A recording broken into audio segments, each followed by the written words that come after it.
Working hard on my stump, what's the problem? I ain't had shit to show, being modest. Now it's grams of the wax for my conscience. LeBron James in LA, you're on college. I've been jumping on them planes like a hobby. Still moving with the pack like my partners. Put the John on them jets cause you wildin'. But the bowl is a party on the island, moment of silence. So good, get back to the topic. Grew up, it was me and Flocka. Grandma's and Big T, this my mama. I ain't even for the pain when my pops flipped. Knew his name, that's it, never bothered. Mom said, you the man, son, you got this. Ever since I found a way to go and pop shit. Hold up, blaze through a whole zip. Took a seat at the table of my first flip. Days in red roof with my first whip. Spent the money with the gang, never post pics. Seen a change in the game, had to coach it. Never let them take my wangs in the mold, bitch. Ever made in a month, nigga. Used to serve him at the minute just to front, nigga. Goddamn. Had to grow up quick, I made my own rules. Had my first child, got in jumping with music. Can't really hang with nobody who losing. I thought by now that you would go and get it, but I could hardly see niggas this distant. Know you get cropped if you not in the picture. And I made that tag and went got a bag. Shots to the Henny and OG prescriptions, put rebel shit on the map. Took a leap from where I started at, started ballin', now I'm Chris Paul and Cass. Got them steady calling for the mold, but I'm on a roll, gotta call him back. And that's all fact.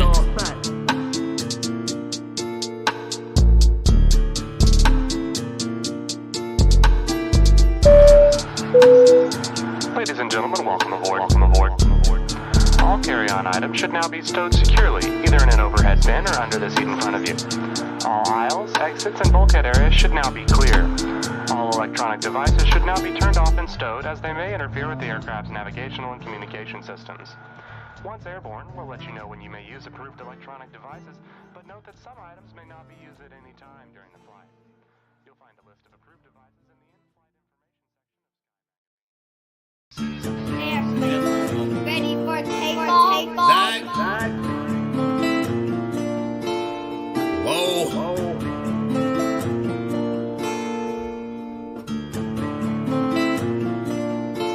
Working hard on my stump, what's the problem? I ain't had shit to show, being modest. Now it's grams of the wax for my conscience. LeBron James in LA, you're on college. I've been jumping on them planes like a hobby. Still moving with the pack like my partners. Put the John on them jets cause you wildin'. But the bowl is a party on the island, moment of silence. So good, get back to the topic. Grew up, it was me and Flocka.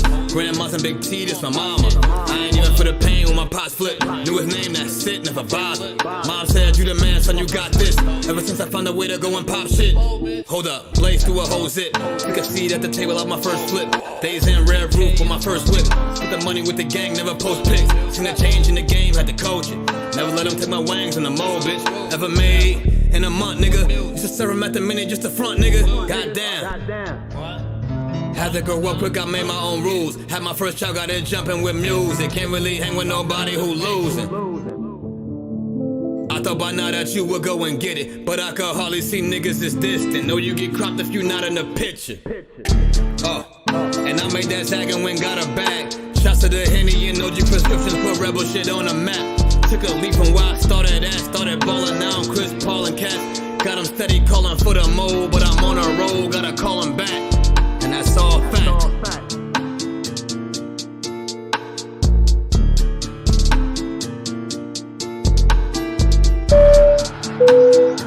Ladies and gentlemen, welcome aboard. All carry-on items should now be stowed securely, either in an overhead bin or under the seat in front of you. All aisles, exits, and bulkhead areas should now be clear. All electronic devices should now be turned off and stowed, as they may interfere with the aircraft's navigational and communication systems. Once airborne, we'll let you know when you may use approved electronic devices, but note that some items may not be used at any time during the flight. You'll find a list of approved devices in the in-flight information section. Ready for takeoff? Zach.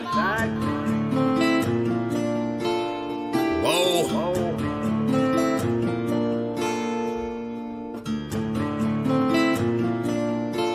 Working hard on my stump, what's the problem?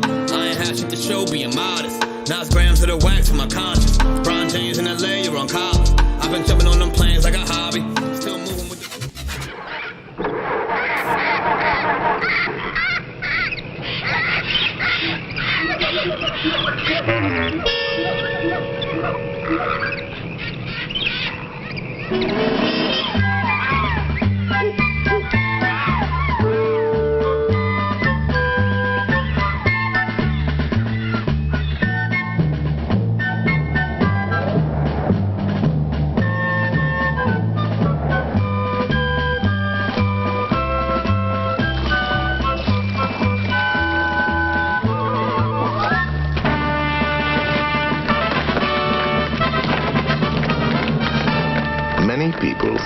quite worthwhile to go just a little bit out of their way to get certified lead-free Amoco gasoline. You expect more from American, and you get it. The American Oil Company. Oh, Peggy, look at your bridesmaid's hair. And if I shampoo with this, it'll wash the body out. Silly, don't wash out body. Cream in body with Luster Cream shampoo. Really? Luster Cream's in body. It's got more bodybuilding ingredients than any leading shampoo. Creamy lather. Dreamy body. Looks like you're next. Luster Cream, you've done it again.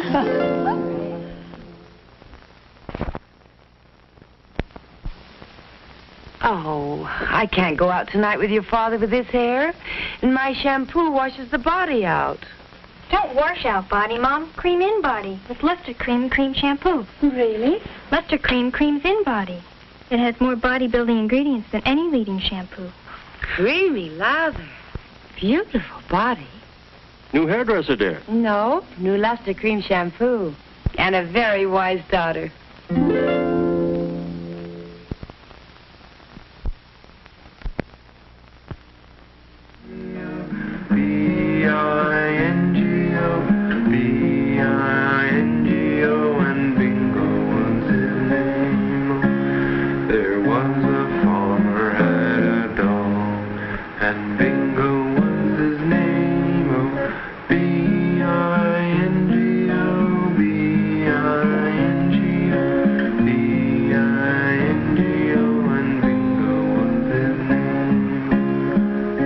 Kids are impressionable.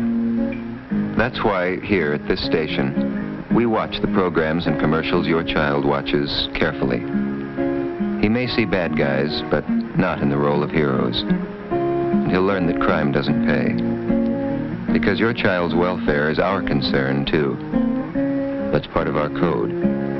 The code of the National Association of Broadcasters for television and the greater public interest.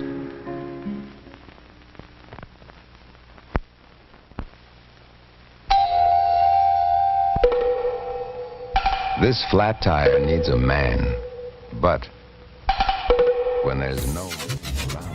I think I'm cute. I know I'm sexy. I've got the look that drives the girls while I got the moves that really move them. I said chills up and down their spines. I'm just a sexy boy. Why? Watch this. I'm not your boy toy. Goodyear Double Eagle carries its own spare inside. Lifeguard safety spare. I'm not your boy toy. In the tire. Would you wake up and make them hot? Next time, I make them shiver. These get weak whenever I'm around. They see me walk, they hear me talk. I make them feel like their God ain't real. I'm just a sexy boy. Marianne Lynch took off at 7:45 a.m. Flew 2,949 miles. I'm not your boy toy. Eat your heart out, girls. Hands off the merchandise.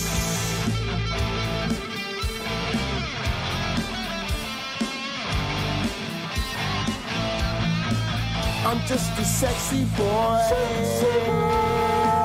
I'm not your boy toy. I'm just a sexy boy. I'm not your boy toy. I'm just a sexy boy. I'm not your boy toy. I'm just a sexy boy. I'm not your boy. Ready for take Zach. Whoa.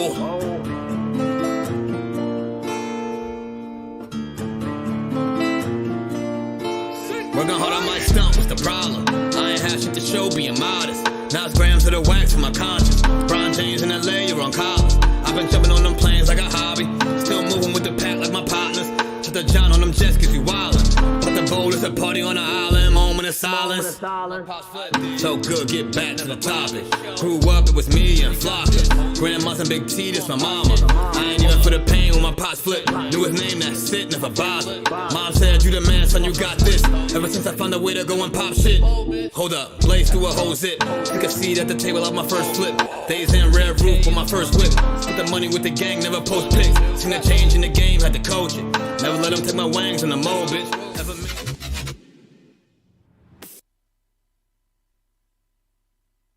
All right. Let's get this fucking party started. Fuck this shit. I'm pissed. I need some fucking alcohol. Never mind. I'll be right back. Ready for takeoff? Whoa.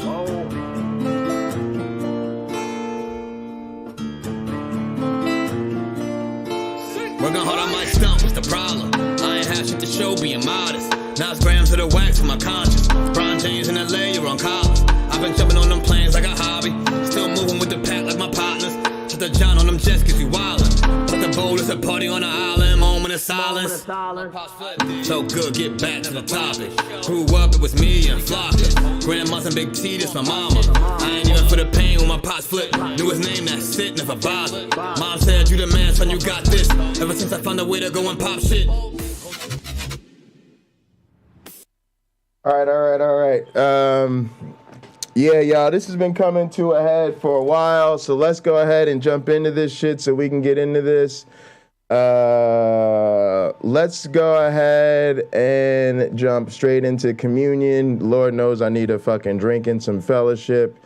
We'll do our communion song, which, let me get that ready. And then also, I'm going to go ahead and get myself set up and gather. I think YouTube Punk was in here with me. Maybe James was in here. Yeah, I think James is in here. All right, James, can you hear me?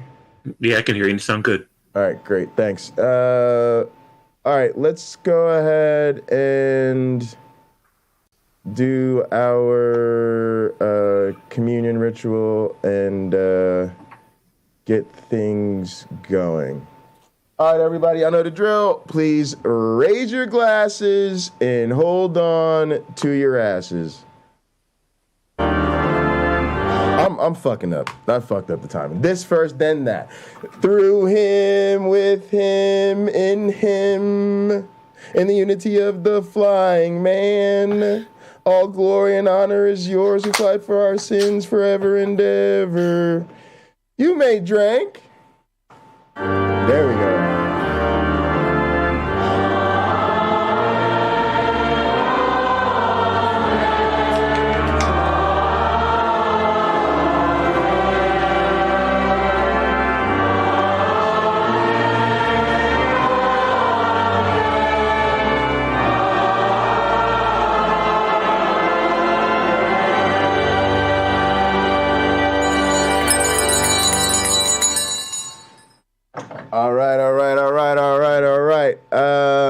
Let's get it. Now, where's our communion song? Boom. Here we go. And he's going to play us out. Oh, you're going to play shit. what to finish us up? Do you know what? I don't know the name. Senpai, need your money! Thank you. Oh, my goodness. You don't know. I needed a donation like I need a blowjob very badly. Thank you so much, Harley Quinn. I really appreciate you. I'd like to thank you for paying my rent, my bills, the pizza money. Damn, we gonna have to move the meetup to New York, y'all. Harley Quinn gonna be like, look, I donate the most money around here. We're gonna meet up where I say we're gonna meet up. Yes, ma'am. Name of this song actually, but I know the song, and so will you. Oh, look forward to this. Finance, take it away.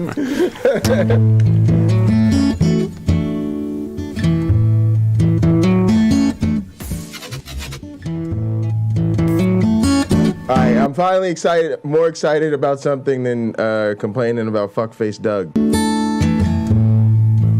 Alright, let's get into the mode, y'all. Making your way in the world today takes everything you got. Taking a break from all your worries sure would help a lot. Wouldn't you like to get away? Sometimes you wanna go where everybody knows your name. Shout out to Hippie Smiles for my phone. And they're always glad you came. You wanna be where you can see troubles are all the same. You wanna go where everybody knows your name. Well, all those nights when you got no lights and the check is in the mail. Check is in the mail. And your little angel hung the collared by its tail. Your third fiancé didn't show. Well, sometimes you wanna go where everybody knows your name. And you're always glad they came. You wanna be where you can see troubles are all the same. You wanna go where everybody knows your name.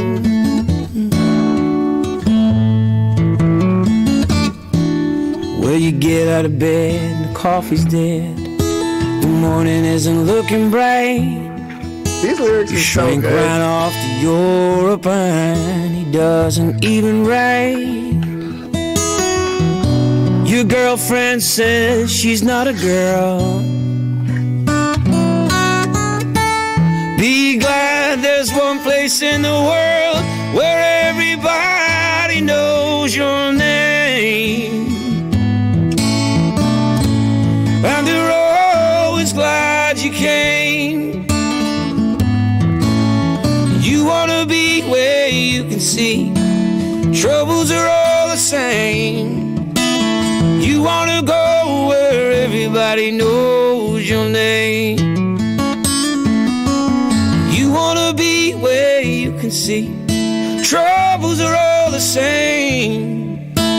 You wanna go where everybody knows your name.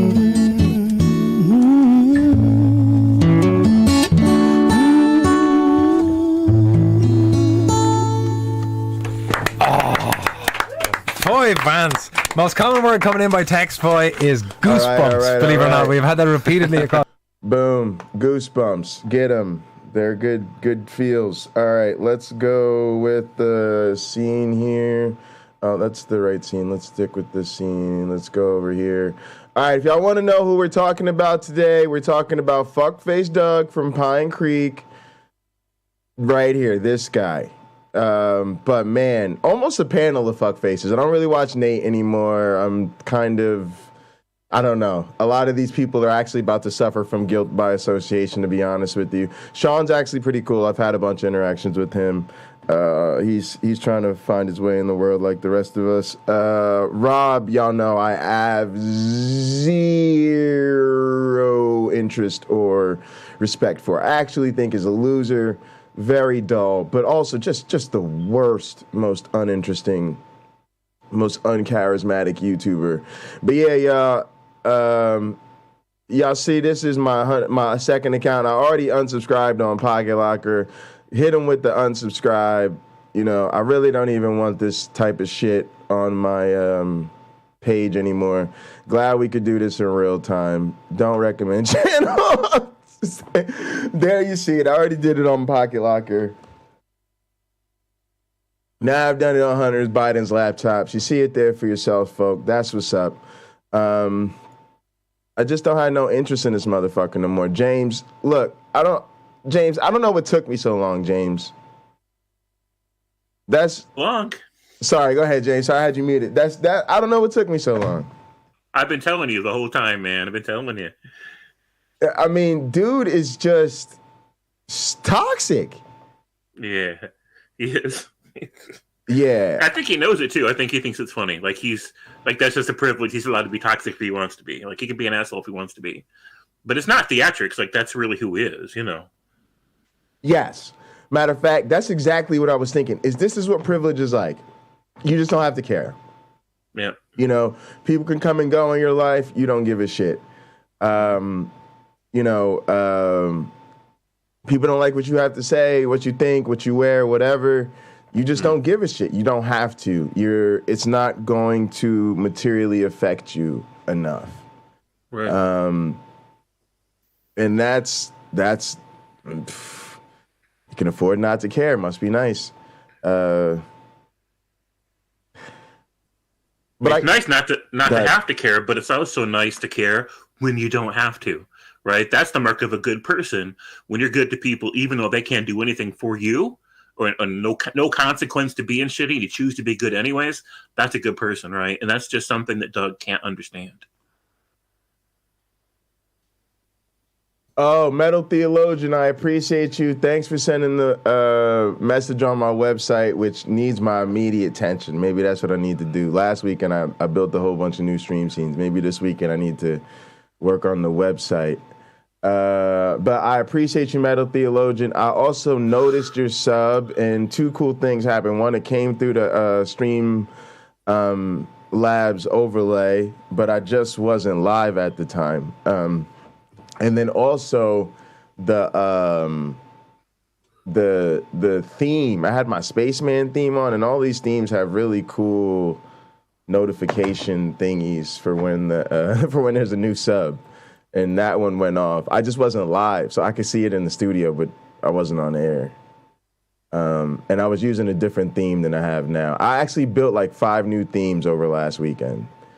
So just so that I'm sure everybody's noticed, the stream has a whole new look. Every stream will have a whole new look because I've got this pixel theme that kind of matches Gather, right? It's kind of low. It's got the like 8-bit thing going, you know, to match Gather. I've got the Spaceman theme for Jewish Space Laser. Y'all know I like to keep, that's like my overall theme is always space stuff. I got the arcade theme from the casino. We've got a different theme from the Blackout, which is all black. Hot Programs got its own theme again. I've got a casino theme for playing cards and gambling and shit, and a GTA theme over here. And then I guess once in a while we'll throw it back to the old school purple theme. James, people don't realize they're new to my channel, right? Maybe weeks, months, whatever it is. Yeah. I've had that purple theme since the beginning. Truth. That's my first theme. I've had that theme probably fucking 5 years or some shit like that. Like, yeah. You know, it's just I needed some new digs, yo. I needed like yeah, so that's the OG theme, but I've been wanting to change it up for a while. But let's let people know what's going on, and I don't even know how to summarize this without getting super triggered. But let me just say that this is actually difficult for me, the situation with Pinecreek, y'all, because all jokes aside, that's where I found a lot of people, right? And, you know, if you listen to James, right, James will tell you, oh, you know, he's really into Derek. Derek's a big deal to James because he sees Derek as the centerpiece of the community. You know, if the community's a big wheel, Derek's like the spoke or whatever, right? Or I don't know how that works, right? Is that no? What's the thing in the middle? The thing in the middle, the hub, hub, and then where all the spokes, whatever. But yeah, it's where most of us have met. Where most of us met, yeah. Now, for me, did you want to say more? Nope. Oh, for me, that's like cool, but for a lot of us, that was Pinecreek, right? Like for me, Derek's channel was a bit bigger. Like I was super into it, right? Like I'm a big Mythvision fan, but a lot of us knew each other from more like Doug's channel. And then it was like people I knew from Doug's channel, I started to see other places. And so even me and my one black friend, we met through Pinecreek, right? We literally were on his show right after each other. Like, we called in right after each other.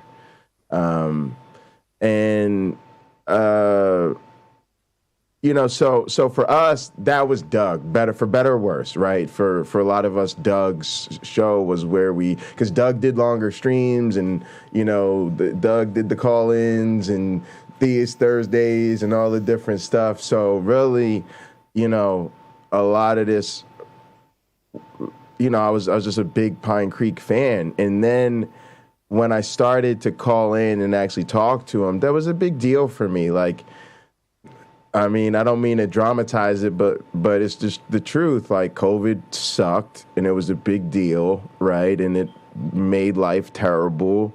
And, you know, this YouTube community that I found kind of like got me through it, all right? It was I started not to hate every day, and I started to feel like I had friends again, and I started to feel like, you know, there was shit going on and something to look forward to and all of that. You guys know the vibes. You're here. Yeah. And so when I started to actually have interactions with Doug, it was kind of a big deal for me, like, because he was one of my favorite YouTubers. So you're like, holy shit, I talked to my favorite YouTuber today. Like, that's pretty fucking cool.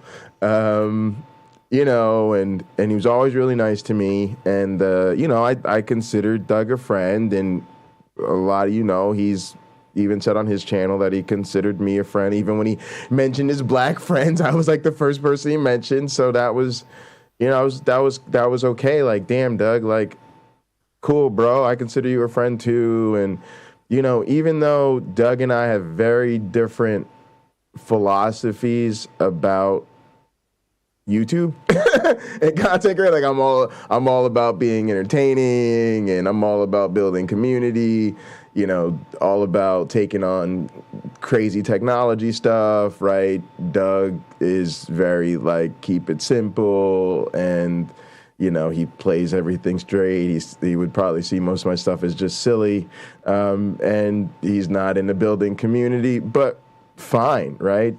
We're all allowed to be different people and still be friends and enjoy one another. And even when me and my one black friend started a hot program, the first couple of episodes, because you're trying to, you know, get yourselves an understanding of what you're doing, and you're trying to get your audience an understanding of who you are and what they should be watching for. And we kind of described it as Pinecreek fan fiction, right? And, you know, we were happy to have some of our Pinecreek fans come over. And a lot of us used to really refer to ourselves as Creeksters, right? Or members of the Church of Pinecreek and all that type of stuff. So it was definitely a vibe, right? And Doug's channel was the hub for that. And that's what disappoints me, is that it's kind of unfortunate that sometimes the content creators who really want the community and are like hungry, like, give me some community and boy, I'll show you what to do with it. You know, or like, you know, we're out here young and struggling to grow. It's just how it is. It's fine. But then you have all these people who have the community, and you see them just squandering the opportunities or, you know, not really getting into it. Right. And that's fine. That's not what they got into it for. Right. Like, Doug has his channel for his own reasons.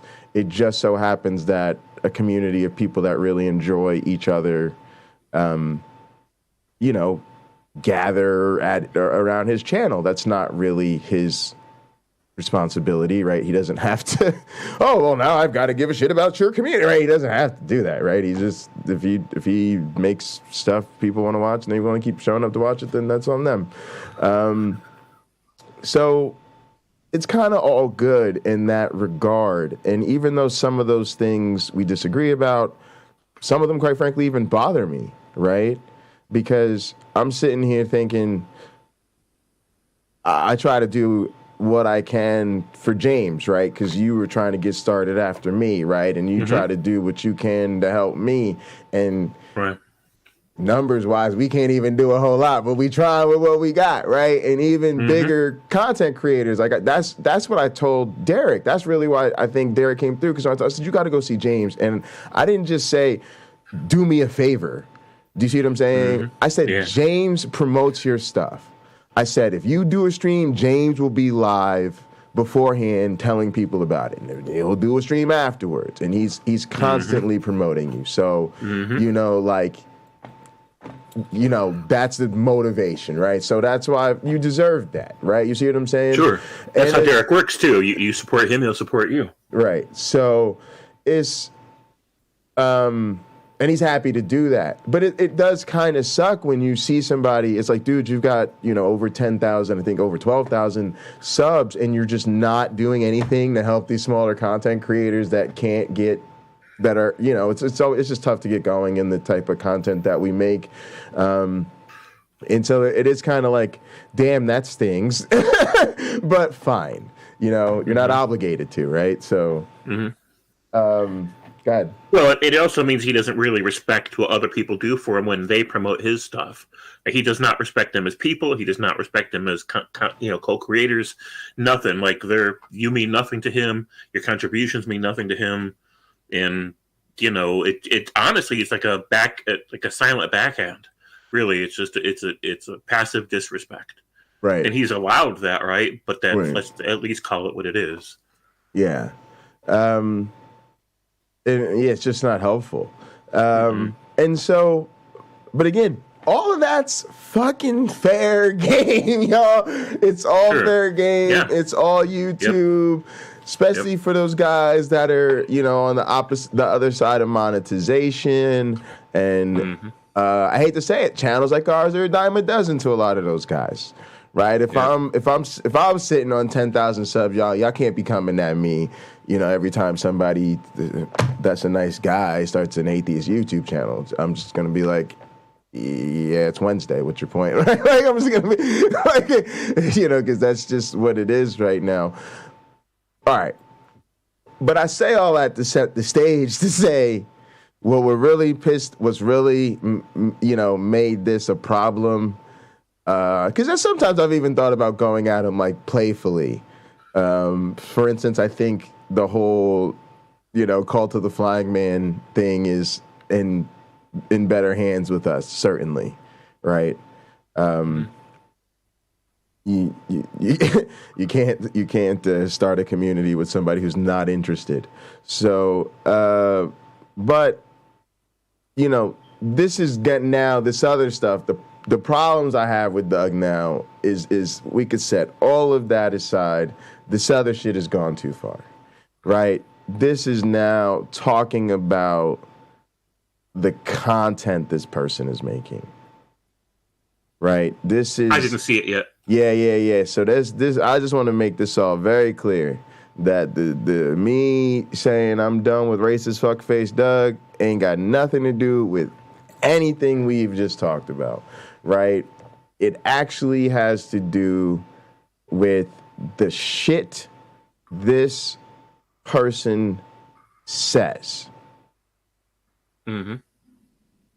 And it just gets to a point where you realize, I felt like almost like I'm part of the people enabling him because I'm part of this group that's absolutely got a problem with this man's rhetoric.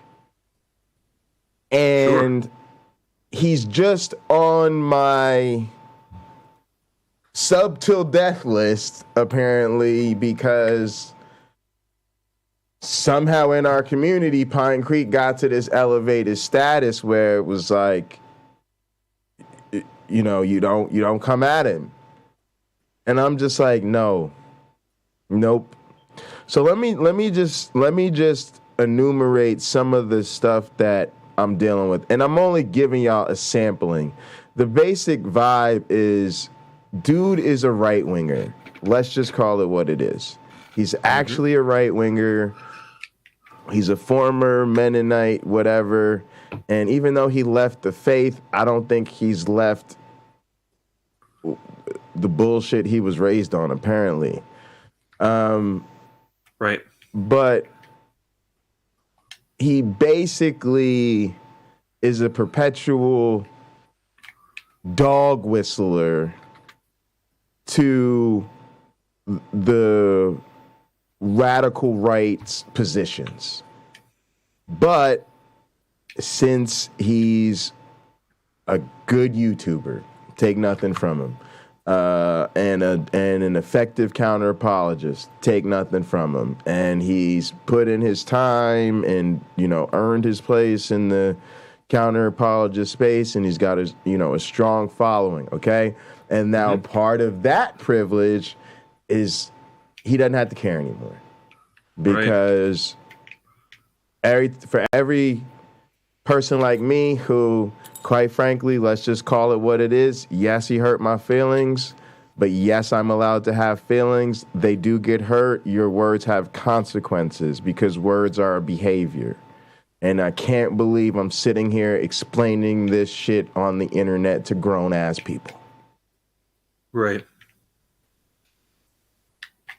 I mean, I just had a similar experience, but not more than an hour ago. So you're preaching my truth, man. Just keep going. Go ahead now. Tell us real quick, because we're going to be on this for a minute. So go ahead, James.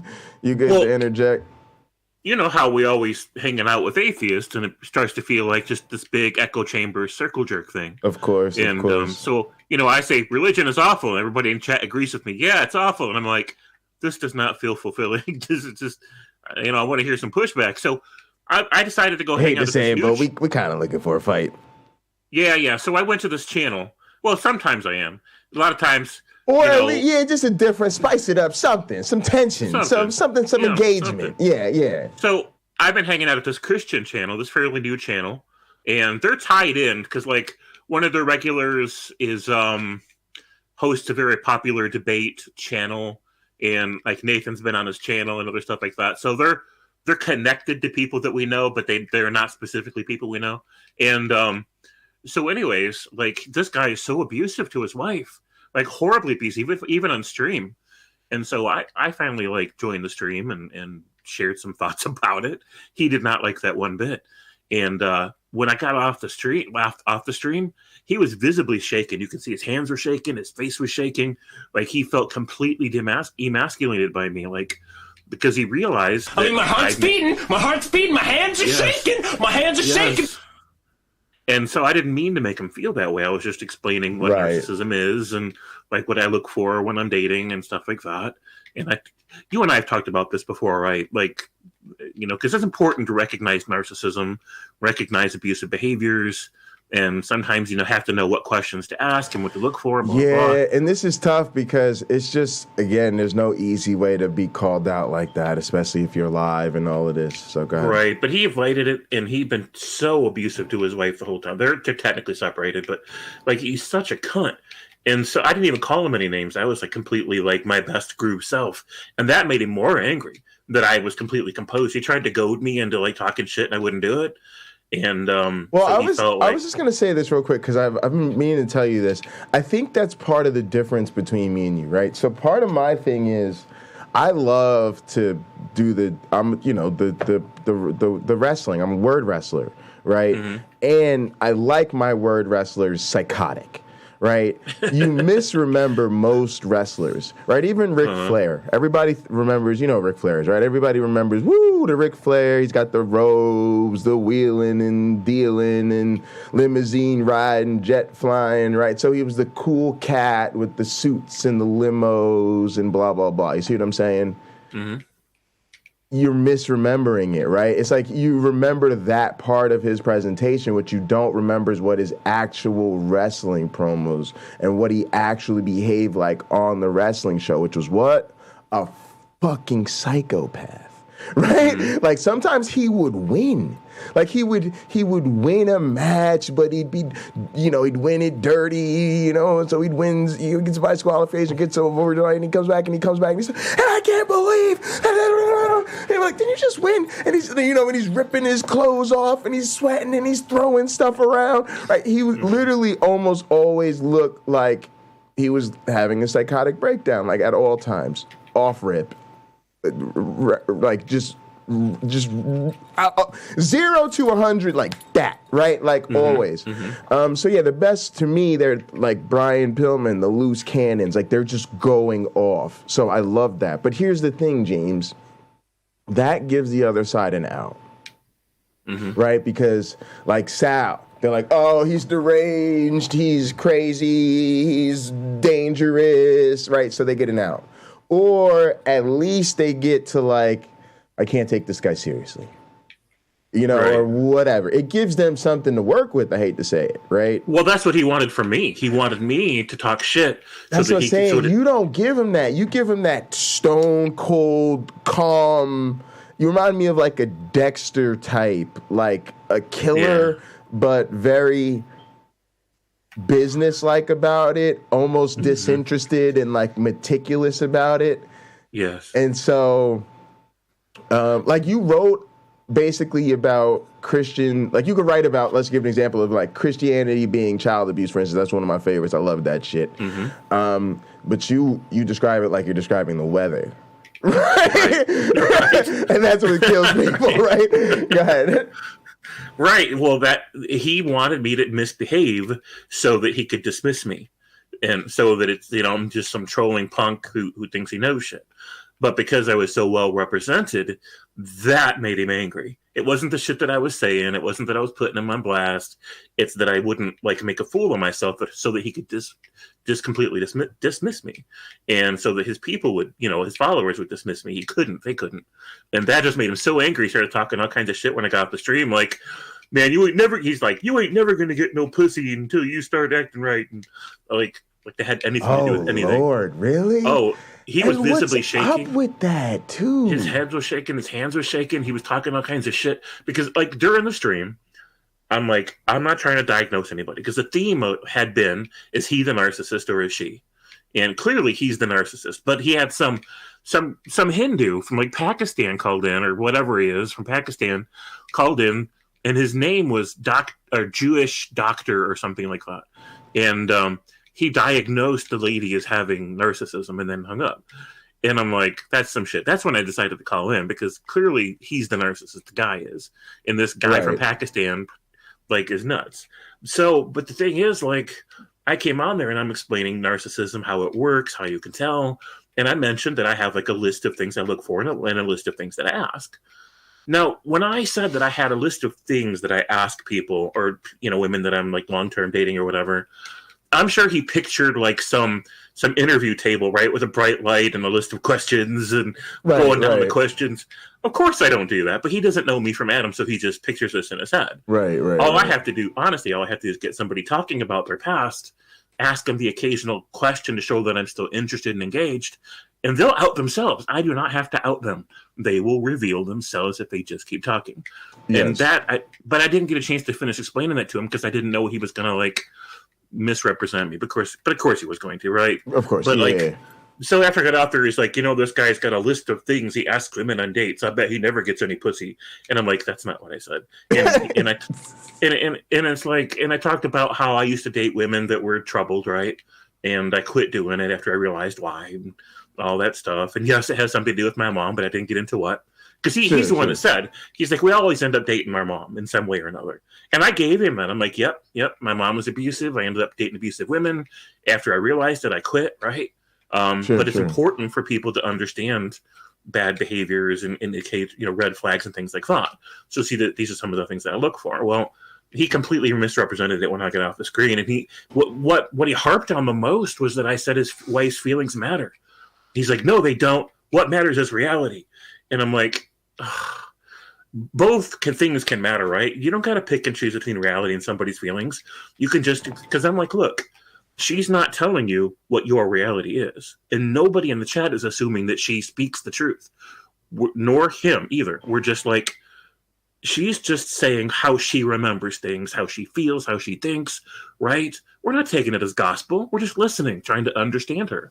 And he gets angry because he interrupted her constantly. He'd invalidate her, yell at her, swear at her, call her all kinds of names. And she never got to finish even a sentence without him interrupting and invalidating and swearing. And like, he was super aggressive. Even his body language was attack mode. And, but then the rest of the stream, he kept saying that he's never threatening. He's never given her a reason to feel scared of him. And I'm like, the whole fucking thread, all he did was rage at her. And, he's just crazy. And that's what got me thinking, because people, like, feelings matter. If you can't treat other people with especially the wife of your own children and yes, or the mother of your own children, your wife, then of course her feelings matter, even if she's wrong, even if she's the one remembering it wrong, even if she is the manipulator, and even if I was just gonna say, I have certain people in my life. I don't want to mention any names, but I'm gonna just say this: I pay attention how everybody treats their significant others and spouses, and if you don't treat that person, well, I'm not saying that we can't be friends or I won't, have a relationship with you. But what I'm going to tell you is there's always limits to how much I trust you, because I know the type of commitment you made to that person. And even if y'all separated or whatever, like, you still supposed to, like, you know what I'm saying, James? It's supposed to be some part of you that honors that person. And if you can't do that, then I don't expect you to do any more for me. Right. And he admitted during the stream that's always how he's treated her. And if it was good enough when they first got together, how come it's not good enough now?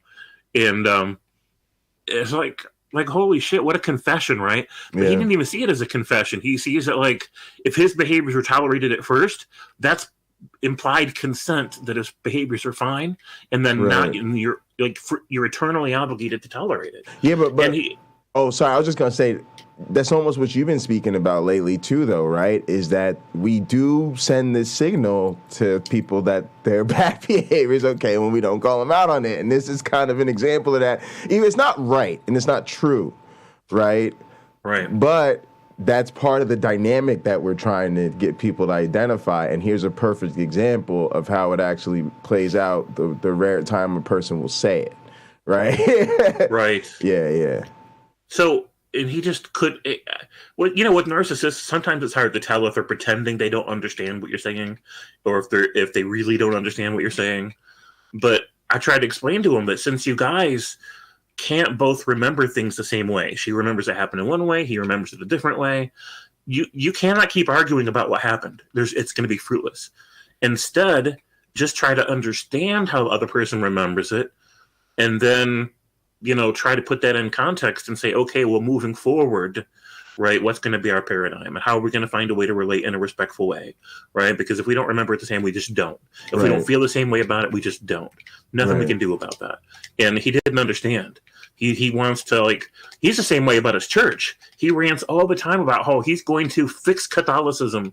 He's going to reunite Protestants and Catholics and in the world. There's nobody. He's going to unite Catholics and Protestants, which nobody's been able to do for all these thousands of years. Yeah, but he's the guy. He's the one. Yep, he's the guy. And he can't even do that for his own family, but he's the guy. And he just talks so much shit.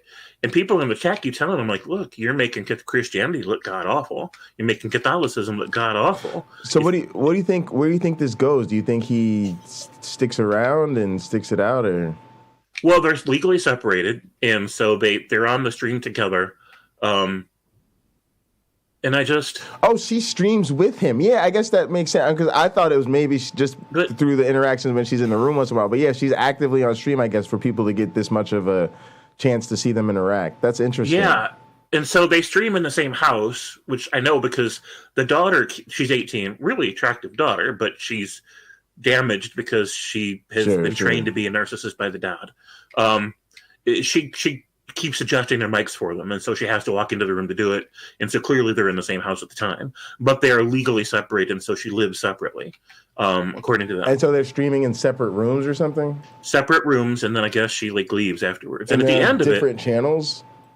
They're on the same YouTube channel. She comes over to his house to participate in his streams, where he gets to beat her up verbally and try to get the audience to agree with him. What? This is weird, James. I know, it's crazy, and she tolerates it. And he's got her convinced that she's the bad guy. So she just says all kinds of bad things about herself the whole time. And then here she is agreeing with him in front of the public, talking shit about herself in the most extreme ways. But didn't she separate from him?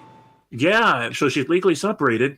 But he won't let her have a divorce because it's wrong, because they're Catholics and you can't get a divorce.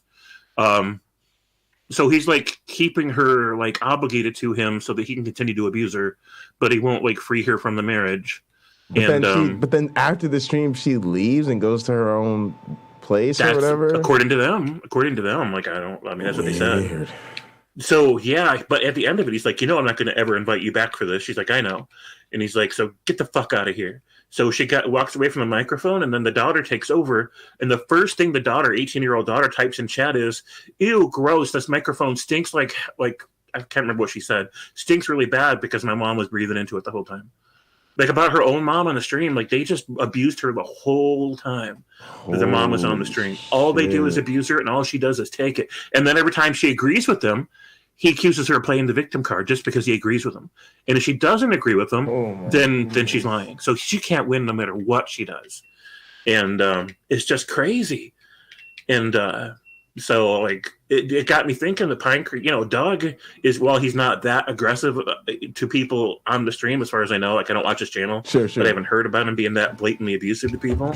But it's the same thing where he feels like he doesn't have to care about anybody's feelings, that as long as his reality justifies in his own mind behaving a certain way, then he just gets to behave that way. It doesn't matter who he's shitting on. He just gets to.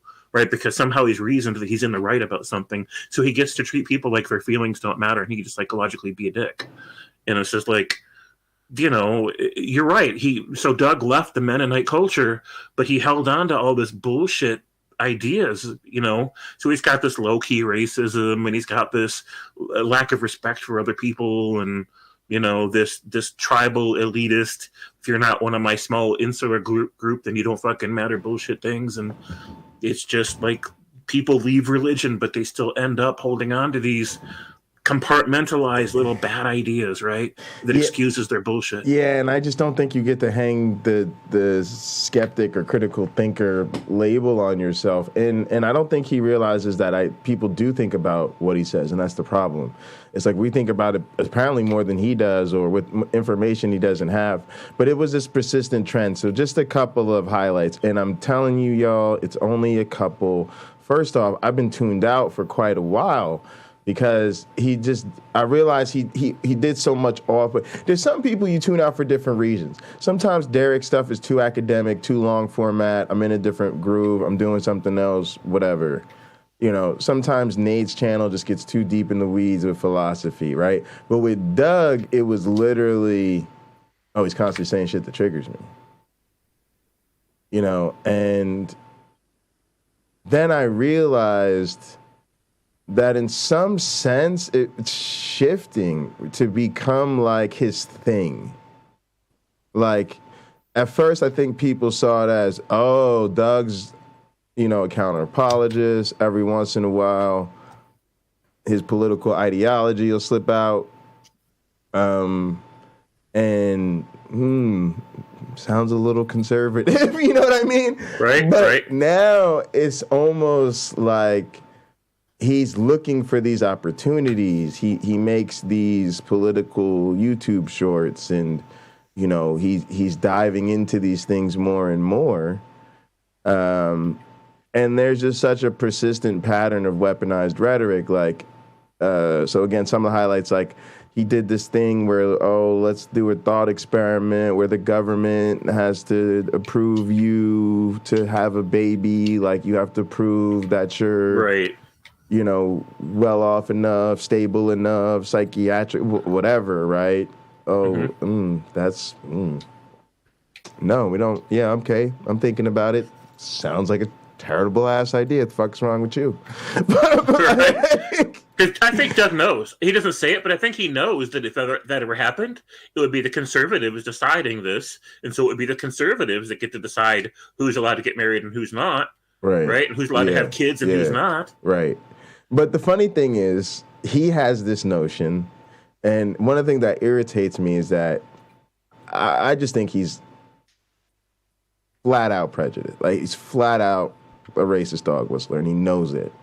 Right. And he knows it. And he's taking a perverse pleasure in trying to see how much he can get away with. And honestly, if he got canceled, he would fucking deserve it. He would just fucking deserve it. Like, you earned it. Sure. You earned it. What it is he takes his pleasure. He just knows that he's above this threshold where, it would almost like he'd have to get like reported and deplatformed. It would take somebody. It would take something like that. But hey, man, Uh-oh. This makes sense! I heard that like 15 times. Would you hear it 15 times? No, there was the Redeem. I just hope it didn't play that many times on the stream. I don't think it did. No, yeah, maybe it just played one time on the stream. I'll figure it out. Oh, I might have more than one Redeem alert up here or something. All right, so yeah, it's really wild. Like I just don't understand. Well, all right. So here's the thing. So one of the things I wanted to touch on is I feel like he's basically in bed with this racist perspective, right? Quite openly. And I think he tries to use this idea of, well, I'm married to a black woman, so he can't right. be, That's right? like so. I think saying some of my friends are black. Yes. Yes. But on top of that, his wife doesn't really identify as black, right? She's dark-skinned. And from my understanding, she's like, I don't know, Caribbean or something. She's not African-American is my point. She lives here, but she does not consider herself an African-American, right?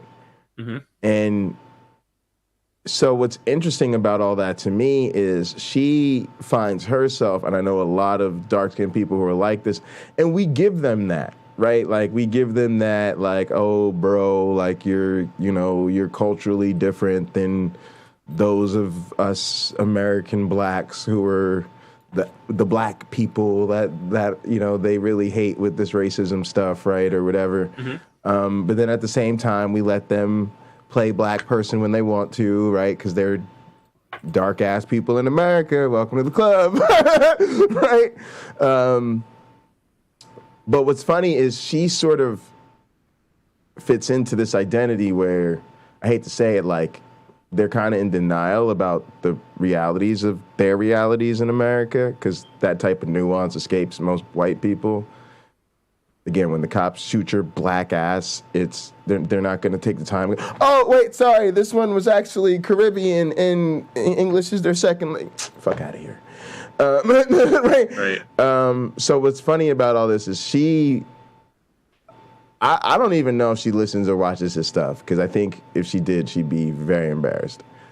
But on top of that, and that's just assuming she's reasonable. But on top of that, what's funny about this is it undermines his whole thing, because if these same conservative principalities got to decide who got to have babies, they wouldn't give a shit how privileged Doug was as soon as he showed up with his dark-skinned wife talking about something, she black but not really black. They be like, yeah, Doug, we bang them. We don't marry them on the record and give them our estates and shit. No, sorry, you're denied. So but to be married to somebody, nevertheless, dark-skinned in America, talking that shit he talks, just be ashamed of himself. Does she know he talks all that shit? I don't know. But it's definitely not a good look for her. I put it to you like that. Sure. Because when people say that, especially when they utilize their spouses, and it makes them sound like they're complicit in this person's ignorance. Yeah. Maybe he got himself a Candace Owens. He got himself a Candace Owens, And again, if you could get into that privilege, faking the funk as a black person, it's kind of cool. Like, I grew up like the only black kid in all white schools, so there is the real racism I could speak to, but at the same time, there's a lot of privilege that comes with being able to be in that situation in the first place, right?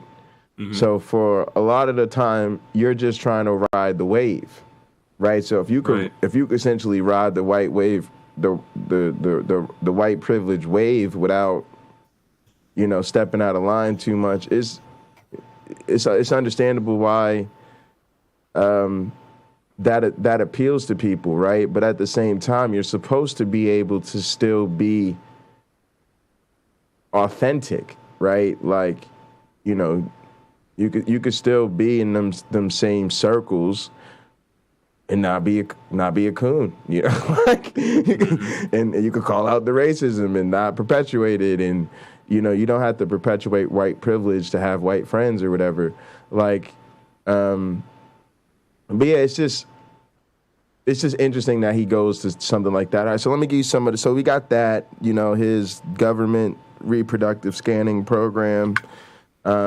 He really said some incendiary shit about LGBT people, like, oh, okay, well, you know, they have all these struggles with mental health and suicide.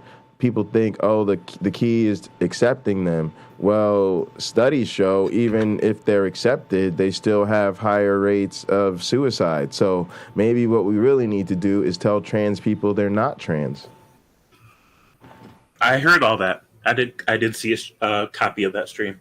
And then he said it like repeatedly. He was like, let's be very clear about what he's saying, right? And so he relished in that opportunity, right, at a time like this. And you know, then you know, the Robert Price stuff.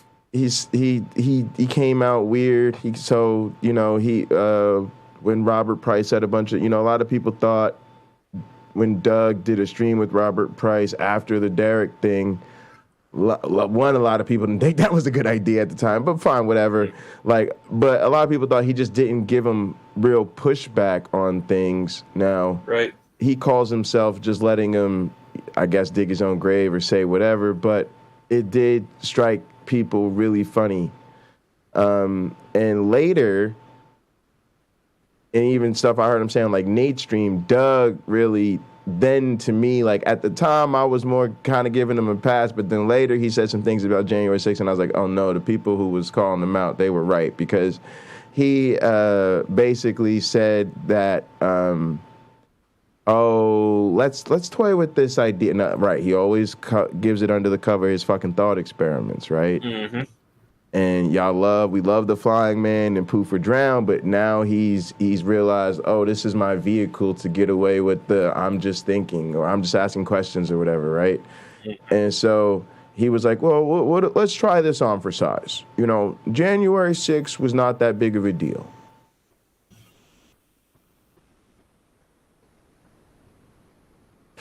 Nigga, what the fuck you talking about? Like, what are you talking? Like, what are you talking about? Like, under no circumstances is this. And again, it's very easy to shut down, Doug. Like I said it then, you want to have a thought experiment? Let's have a thought experiment. It's January 6th, but instead of radicalized white Christians, it's radicalized black Muslims. Go ahead and tell me it wasn't a big deal. Right. Busting out windows, busting into place, beating police officers, killing one of them, traumatizing other ones for life. Yeah, hunting around with ropes, calling out for like Pelosi and other people because they and even Pence because they felt like he betrayed Trump by not backing up the lie, and so literally there to do lynchings in order to like overturn the government, and that's not a big deal. Yeah, exactly. And then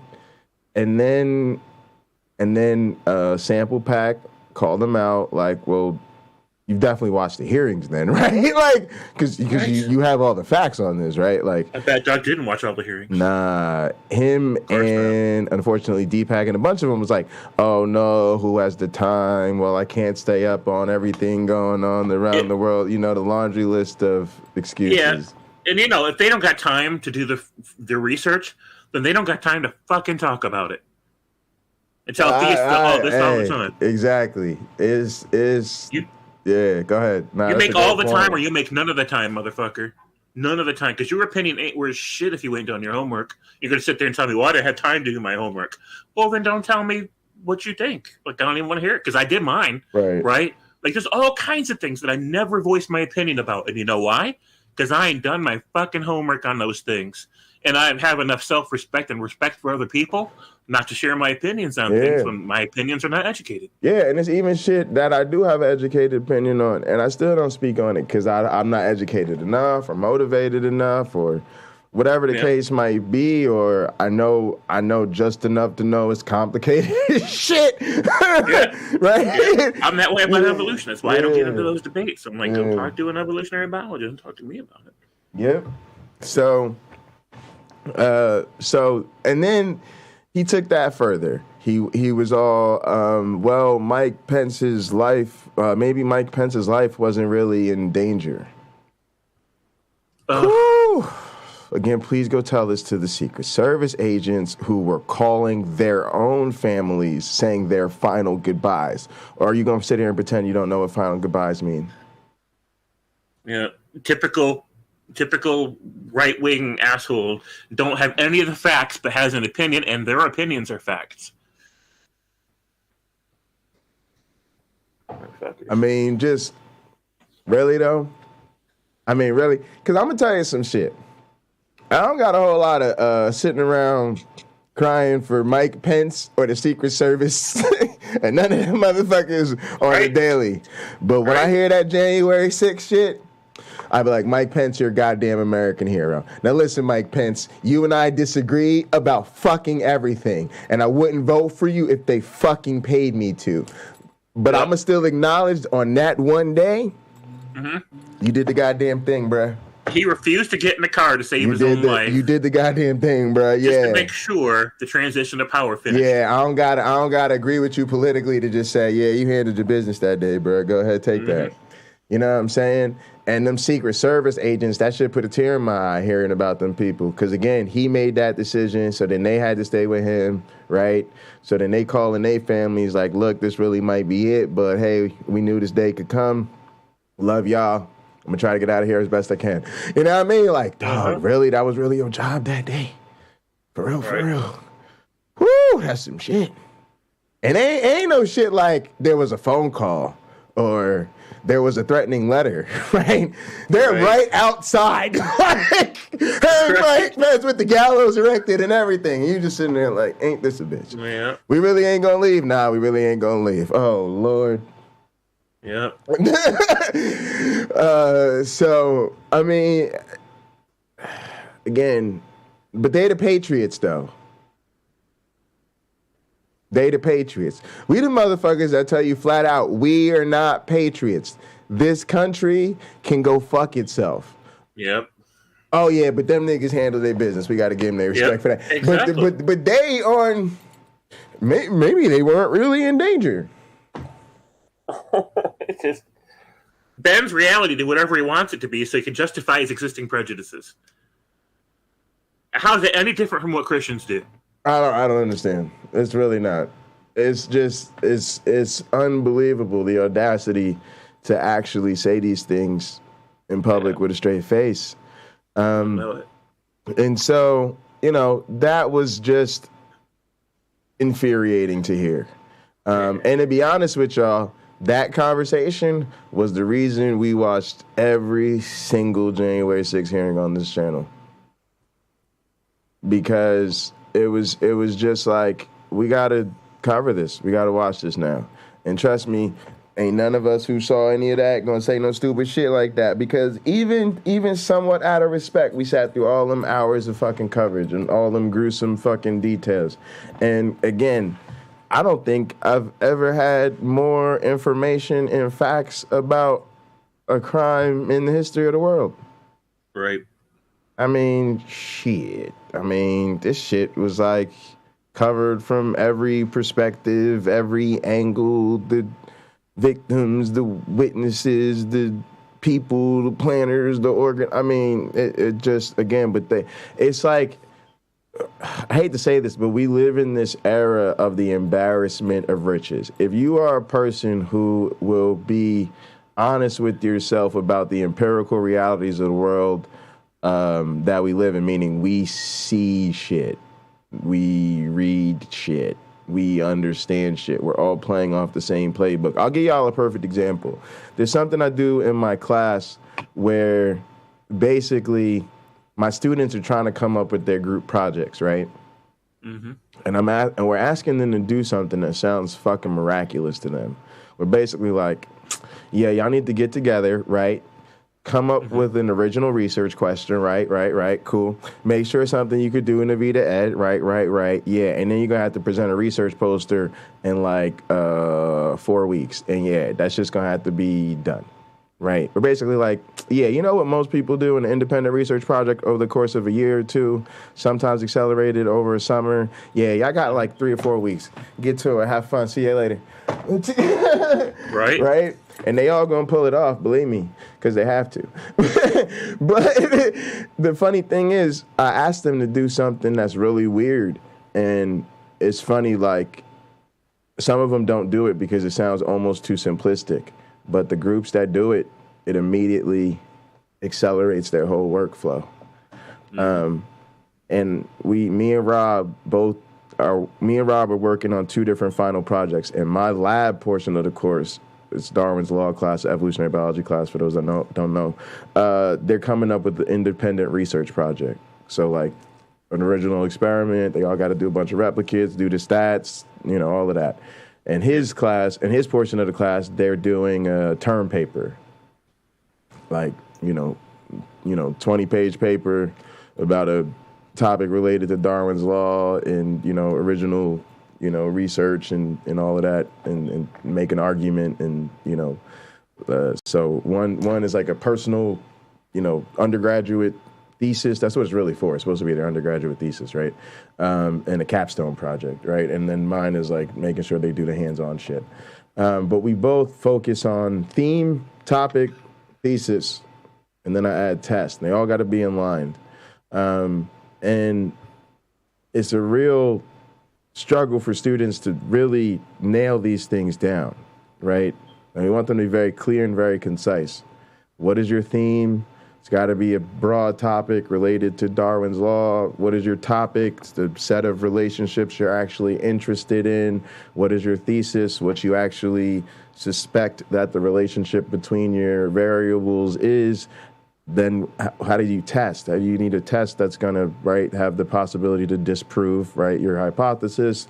And so they really do struggle with this. And the thing I tell them to do is go to the exercises you all have already done and identify the theme, topic, and thesis together.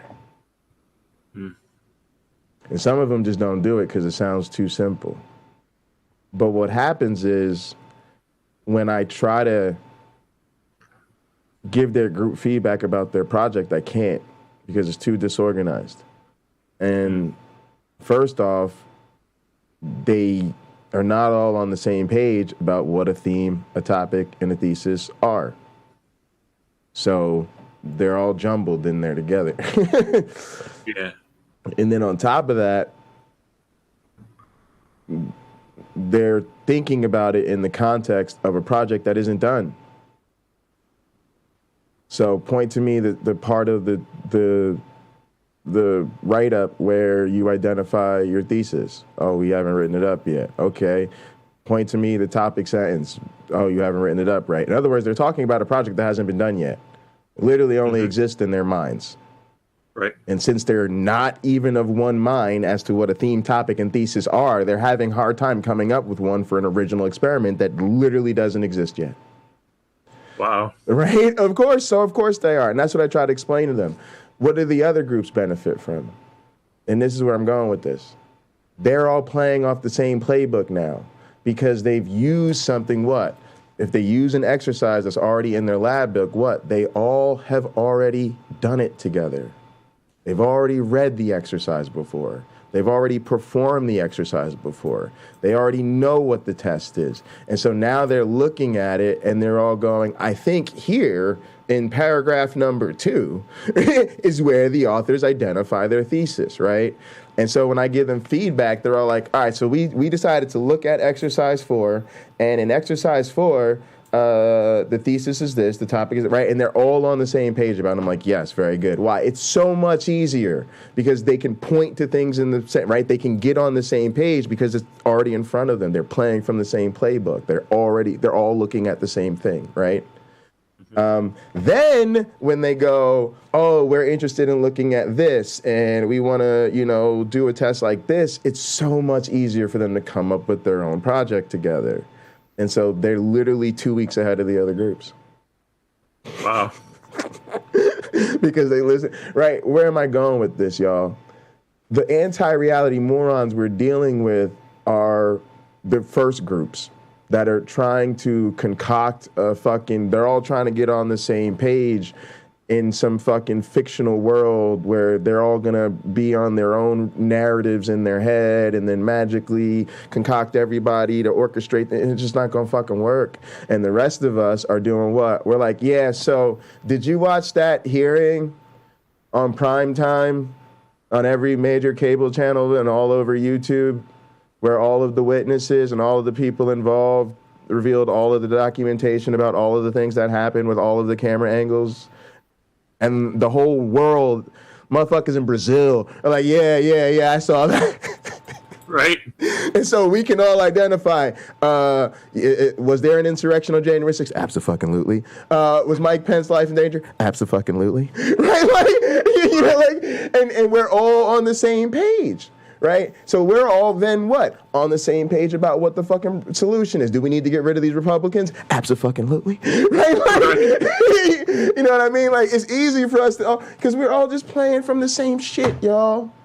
All we're doing is looking at the same shit, making sure we're all looking at the same shit, and then making sure we're all seeing it the same way. And if we're not, it's so easy for us to be like, all right, James, you look at this. Oh, Jay, check it out. Oh, okay, yeah, you're right. And then these motherfuckers come along and they're like, nah,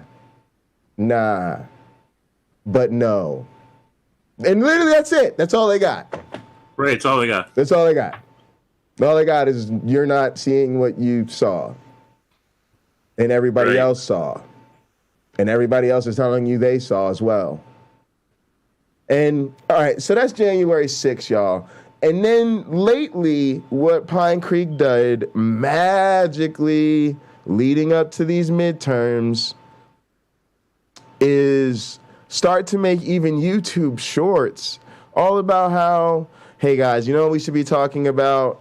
The cities that have the most murders are the Democrat-run cities. Mm-hmm.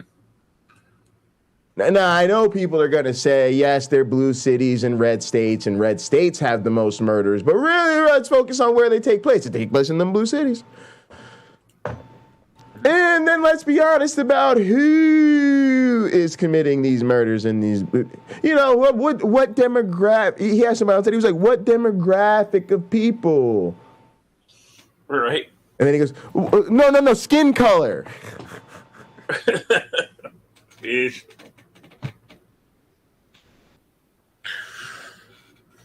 Outing himself. Putting his own racism on blast. On blast.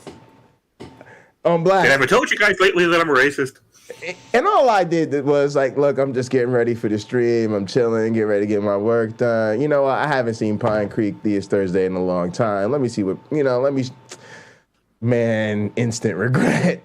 Instant regret. Right. Felt that today too. Me and you both, man. Instant regret today. Instant regret. Yes, hang on a sec. Let me I couldn't hold it together, Cameron. I had to get out of there. Man, Doug had my blood boiling. Cameron said my ass wanted to cuss his ass out so bad. Yeah. What is 1350? I don't know what 1350 is. Somebody gotta tell me that reference. But yeah, Tucker Creek. It was so weird. And it was so obvious. It was just like, bro, just come out and say black people are murderers. Like, I don't know why we're beating around this bush so much. You just clearly want to tell us black people are murdering each other, right? And what's problem is he doesn't see the obvious things, and that's why I keep telling he doesn't think through his own shit, which is poor people. Who commits crime? Poor people. The other guy got up there, well, you know, most of them are Republicans. Guys, you're just describing poor people. Let me solve this for you. Red states are full of rural districts. Rural districts are filled with poor people. Yes, some rich-ass farmers who control a lot of land that you see when you're driving through, and poor people. A lot of them because there's just nothing going on, right? There just is not a lot of commercial activity within driving distance, per se, right? So what the fuck are they supposed to be doing? And then when you get into the Democrat-run cities, you're in motherfucking cities where you have astronomical wealth differences and inequality and inflation and housing crises and homelessness and every other problem associated with what? Massive wealth inequalities and poverty. Which is mostly the fault of the Republicans. Really, really is. Actually, in facts, though. So it's just so weak. It's so lame. And then the fact that he just has this sycophant audience who is so ecstatic, it seems like, that their YouTube Counter-Apologetics atheist hero is finally just willing to set it off and trigger these lefties.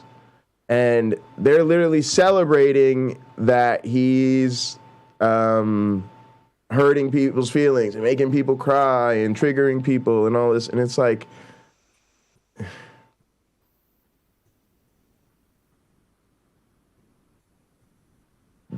this is just, you know, and again, I feel silly almost for calling into his show today, to be quite honest. But the part of me that wanted to acknowledge feeling like he's a real person to me and I'm a real person to him, as far as I know, just wanted to tell him face to face, I'm fucking disappointed in you and I really can't watch this anymore. Right. And then the fact that he, you know, plays the Titanic music,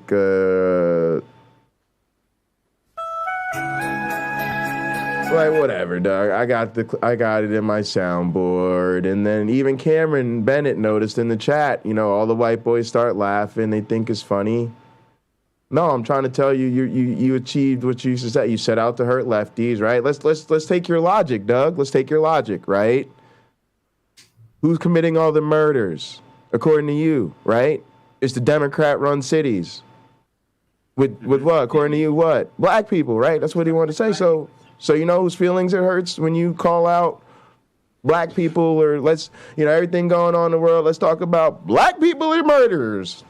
That's the thing he thinks we need to hear the day of these midterm elections, when they're taking our reproductive rights, our right to vote. We're living through a pandemic. We got all this outrage about CRT and LGBT hatred. Doug's pressing issue is, man, can we really just talk about murdering ass black people in Democratic run cities? Cool, Doug. Mission accomplished. You triggered the lefties. Yeah, you hit people in that soft spot. So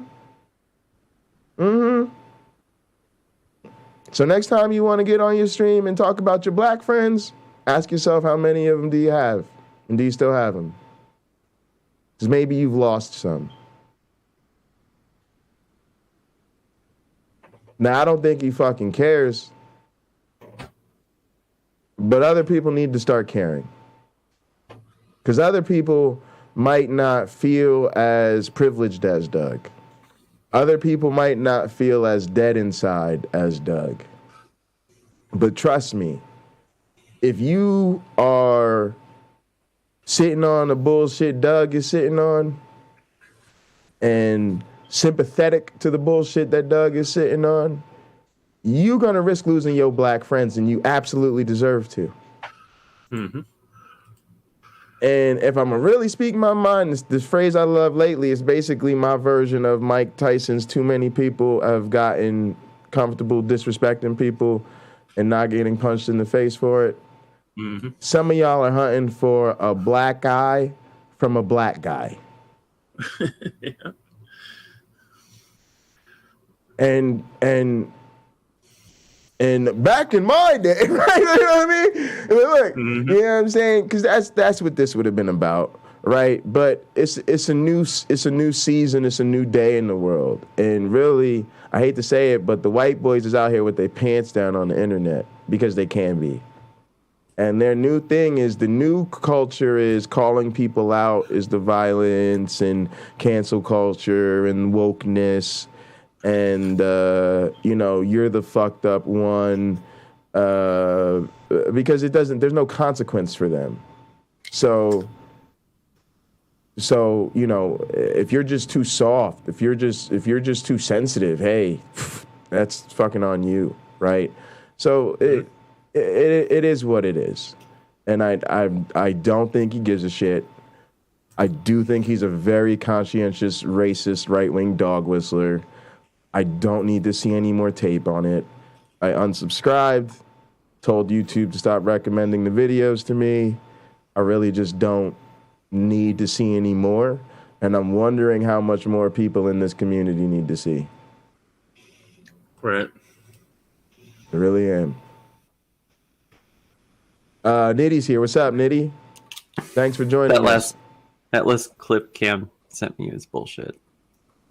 What did he send you? What did you say? He sent me you getting played off. I mean, it is what it is. I mean, to be honest, I was leaving. I didn't have anything. I was so outraged. I didn't really have anything to say because I know Doug just wants to sit there and turn everything into a counter-apologetics debate and make people look stupid. And I know he's gonna play it like, oh, we're just hurt, caught up in our feels. But that's my point. Is that you're saying shit that's hurtful to people. And he knows it. And the excuse of it's just a thought experiment, it's just a disagreement of opinion. I'm going to tell you something else I realized today. I might just feel stronger about politics than a lot of people. I think politics, matter of fact, I feel it's about religion. I think they are things worth destroying relationships over. It's just because they're things that are consequential. And I just don't think I don't like the idea. I've spent my entire life, certainly as a young person and even as a young adult, being indoctrinated in how much I should tolerate other people's poor behavior and animosity and antagonism because I know better, or I should be stronger, or there's more effective if you try to build a bridge and an olive branch. And nope. This is just all cult garbage. You know, I always say if I had an atheist prayer, it'd be that when my time is up, I just poof.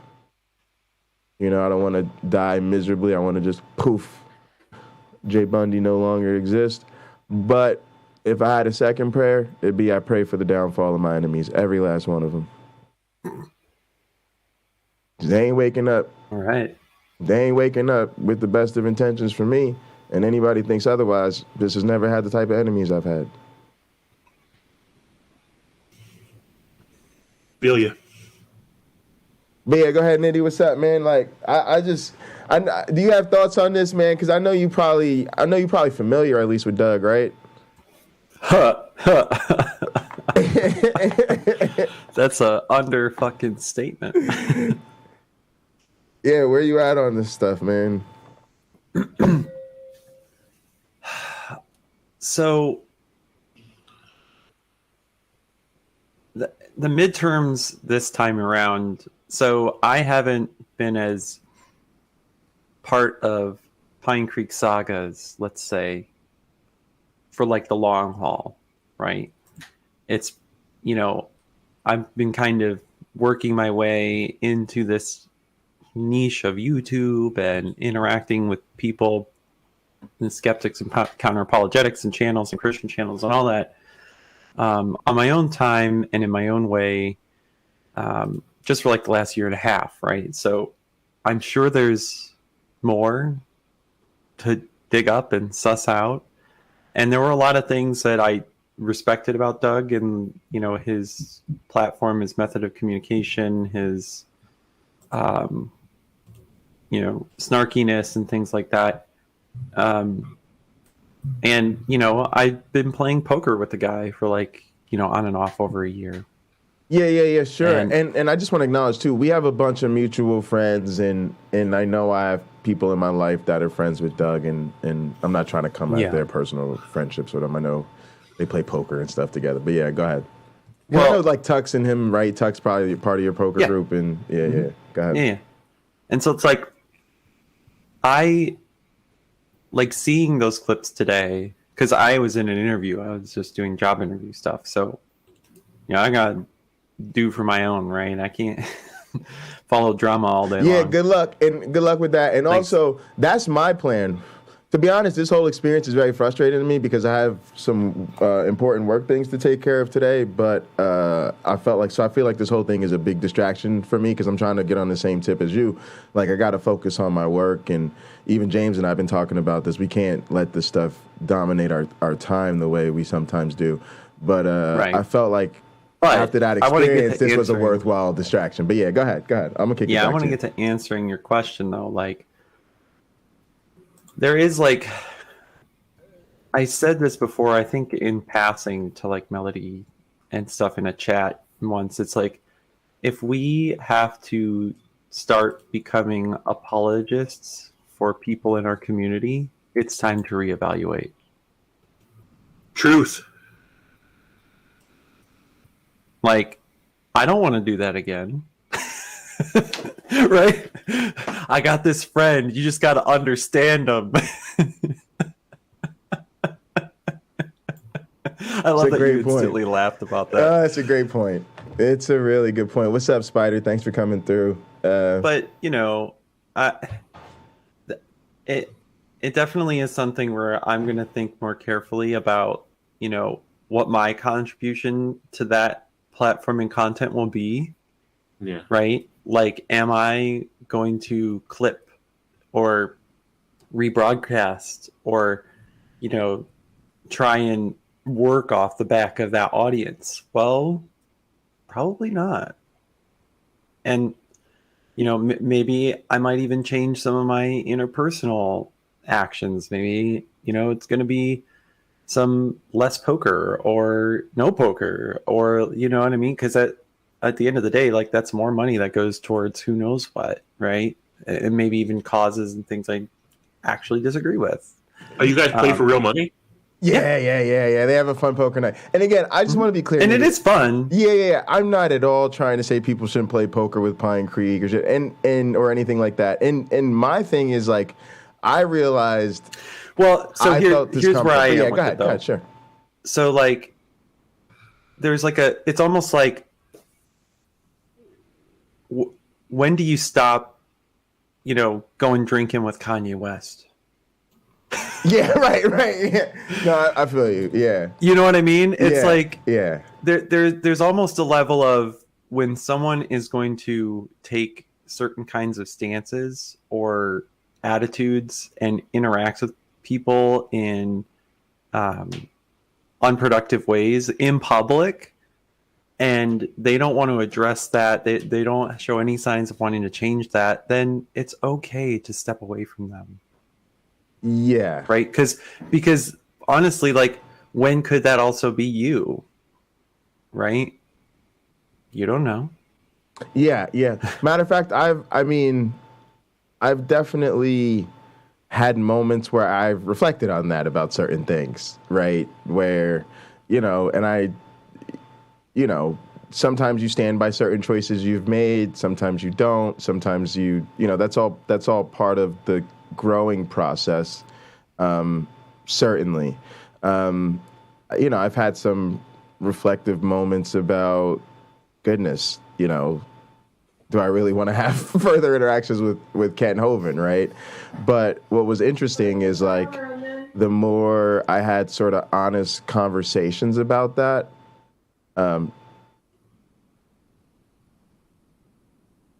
Nitty's good. You're good, Nitty. Take your time. Yep. What did you say? Sorry. No. You're good. I said my wife take your just time. No, I totally understand. I was. Is everything cool? You can give you a minute if you need it. Okay. Oh, you're good. I was just. I was saying that, for instance, for me, like, one example is like Kent Hovind, right? I don't know how much you want to interact with somebody like that. I didn't know. I wasn't aware of a lot of his stuff, right? I would say of like Kent Hovind's issues, I knew of like a little sliver of it, and generally just like wasn't interested in going down that rabbit hole. But as I became to be like, I don't know what to do with this, right? I'm not interacting with this person because I like them, right? I'm only interacting with them because, number one, I saw them bullying somebody, thought that was irritating, and I called them out so I could debate them, right? But at the same time, as I talk to people like Atheist Jr. and Mark Reed, we've all had really interesting, reflective conversations about it. Like, they've all said, I don't know either, right? They've all been like, yeah, sometimes I think I need to stop doing Kent Hovind stuff. Or I think, after this recent wave of stuff, I won't do any more Hovind debates. But then sometimes they're still committed to calling him out. So then they've got to do content about what's going on. It's a struggle but most of us are, the point is we're wrestling with it. We're thinking about it. We're not insensitive to it, right? We're struggling with it together. Like, I don't know what the right thing to do. So I get that, and I'm not a person that again, I don't want to jump to, well, if because I don't want to be the type of person that feels like, I want people to stand up for me and not be friends with Doug or whatever. With you, I feel like those are your own decisions. So I like that. And right. Cameron also said, we should just watch it. I mean, I saw a little bit of what Doug said after, but I didn't see the most the clip. So maybe I should see this. I should pull this clip boy. Up. He put it out there. If Nitty's saying, "Oh boy," I mean, yeah. But let me go. Is it in the Cameron? Can you drop it in the stream chat again? But you know what I'm saying, though, right? Like, it's kind of like I think there is something different, though, than where I would be coming from as Christian me, where it's just like Christian me is like, well, they sinned, and until they repent, they can't come back in the community, right? Right. I want to be the opposite. Like, maybe this person can still earn the trust back, or like, show that they're interested in communicating in a different way. Like, but realistically, Doug well enough to know he's not, right? It's just not. It's fairly unlikely. Yeah. I'm on it. I'll be honest. It's fairly unlikely. Yeah. Even that's charitable, but all right, I'll just grant it to you because you're trying to still keep your poker buddy. So I'll grant that, but kind of we know. All right, let me. Oh no! Like I said before, though, James, is I'm in that position now, right? Become an apologist for someone. It's time to reevaluate. Yeah. All right, let me see if I can get this clip. Can you guys see my screen there? And gather. Affirmative. Yeah. Okay. Great. And variant. Oh, let's see. I think you should be able to hear it. Let's poke and prod at the left, but you're overlooking the fact that poking and prodding at people like that right now is what is being weaponized in our society. And it's just dangerous, Doug, and I'm disappointed in you. I'm not here to debate you. I'm here to tell you to your face that I'm disappointed in you.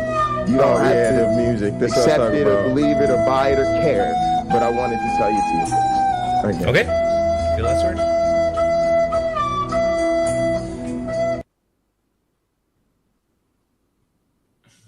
So I think he says. Room's open. I think he said after this that maybe he was a bit cruel for whatever, for playing the music or something. But yeah. So no, I had seen this. I saw it after. I pulled it back a little bit after I went on because I heard him say that and I was like, what's he talking about? So I pulled it back. But yeah. Did he get worse afterwards? Are we missing something good or bad? No, I guess not. But I mean, that's still kind of. Yeah, I mean, it's hella disrespectful, but the thing, Cameron just felt relieved that I saw it. Yeah. Nah, thanks, Cameron, appreciate it. But then the other thing is like, the response from, his crowd is very like, with it, let's just say that. And then, like I said, Cameron and I both noticed, it's like you try this and then you got the white boys just laughing at you. And I hate to say this, but this is again them not acknowledging the privilege. When you have a predominantly white community, it is so hard to feel like you have a voice as a minority of any type. And I know this from, again, a lifetime of being the only black person or one of very few people of color all throughout my life, seriously. And when you speak up and you have your feelings minimized, which is why you're speaking up in the first place, to be honest. It just sucks because you're never going to have the numbers. You're never going to have the numbers. So if it's easy, right? Because you're challenging the group identity. Right? You're on somebody's channel in their community where they're all, having their fun poking at leftists and, racist dog whistling. And the last thing they want is for that good time to be spoiled by some black person with feelings, who doesn't want to play along. Lord knows they don't want to deal with black people with feelings about anything. So, of course, it's just so cheap and easy to laugh off something where you're being called out for it. Which, again, if they would have bothered to notice, there are people in his chat constantly calling him out for it. There are people who call him and try to tell him gently, mildly, in every way to Sunday that he's wrong about these things. And what does he do? He turns every single one of those opportunities into some fucked up ass debate where he turns into an apologist for the right wing and hits them with standard apologetic techniques instead of realizing, dude, the problem is what you're arguing for. Nobody cares how you're arguing for it. The argument is sitting on some bullshit. How does he? And it's this consistent pattern. So, it's just irritating, and that's just how I felt. Like I'm just done because again, it's the same way I feel about some of these viewers. I'm glad y'all have you both here. James, what's your view? Oh no, did we lose James? Yeah, he popped out. Looks like YouTube Punk. Yeah, he's also been. He also really. YouTube Punk tried to call him out, and he basically ended up blocking YouTube Punk. But yeah, we have some antagonistic viewers. Even that was kind of my thing with Stephanie McGuire. Was I know she's been really antagonistic to James, and so. I'm not starting from neutral with a lot of these people because I know that they're pattern in their habit is to sidetrack us. So Nitty, sometimes that's actually where why I'm getting on people sometimes. It's not that I really hate viewers. It's that there's certain viewers and it's like, I see them now. I see exactly what they do because they do it channel after channel after channel. And what it seems to be is like they leech off our community, right? They start to watch our channels. And what it is, you got to think about it. If they go to a bigger channel, if they go to Mythvision, sometimes even a Pinecreek or something like that, they're just going to get ignored because the chat's too fast. The once in a while trolley person or whatever just gets blown off. But when you go to a smaller content creator, you get more attention.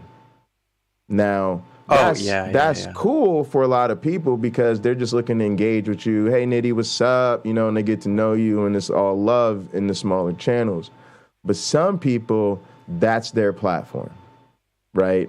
And so they're basically antagonist channel hoppers. Instead of going to watch somebody they support and somebody they like, they want to be soldiers of God in the atheist community, right? And so what happens is over time, they start to get revealed in particular channels. They start to have particular antagonistic interactions with certain content creators or certain people who pop into streams, and you start to realize, oh, okay, this person has a pattern of doing this.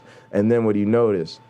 Well, they find the next small content creator related to us who isn't used to their stick yet, and they start all over. And they start with, you know, their good behavior period.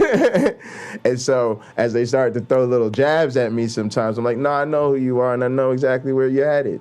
Yeah, you think I ain't going to just jump ahead of it, but I am, because I'm, you know, certain people, because I know who they really are, and I know they're not really fans the way we want there to be fans. They're not really friends the way they want to be friends.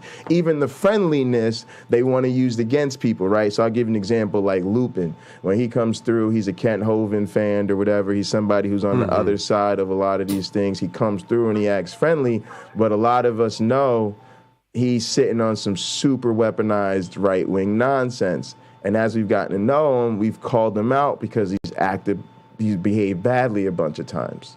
But he comes back through when he sees my one black friend on, because he doesn't have that type of history with my one black friend. So he behaves well. And then he's like, oh, I like this my one black friend guy. He's really nice. I could have a reasonable conversation with him without getting blocked and all of this stuff. And he's trying to like make the rest of us, or myself and Lena and James, some people who've interacted with him, look bad. But it's really like, no, we've just have more history with you. We know you. And this person doesn't, right? But they try to use that as like a foot in the door. It's like, no, I'm a great person who's always being reasonable, right? And I noticed Stephanie McGuire did that. Oh, I just think we should all be able to disagree reasonably and blah, blah, blah. I'm like, yeah, until I start to pull your card by calling up some of my friends who are going to speak to, that's not how you behave. And cool, we're always willing to give people a second chance, but then act like you want a second chance rather than starting down the same old path with the here we go again. And it frustrates me because it's like today you jumped on, you know, me and James was kicking it about something, you know, you had something to say, we kicked it over to you. It's beautiful when the chat is part of that process, but I've learned sometimes the chat is not trying to be that. A lot of times if I'm trying to, let's say, have a meeting with my mentor and we're talking about evolutionary theory, maybe how our research is related to origins of life or whatever, people are going, oh, cool, here's an opportunity to ask some questions to an actual expert. So sometimes the chat's kind of on fire. They're asking these really great scientific questions. I relay them to the guest. The conversation's wonderful. But some people are asking questions, and you got to recognize that they're troll questions. Sure. Right? And they might seem friendly. They might be phrased like a very normal question. but they're red herrings at best, right? They're trying to distract or undermine what we're about here. And it gets frustrating for me when I feel like they might be taking advantage of somebody who's not as confrontational or just less familiar with this particular personality. But I got to kind of watch myself, because I realize sometimes I kind of create some tension, and it looks like I'm picking on somebody, when really in my head I'm trying to stop somebody from being picked on. I'm trying, but yeah, it's all a learning experience. But yeah, man, I'm just disappointed with Doug, because I feel like, yeah, the chat. Speaking of chat on fire, some of the comments about this whole Doug thing have been crazy. YouTube Punk said Doug will play the same avoidance games with my one black friend. Yeah, they see him, then they act real nice, then it's supposed to make those of us, the rest of us look bad.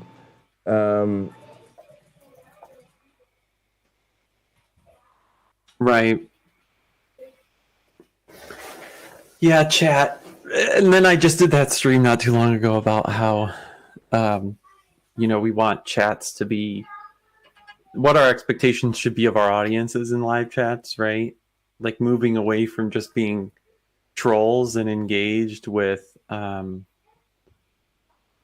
being trolls or like springboarders versus actually engaged with guests or content. Yeah. Say more about that. Well, so it's like springboarded related to what you were saying about like, the chat being on fire. It's kind of like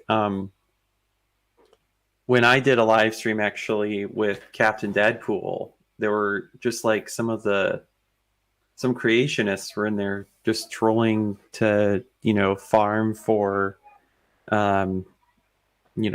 trope Christian and atheist responses to things, right? Not really. And then people of the skeptic community were, firing back with, basically turning the whole live chat into their own little, what's it called? The grand debate, right? Yeah. So it's like, what the heck? Back it up, bruh. Like, be engaged with the content. I've got a guest, and if some of what we're talking about is around that and it's Q&A time, then maybe we'll get in there, right? But the live chat is for when there's a guest or guests, we'll say, right. For, fostering that community and understanding this person's ideas, especially if the video title is, hey, we're here to understand your ideas. Yes. Right, or your accomplishments and things like that. Sorry. If it's midday monkey business, then we can talk about whatever, and you can do whatever, you rip around in the chat, and it can be gather, like whatever. Sure. Harley's Quinn said, tell Nitty to give me all his toys right meow. But yeah, do you want to come play with my toys? I actually, so this is something I try to gently talk about sporadically, because I think it's important to bring up kind of semi-regularly to help people. It's too terrifying. Yeah, I got to figure out what I did something with the alerts in there. Oh, I'm probably hearing them in Gather. Okay. So the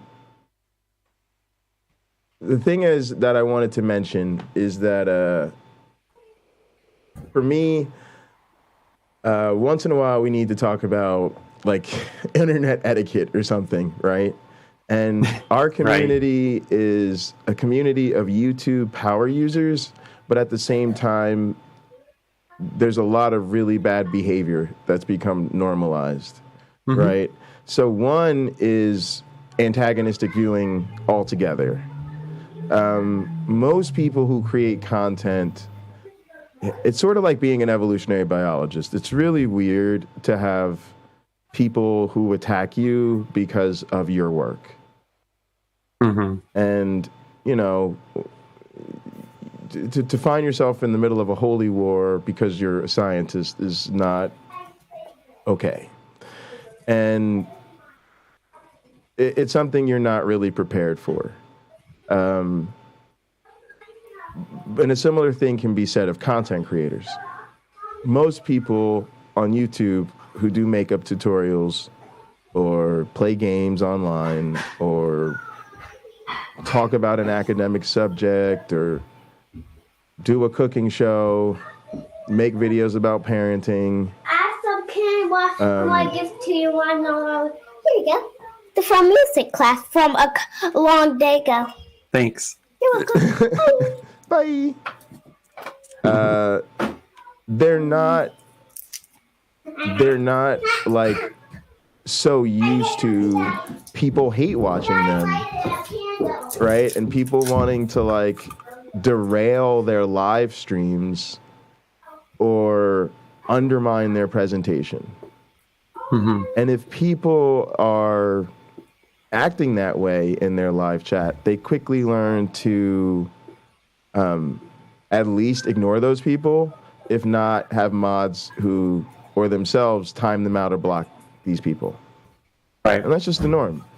If I'm making a show about how much I love wrestling and you come through and you start talking about wrestling's fake and I just want to insta-block you, boom, that's, you asked for it. Right? Because you're weird. You're weird. Like literally go watch something you're a fan of. Stop being a weird person who's like, let me go out of my way to spoil other people's good time. Yeah. Now then we have some people who are considered fans or viewers or quote unquote in our community who also have some really bad habits. Like the one you're referring to is the super distracting live chat. And again, it's great. Every YouTube viewer wants comments. We go live because we want the live chat to be active. We want to engage with the live chat. But it's very frustrating when the live chat becomes a distraction because it takes away from the content that you're trying to make. You're like, I'm putting all this effort into making a show for you. The least you could do is watch it and engage with the show I'm making for you.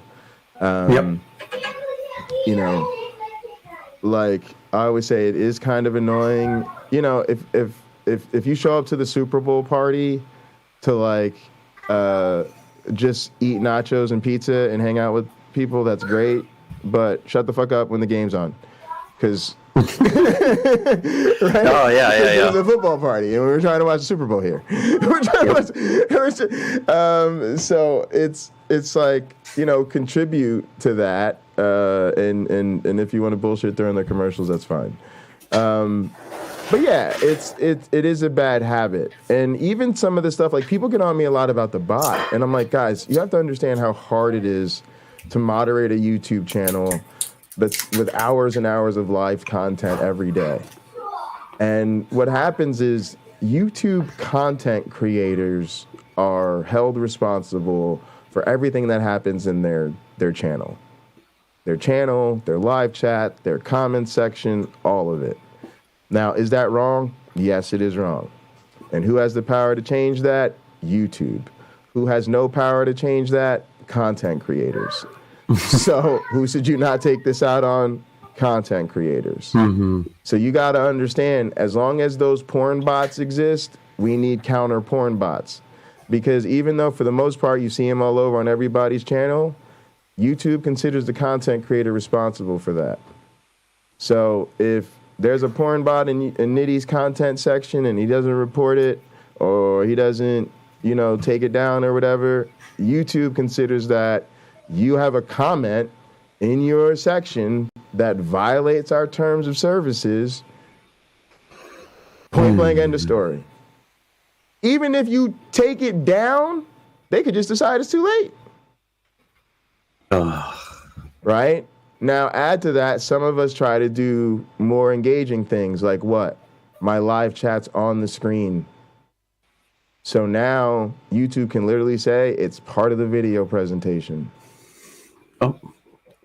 So it's like, I don't want to lose my ability to create content because people I don't know want to spam symbols, which is kind of a weird thing to complain about not being able to do.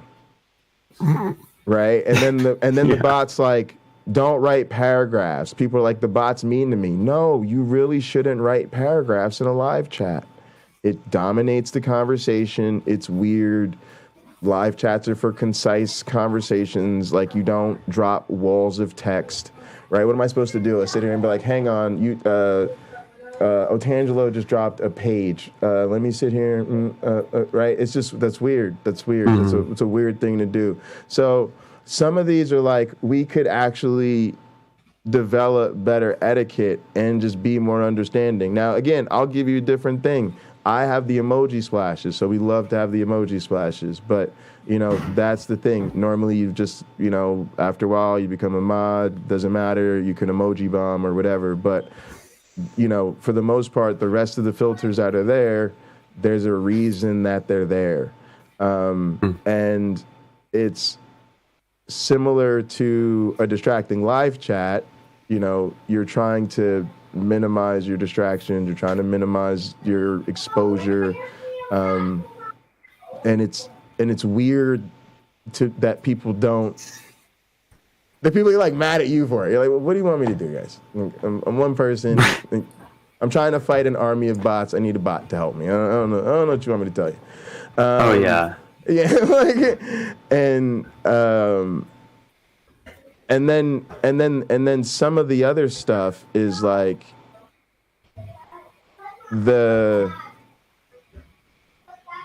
lack. It's like too comfortable, right? Like I've had to even get rid of mods on my own channel for just being too comfortable criticizing me on stream or antagonizing me or undermining my content or, you know, behaving badly. Like let's say right now I'm talking to you and then I have somebody come through my chat like, oh, well, you don't know, 3 years ago, Nitty called a trans person by their born name. Yeah.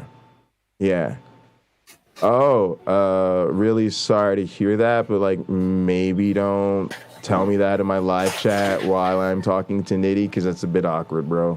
Right? Right? And then they'll be like, and if you continue to speak to him for even the next 30 seconds, then you are supporting his anti-trans rhetoric. And you're just like, no. So, right? I mean, it's just straight, like, literally, like, honestly, I hate to tell this to the chat. You just want to go, all right, where's the end stream button? Where's the end stream button? Boom, end stream. Like, you're just like,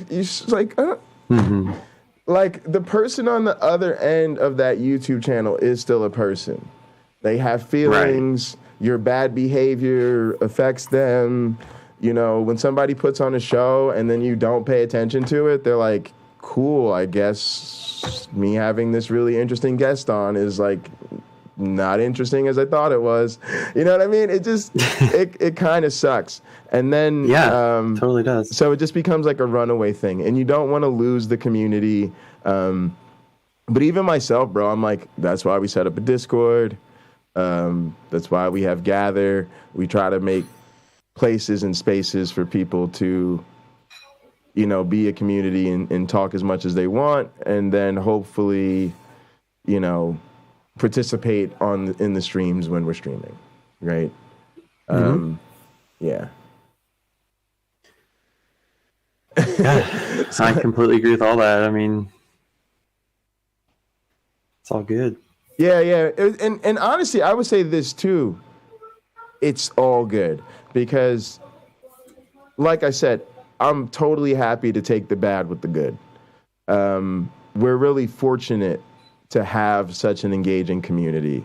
Like, I know what it's like on Twitch, and people I started on Twitch. I think everybody should start on Twitch because you start with 0 viewers, and, you know, you learn to value every single view, right? And there are people who are live on Twitch for hours and hours a day for 0 people, hoping on the off chance that they'll get a viewer, you know?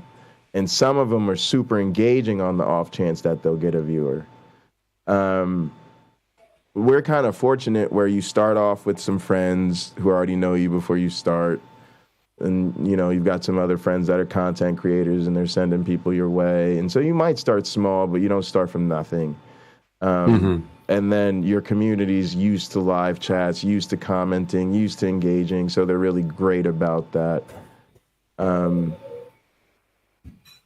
So we're a little spoiled in that regard. So I, you know, more than happy to take that type of participation. But yeah, we should, you know, try to take care of each other a little better when we're in the chat and stuff like that. What's up, Caterpillar? What's up, Scott Duke? I haven't heard of this 1350 thing. I'm still not sure what that is. YouTube Prunk, Ultra Runner, appreciate everybody for being here. I definitely want to switch gears and get to work myself so I can spend some time getting some things done today. But before we do that, let's kind of wrap on this Doug thing, man. I appreciate you coming through. Appreciate everybody for listening. I was gonna ask you, what do you think you do when dealing with privilege? Because I do think part of the problem, it really is always part of the problem. I even found myself where somebody was harassing me and I felt like I was being harassed by an old white guy. And I literally just said, he can afford to harass me. I can't afford to defend myself. Right? Defending myself would be such an exhaustive extension of my time, money, energy that I literally don't have the allotment for. Whereas him being a keyboard warrior and skirting the line of, you know, what should put a person in jail or not is just a game he can probably play and has clearly been playing for a very long time. So you feel like you just try to live your life and hope it goes away, right? And I feel like what you were talking about with some of the changes in terms of what you consume, who you hang out with, when do you stop getting drinks with Kanye or whatever. Yeah. Some of that, I think, is part of the response. I know in my own family, I feel a sense of righteous alienation from them. I feel like us falling out of touch and not being as close and me not wanting to be around for holidays and stuff like that is part of the consequences of their who they are, the way they are, right? And the choices that they continue to make.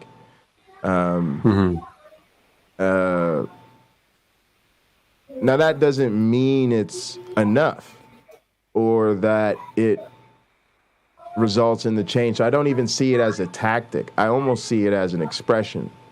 What do I mean by that? To me, a tactic is something you do hoping that the person will change, which is cool because, let's face it, any form of communication is some kind of manipulation if you want to take it to that level. But what I mean by a tactic is more something you do where if you don't get the response that you're looking for, you'll be frustrated because it will feel like your tactic didn't work. Whereas to me, an expression is I'm showing you how I feel. I'm demonstrating a change in my behavior that results from your behavior. The difference being if your behavior still doesn't change, I am not going to change or regret that expression, because it isn't about changing your behavior. If I'm no longer drinking with Kanye, it's because Kanye, we ain't cool no more. Right. And yeah, so absolutely. Yeah. Some people, so I'm just saying, some people might say, I'm going to stop drinking with Kanye because I really hope that's going to make him think about what he's done. And to be honest with you, when I called Doug today, that's the perspective I had. I knew he was probably not going to respond the way I would hope he would, but I was trying to say, Doug, if you really meant it when you said I'm your friend, you've disappointed your friends. Mm-hmm. Yeah. And here's one of your friends saying you've disappointed me, for real, for real. Now, if that don't change you, that don't change you. But I'm still expressing my disappointment. You see what I'm saying? So it's yeah. That's I just wanted to put that out there. And we should all be, adult enough, hopefully strong enough, and empathetic enough to either accept that response or, say, I don't agree, but I'll still be civil, and maybe it does mean for a time I'll go off and reflect about, what I did that is disappointing you, right? And maybe we still won't agree, and I'll be grown up enough to stay on the other end of this, But that's hard. It's hard to, live that reality too, though. You can go through senses of grieving from that, or I don't know where I'm going with this, but well, yeah, I think for me too, that's part of it. I really meant disappointed. I realized that in a sense my feelings are hurt. And I don't know why we live in some society where it's bad when somebody says something hurtful for you to be like, hey, I'm a person.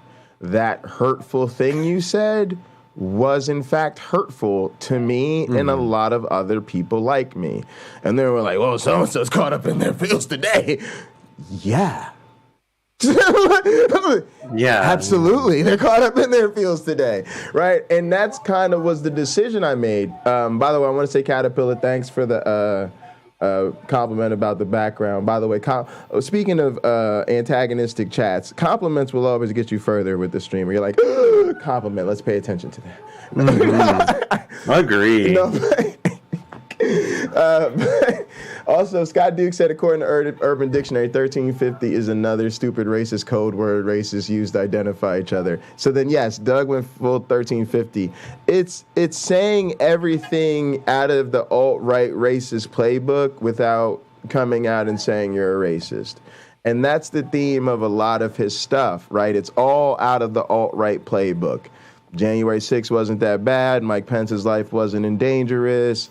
Oh, he took the January 6th. I forgot to mention when he was talking about would they really have, what would they really have done if they stopped it? Would they really have stopped the peaceful transfer of power? Just all of this type of apologetic nonsense. The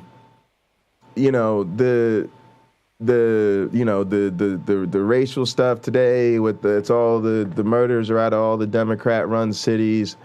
Why is this even a topic? What I was trying to understand is why is this even a topic of conversation?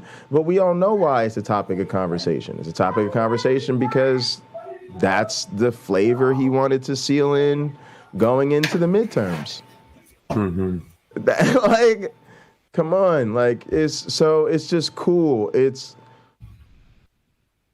When it's game time, everybody's gonna play their positions, right? So we see what everybody's moves are on game day. Cool, it's game day. What did I do? I suited up, quietly went to the polls, boom, cast my votes. Oh, actually, something happened. I had the chance to come home, do a stream, and reflect on it. All right, but what do I want to talk about? What did I want to talk about going into the midterms? I wanted to talk about unqualified people like Herschel Walker being hypocrites. I want to talk about the Trumpist voter intimidation, the anti-democracy, them already laying the seeds of stolen elections, the fact that we got to defend and protect reproductive rights, the fact that we got to continue to make progress on cannabis, the fact that, hang on, they just tried to block our student loan debt relief. Okay, we still got to deal with COVID. These are the things we've decided to talk about going into the midterms. So if we was going to speak on it, these are the things we've thought to speak on. What did you think we should speak on going into the midterms? Well, guys, you know most of the murders are done in mostly Democrat cities. Cool. That was when you went into the huddle. That was the play you drew up. You was like, oh, I got something for them going into these midterms. I got a cool Pinecreek play. They're gonna love this one. Right? That's what you drew up for game day. So it's just like, all right, that's just where we're at. And so it got to the point where I just said, yeah, this hurt my feelings. This disappointed me. This triggered me. And quite frankly, this particular person has hurt my feelings and triggered me enough that I just need to stop watching their stuff. Because if they continue to take opportunity after opportunity to make content like this, and then every time I click on a Pinecreek video, I'm making a 4 or 5 hour stream about I made the mistake of clicking on a Pinecreek video today. You know, it was Uncle Bobby saw some shit. Uncle Bobby had to wax about some shit. But it's like James said, like I can't put that in my diet anymore because it's taking me off of the steady diet of things that are productive as an evolutionary biologist, and you know, things I got to do for me and the things that I have fun with. You know, I should be working on research papers, teaching, gaming with my friends, and trying to become a dominant pinochle player. You know, that's what matters. Super heel stuff. Yeah, and you know, Doug, I appreciate a good heel, you know, so I think Doug might still find a place in Word Wrestling Entertainment. Maybe. I don't know. I could use that kind of nuclear heat. But yeah, I'm just over it, man. I'm just feeling like dude's not helpful right now. And I kind of am accepting it in a sense because I know his whole thing is he's dead inside and he doesn't care. I don't think he's a bad person. I genuinely don't. I would not take it that far. I don't think people have to be bad people to do bad things.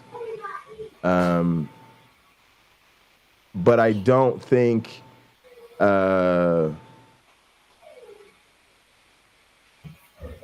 he's a good guy. Right? I don't think he's, you know, I think he's an agent of harm at this point. And what I'm kind of recognizing is, like a lot of apologists, they're just going to do what they do. They have, I don't want to say they're too big to fail, but they have a certain security and the size of their audience, their economic situation, that they're just doing their thing. And I guess what I realized with Doug is he's just doing his thing, and it's upsetting me. But part of what's upsetting me is he's loving it. So I'm realizing he's passionate about this thing I don't like. It's like when people realize if we're watching wrestling and gather and you don't like wrestling, just go away. Because you're just going to irritate wrestling fans if you sit around talking about how much you don't like wrestling in the middle of a wrestling show. It's not that we don't understand your opinion or don't respect your disagreement, but we're trying to enjoy a wrestling show. And so now is not the time we want people telling us their fundamental disagreements with the venture, right? And so it's just almost like I'm not a fan of this Pinecreek. He has every right to grow and change and sprinkle in the flavor of right-wing politics as much as he wants,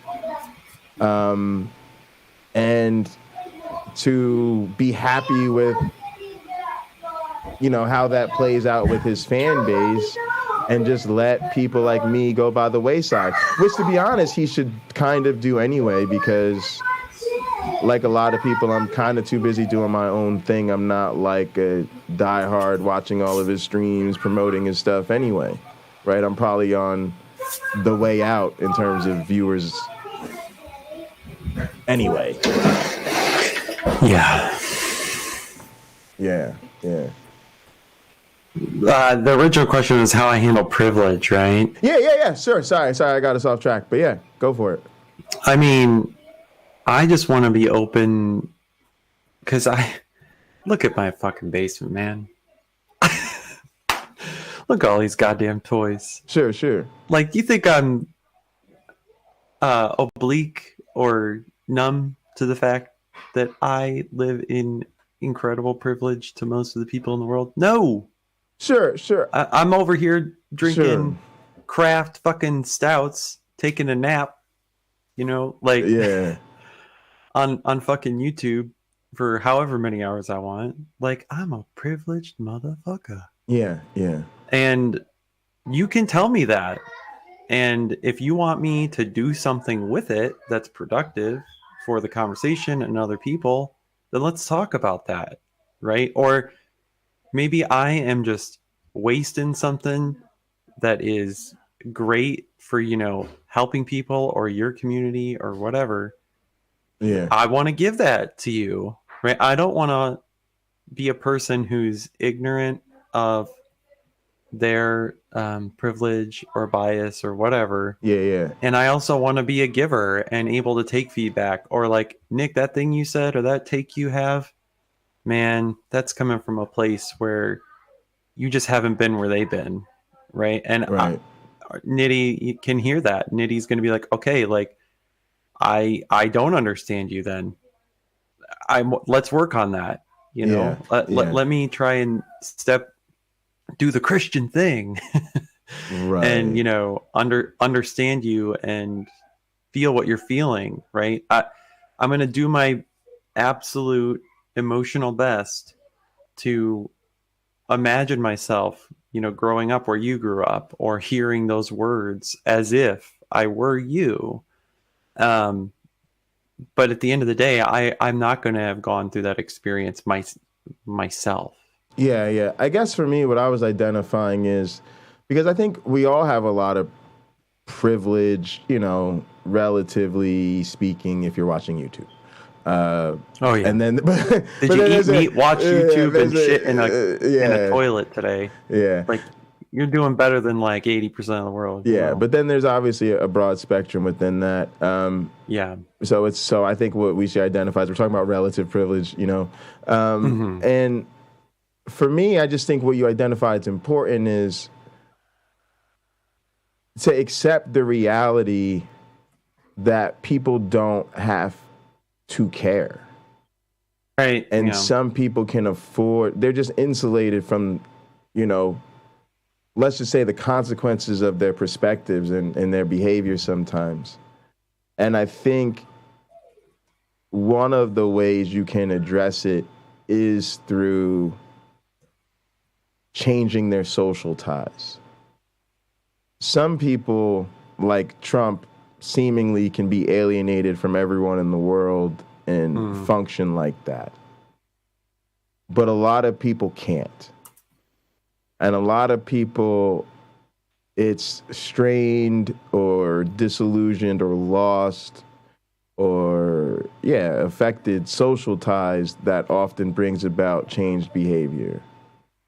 Being considered a social parasite in the group, the family, your class, your workplace, does affect people. Everybody remembers, that scene from Mean Girls, you can't sit with us, but that's a real life fear for a lot of people, right? That you could do something you know, and then something just that simple. You know, you could step out of line with somebody in your social group. The next day you walk into the cafeteria in middle school or high school or whatever. Your friends is like, nah, Holmes, you really can't sit with us. And then you're struggling. Now you're literally in front of everyone, your whole world, all of these 8th graders that are the most important people in the universe to you, not knowing that 3 years from now you'll forget most of their names. But the whole world is now watching you in this epic struggle, right? Trying to find a new group and who are you going to sit with, and maybe it's just all too much to bear right now, even trying to, approach the kids in the math club and ask if you can sit with them or whatever. So what do? You go find some lonely spot by yourself and sit there eating your sandwich all sad and pathetic, and the one break in your day is just now turned into this social nightmare. Why? It's just how we're wired, y'all. We're just wired to, like, not want to be singled out of our group like that. Yeah. And it doesn't matter if you go to public school, private school, home school. Everybody knows what we talking about. It could be just the 3 of you and your mom's is homeschooling you, but if your younger brother and sister is like, nah, you messed up, you're gonna feel that. So, there's some level at which we almost have to go for the things that transcend privilege, right? Or some of the creature comforts that come along with it, right? So, you mentioned poker night, so that's the example that's in my head. But if that poker night dries up, that's a message, right?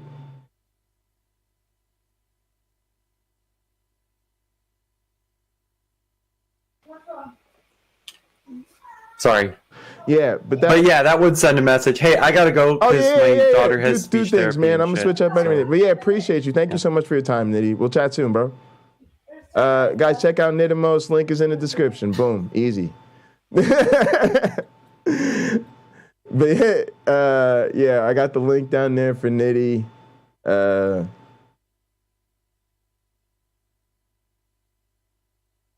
Said it's his Bob Price moment. Yeah, it's just y'all, it was just finally enough for me. I just finally seen enough, man. I finally seen enough where I really was set off. I was like, okay, I need to just all the way unplug from this. And it's not gonna be It's not going to be, it's not going to be the easiest thing for me, but it's just what I need to do at this point. I just need to unplug from that because I do care a lot, man. And one thing that has come to, light for me in the last couple years is, and I really do want to thank my dad. Y'all, hopefully my dad will get in here. Shit, my dad might want to play cards tonight. I might have to really scratch my whole plans for the day. I owe my dad so much because both my parents are fantastic, but my dad in particular really raised me in the New Jersey political scene. And as a kid, you just don't care because you're a kid. I want to go to Guitar Center, play drums, talk about girls, rent wrestling videos from Blockbuster, play video games, go to Dick's Sporting Goods, and shoot hoops. Or go to university, shoot hoops, go to basketball camp, kid stuff. But instead, we got to go to the historic opening of the courthouse, party at the governor's mansion, some fancy fucking dinner at the North Ward Center, some fucking pageant thing, all this fucking social spheres, special events. We got to work on this fucking non-profit event, this guy's campaign press release, going door to door with Cory Booker, all of this shit growing up, man. And you really learn that the political process, and don't get me wrong, y'all, it's fine to talk shit about politics. And nobody talks shit about politics and politicians more than the people that work with and for these people. But you learn that those conversations where you talk shit about politics are always with a wink, wink, and a nudge, nudge. And that's across the fucking aisle. You know, when you're dealing with, let's say, normal, standard fare American politics pre-Trump era, yeah, them Republicans might be on the other team. You might take shots at them. Motherfucking campaign season comes around. You might spend millions of dollars to try to end their career right now. Facts. That's just facts. But honestly, when you get together at a dinner, when you see him at an event, you see him out in the streets, even when you see him in a debate, you might just have stepped off the stage from debating the other side. It's all friends. It's all shaking hands, hugging. How's your family? How's this and that? Why? Because we got to all get along together. The way it used to go down, a lot of times you actually gained a preference for somebody you ran against versus somebody you hadn't run against. What does that mean? Let's say I run for mayor on the Democratic ticket. I win. James Apperson happened to be my opponent, but he was a Republican. I beat him for mayor. All right, cool. Well, what happens to me? When I got to go back and reach out through and do stuff with the other side, I might go through James Apperson. Why would you do that? You know he's going to run against you for mayor again. Yeah, but number one, I already think I can beat him. Number two, I've already seen him operate. I know he's got people. I know we can do things together. So we're both going to realize we could do a lot for each other. And so we're going to do a lot for each other in the next 4 years and then let the chips fall where they may when the election comes again. Why is that? Because we need each other on certain issues. It might be certain issues of economic policy where he has certain connections to the bankers and, certain power players. And I really need those power players who he has more of a connection with to start really investing more in urban communities and, investing in women and minority-owned businesses, right? So, look, man, let's come to the table. Let's do something. Hey, James, I'm going to let you cut a couple ribbons, get a couple wins for the local Republican Party. At the same time, y'all going to bring some money to the hood. And, that's going to be just a win for everybody. And you respect one another, and you could continue to disagree about abortion and legalizing marijuana and, all of the substantive issues that you disagree about, but you still respect each other. And you learn humility before the altar of democracy, I hate to say it. You learn that, number one, we all need each other. And we're all neighbors in this shit. On some real shit. We're supposed to handle this like we're all neighbors. Yes, I want the trees trimmed. You don't want the trees trimmed. I think we should fucking let people, have more snow on their property. You think if they don't shovel the snow the day after, they should be fined. Whatever. We could disagree about all of that. But we still got to live together. And now it's like turned into this thing where politics is just a fucking game to people. And they forget the wink, wink, nudge, nudge part. And it's now I got to remind people, this is not a fucking game. This is not a fucking joke. Yes, we say we're having a conversation. We say we're having a debate, okay? But let's be very clear. This isn't a fucking debate. This is real life shit. This is how real life shit either gets done or doesn't get done. This is how lives get improved or don't get improved. This is how the material fucking fundamental conditions of reality in our day-to-day lives are fucking determined. When we get on YouTube and we talk about, I believe in a God, you don't, that's a fucking debate.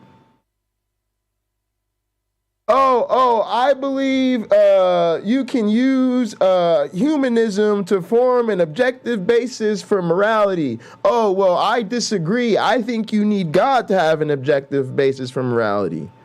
That's a fucking debate. Why? Because the solution or answer has never determined whether or not motherfuckers can eat, read, who they can fuck, or sleep and drink at night. Oh, but whether Democrats or Republicans take the motherfucking House and the Senate, nigga? That's some real shit, fuck faces. Y'all gotta learn when the debate is really not a debate, is much more than that at stake. And these motherfuckers treat it like it's a YouTube fucking counter-apologetics debate. Like, we could just sit up in here and have a fucking healthy disagreement about this shit, and then we could score points and wrestle each other with words, and if you can't objectively disprove, nah, you are playing games with people's fucking lives. Flat out.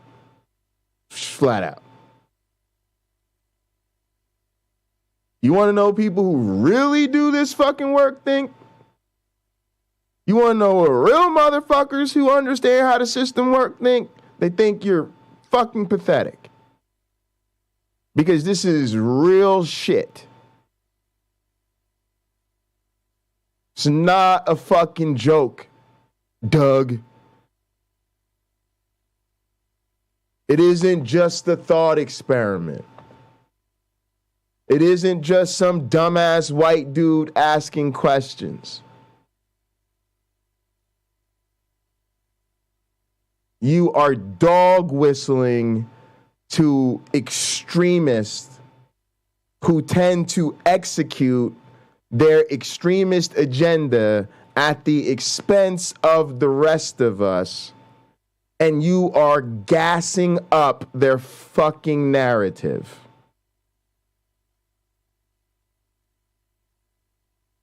Literally, the trope of the political meme of a fucking fundamentalist 8th grader. Hey, did anybody notice all the black people live in the cities and the cities vote Democrat? Yeah. Anybody ever notice that? Yeah. And then most of the people who commit murders, if you think about it, most of the murders take place in the city. Most of the murders that take place in those cities are committed by the black and brown people. Most of those murderous cities vote Democrat. Connect the dots, y'all. Connect the dots, huh? Connect the dots, y'all. Can you connect? Yes, we can connect the fucking dots, Doug. That's the problem. The problem is we can connect the dots very fucking well, Doug.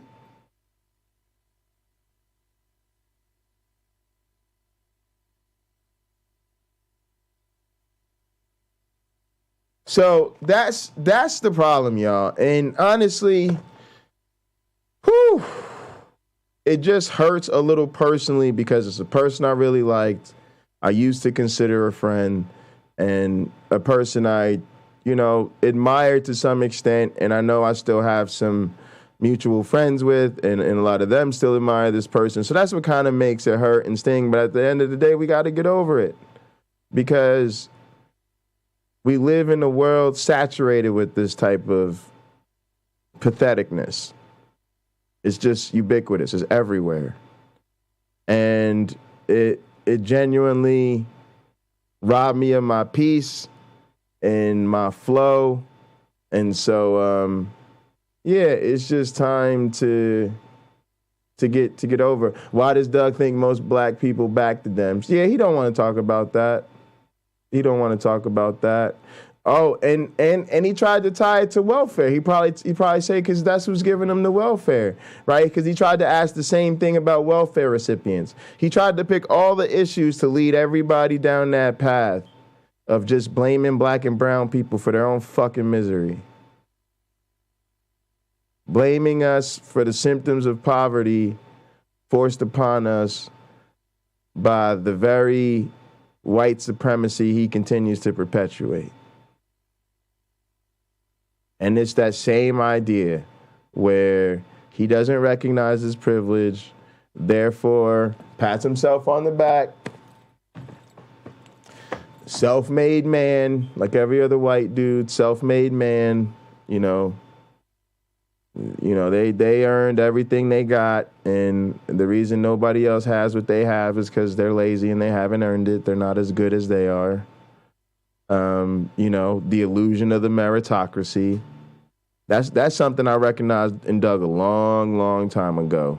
Doug is somebody who really, really, really is under this illusion that, he can just overlook his privilege and sit there and pretend he's earned everything he has. And according to that narrative, as long as that's the rules, he and people like him are not to blame for what other people are dealing with. And maybe that's what this really is, right? Maybe this, in a sense, is a defense mechanism. Because I think the truth is,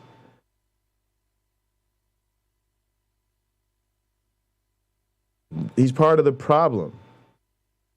And I think the same way he is become comfortable being skeptical of his former faith, he's not yet comfortable examining other parts of his identity.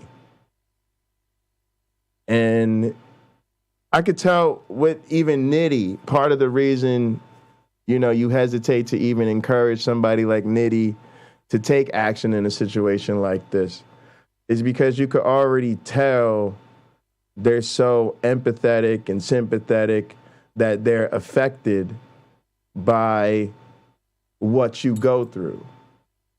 So you don't need anything more from them because they're already affected by what you go through.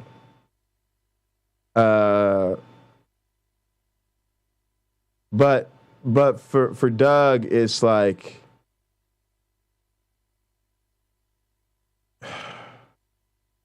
he makes you feel like it's your fault if you're upset by his triggering behavior.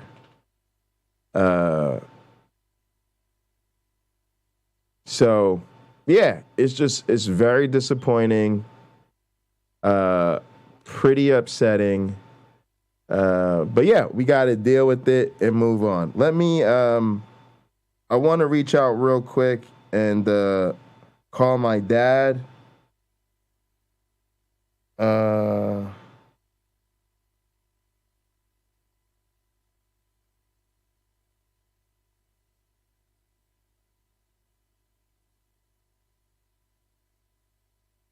Okay. All right, cool. I think my dad's got a thing to go to tonight, but he said he wants to play cards on Saturday.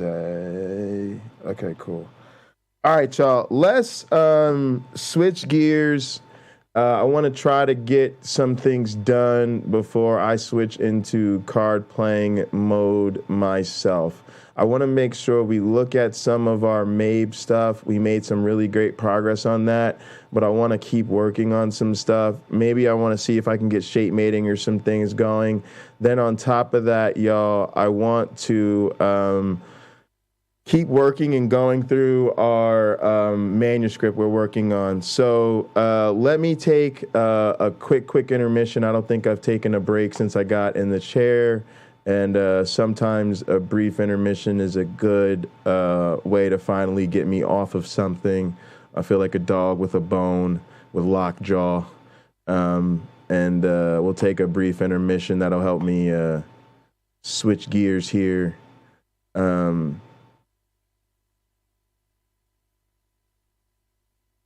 Let's actually hear a little bit of this midterm madness. I'm always interested, and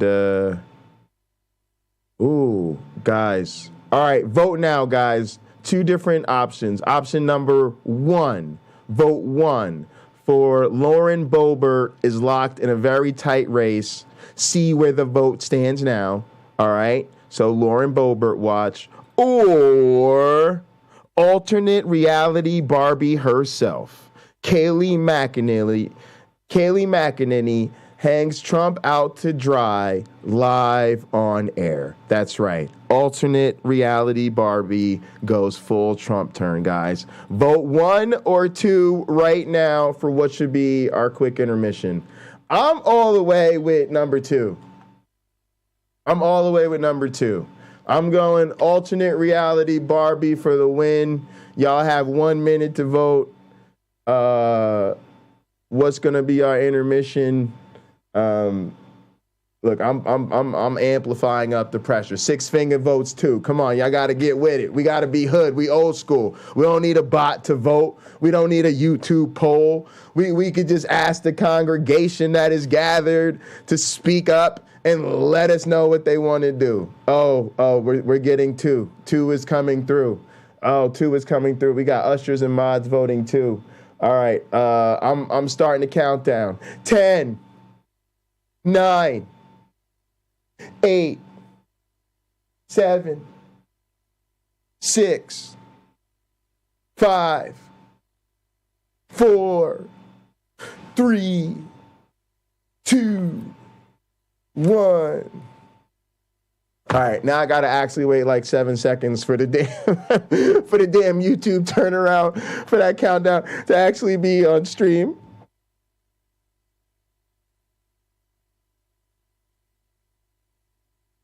All right, there we go.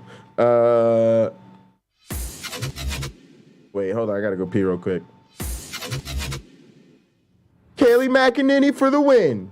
And that could go straight through the state of Georgia. Does that include Trump? I think he needs to put it on pause. Absolutely. Look, he'll make that decision. He'll make his own decision. But does he go to Georgia? If I'm advising any contender, DeSantis, Trump, whomever, no one announces 2024 until we get through December 6th. Do you see the former president a need for him to go to Georgia? I think we've got to make strategic calculations. Governor DeSantis, I think he should be welcome to the state given what happened last night. You got to look at the realities on the ground. And Herschel Walker, we've got to win the Senate. That's it, guys. Got to win the Senate. All right, we'll move on. The Democrats that was like a pep talk. Pep talk. Yeah. Hey, that's talking to the squad there. If it was a pep talk, it wasn't a pep talk for Donald Trump or his most devoted MAGA people. That's Kayleigh McEnany. That was his spokesperson saying, hey, maybe don't announce that you're running for presidency because you being out there is really going to hurt us. And we have this important race to focus on, which you should probably just sit out. Just, get some rest at home. But, Ron DeSantis, you should come over here, buddy. You should be campaigning. Trump, don't feel obligated or whatever. It's a long flight. You don't want to have to do that. That is just devastating. She went on Fox News to not only diss him, but to boost the guy who's going to be challenging him for the GOP primary. Adrian, that is just devastating. Absolutely. But it shows you, with the GOP and a lot in life, that with some people, you're only relevant when you can help them. And the thing is that Donald Trump, because of his antics and also his many indictments. It seems that he is no longer all that helpful to the GOP. And as a result of that, people don't really want his stank on them.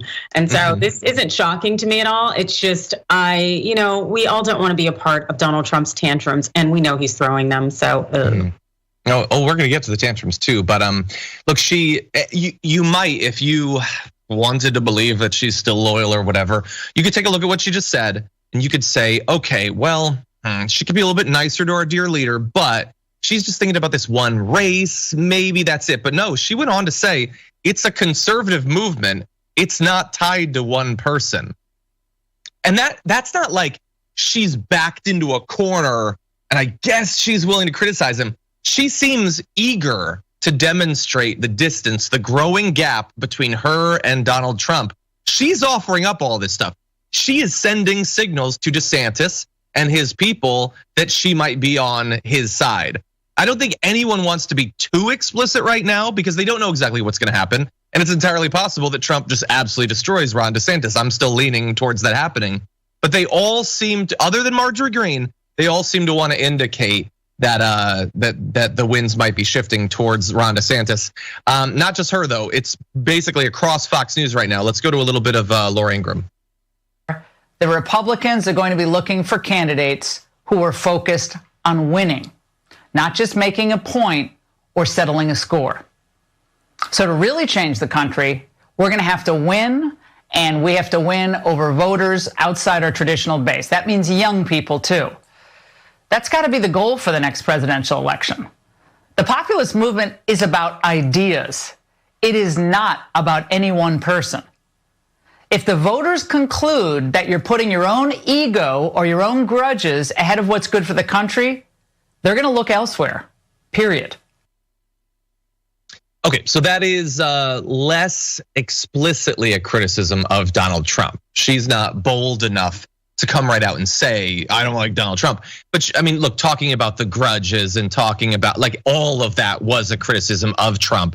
She knows that that's how it's going to be received. She doesn't want to like explicitly draw his eye by saying, but that's what she's doing right there. At the same time, we can criticize a lot of what she had to say, talking about the populist. All right, gang, I really appreciate y'all for rocking with me today. I know people are in and out as always, but I really appreciate that. I was thinking about what Nitty had said about privilege. I think touching on social consequences was a really important thing. But in general, I want to reinforce what Uncle Bobby says. When you're part of a group and you are trying to help people in a different group, you have got to deal with the members of your own group. I think that is the toughest thing for all of us to remember is I don't care what you do with your white privilege, but you got to do something because we need help. And it's just like the needs of our LGBT fam are never going to get addressed unless those of us that happen to be heterosexual call each other out. You know, that's why you appreciate the Uncle Bobby in the world, Uncle Bobbies of the world, reminding us nobody thinks more about gay sex than heterosexual Christians.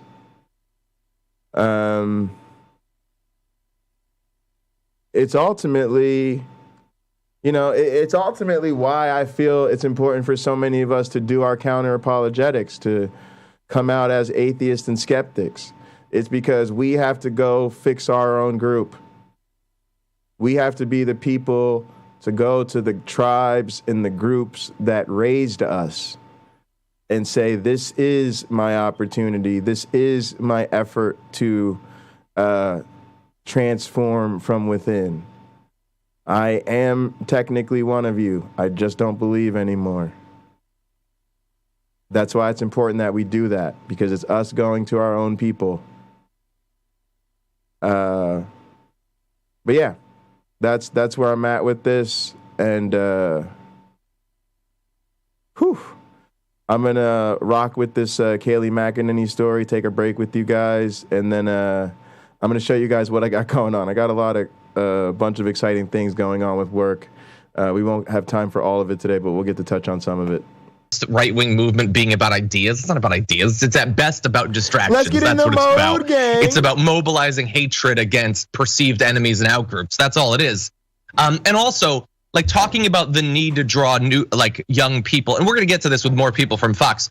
All of the advice that's being provided by these pundits, first of all, no, they were not saying this before the red wave dissipated. So it's convenient for you to all of a sudden radically shift your approach.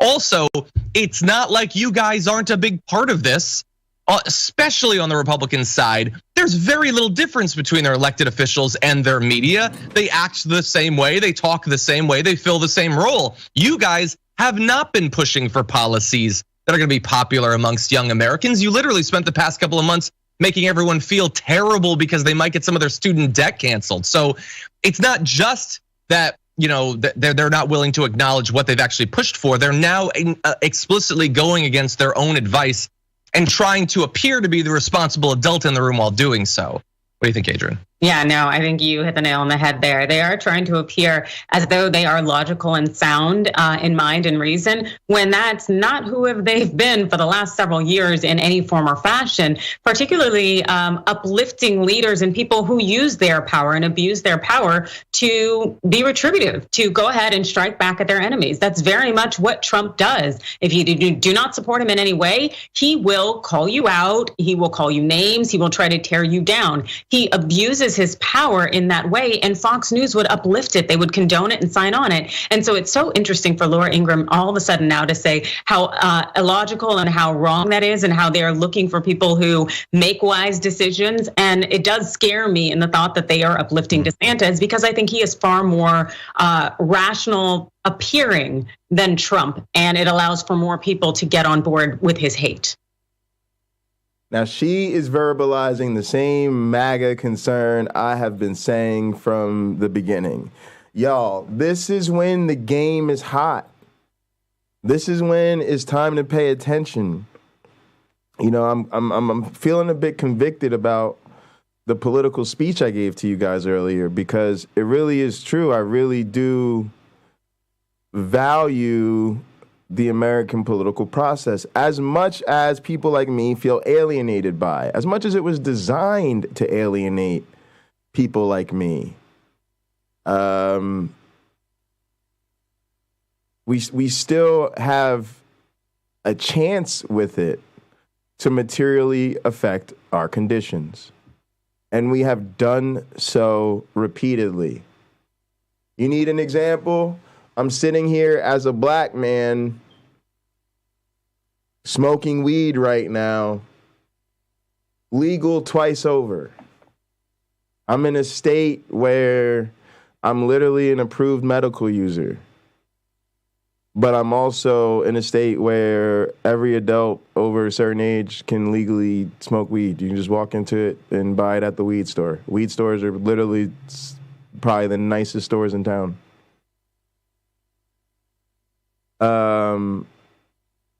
Hopefully I'm part of the reason, you know, one of the big dispensaries around here will start to try to facilitate a little bit more contactless serving. You know, I'm not an idealist in terms of solving all of our problems, but I am, I see myself honestly as a pessimist. I see myself almost like James, as someone who's like just realistic about the fact that we're hell-bent on our own destruction and that we will in fact succeed at destroying ourselves. And we will not make the changes that we need to make until it's far too late. But within that, I think I still hold on to some rational, reasoned optimism. It's very practical. It's very evolutionary based. Most of us recognize we got one life to live, and we are going to try to make it better.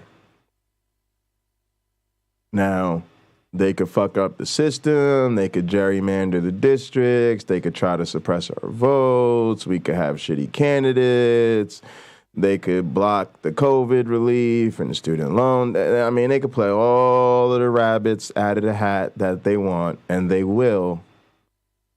But until they lay us all out, we will try to make our lives better because we don't have any other options.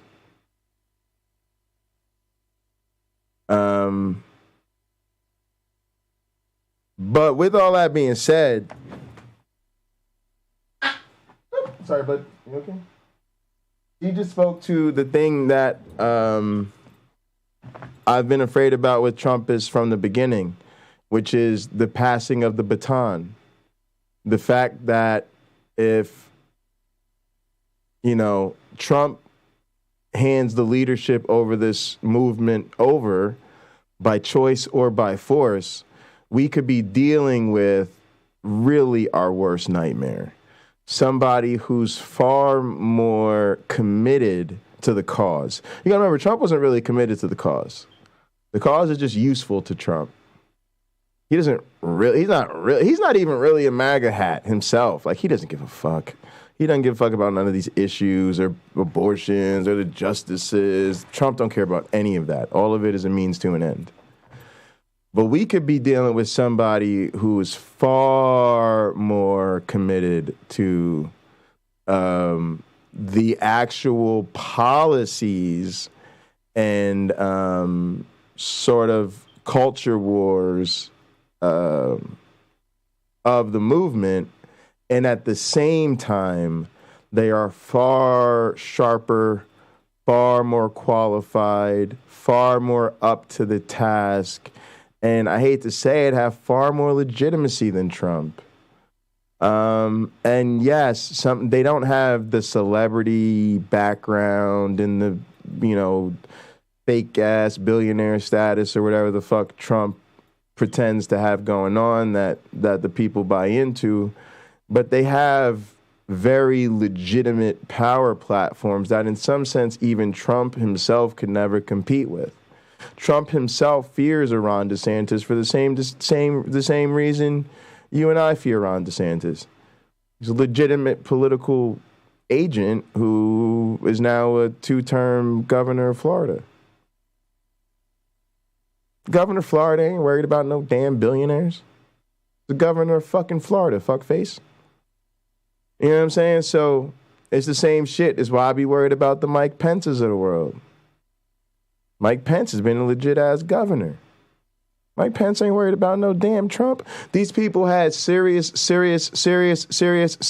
political careers before Trump. And they will have serious political careers after Trump. The fucked up shit is Trump might be the least of our concerns because he's the least politically capable of the fucking Trumpist options. Yeah, exactly. There are significant stylistic differences between them. There might even be substantive differences. It's possible that Ron DeSantis would not give a speech to send a crowd to sack the Capitol. So that might reassure people who are worried about the future of democracy. He, of course, would support laws that make it harder for people to vote. So it's not 100% a net gain. But he's also perfectly willing to turn all of American politics into a referendum on whether trans people get to exist and whether kitty litter boxes are in school classrooms. So let's not pretend that he's a totally serious old school fiscal Republican or whatever. Right. That said, I want to make sure that people understand that the frustration over the midterm election results, the possible criticism of Donald Trump and his role in the party, again, goes beyond just Kayleigh McEnany. Laura Ingraham, Sean Hannity's podcast is calling for self-reflection. We just have to accept it for what it was, and I'm sure he'll be very serious as a part of that, and he will come out with responsible, serious advice for the party going forward. In Georgia, where obviously the GOP is very worried about the upcoming runoff election, their lieutenant governor, Jeff Duncan, says Donald Trump got fired Tuesday night and says he shouldn't come. So I guess he agrees with Kayleigh McEnany. Ben Shapiro said Donald Trump certainly is not the leader of the Republican Party. His priority is not the Republican Party. Look, that, I guess, give Ben Shapiro a little bit of credit in that he's more explicitly criticizing Donald Trump than some of the others will. But you also know that if he becomes the nominee again, he's going to be rushing to get Donald Trump to like him. I mean, this is a guy who, he'll do stuff like this. He will occasionally take the difficult stance. For instance, all the way up Trump's booty hole. He supported vaccination. And how did that work out? When the Republicans turned against it a couple weeks ago, he said that if he could do it again, he probably wouldn't get vaccinated. If I knew now what I knew then, I wouldn't do it. So there can be a little bit of perceived bravery, but more important than his values or his bravery is his audience. And if he feels like he's beginning to lose it, he will 100% turn on his previous positions. But you've got the New York Post with their Trumpty Dumpty front page. Man, that's something. And Tucker Carlson says Republican leadership of the House, the Senate, the RNC should go do something else now because they failed to conjure a sweeping Republican victory. And isn't it convenient for him to say that the elected leaders of the Republican Party are to blame for this when he has been driving so much of? Doug said that about the vaccine, y'all. Okay, that's it. You know, I don't play with that, man. I don't, like, that's what I'm saying, y'all. Like, no, like, you're just a right winger at this point. Like, it's just okay. Okay.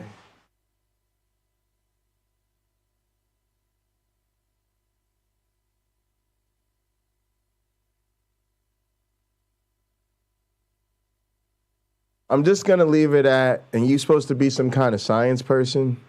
Of what they've thought and said and focused on.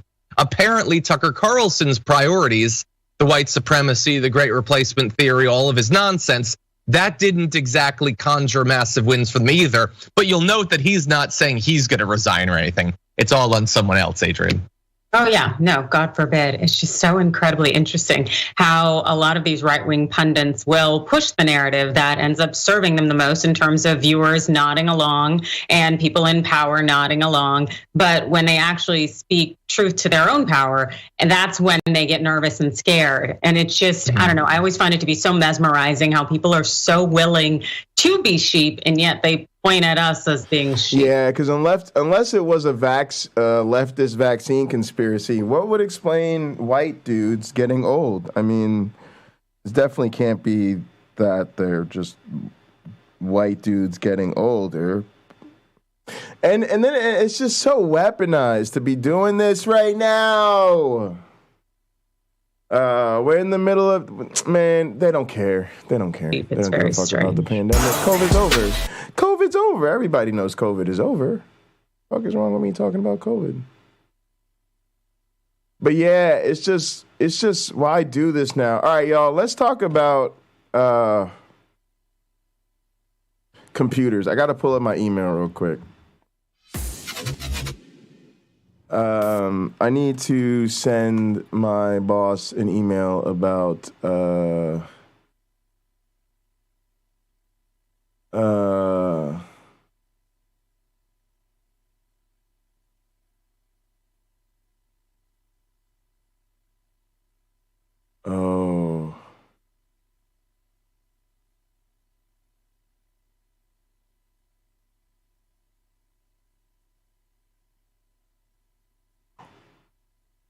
All right.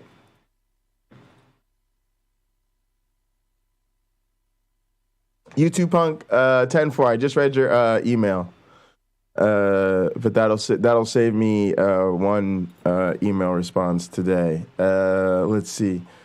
Look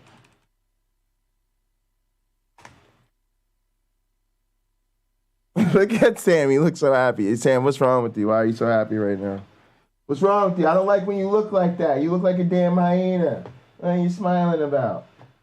What are you smiling about,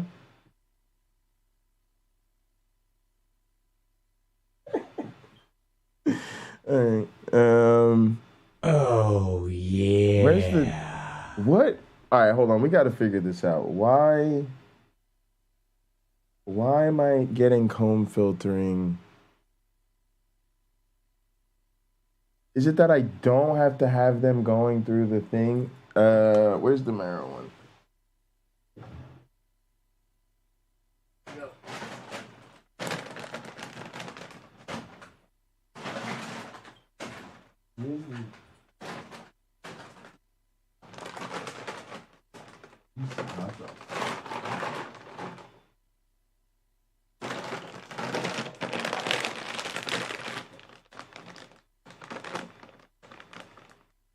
Gave him a hot dog.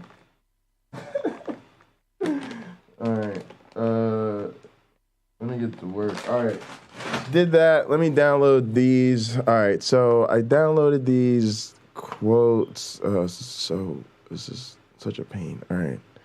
So I guess because they gave us the 3. Alright, fine.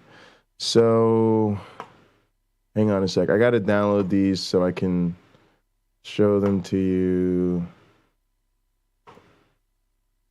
without my email.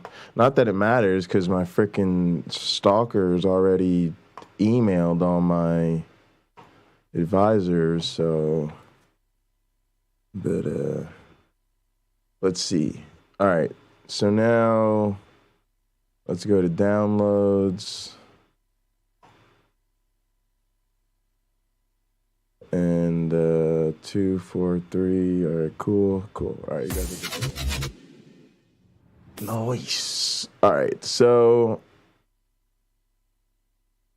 we want this computer, and we've got to explain to the people that are helping us buy it why we want it more than this computer and this computer. Let's put on some lo-fi. Nope, you were supposed to stay there and do new tab. That was pretty loud.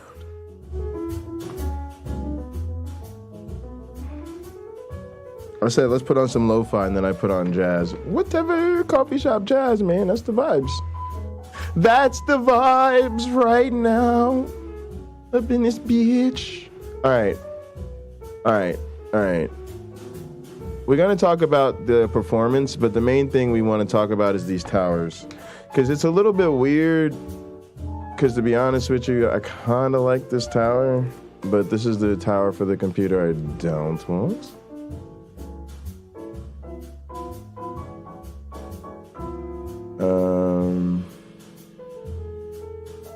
Yeah, when did this damn thing come out?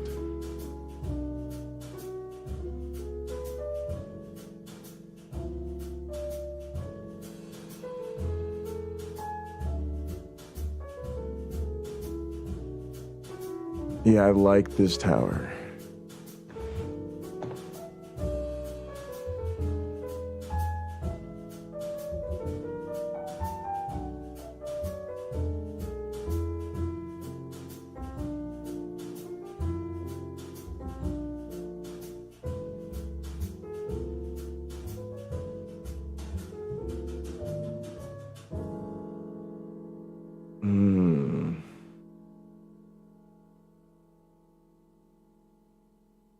All right, let's see what's going on, if that's the case with this.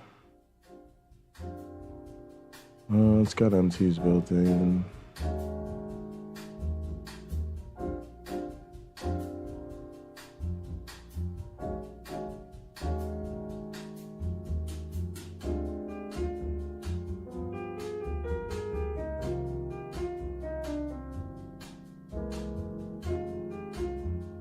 Interesting. All right. And then this one is, I think these are both 3660s. Yes. I don't know why I could just type this, but I'm being efficient.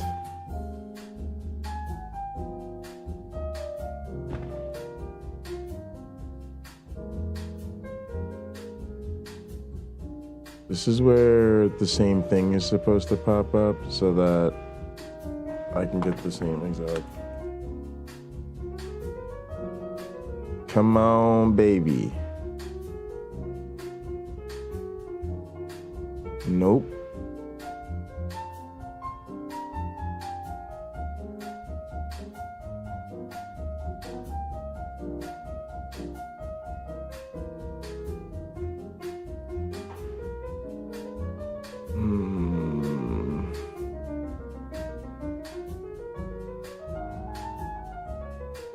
Hey, Carrie Ann.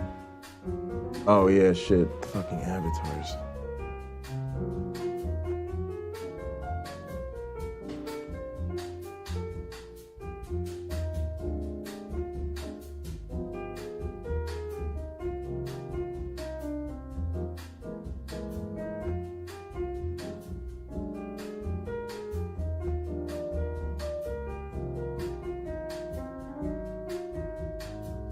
All right, I'm opening the avatars, taking a minute.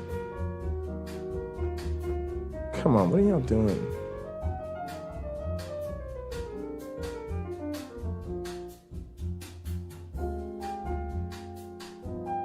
All right, let's close stuff.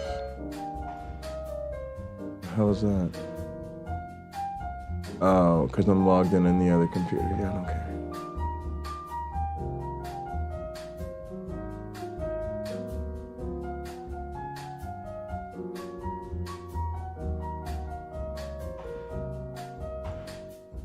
That's weird.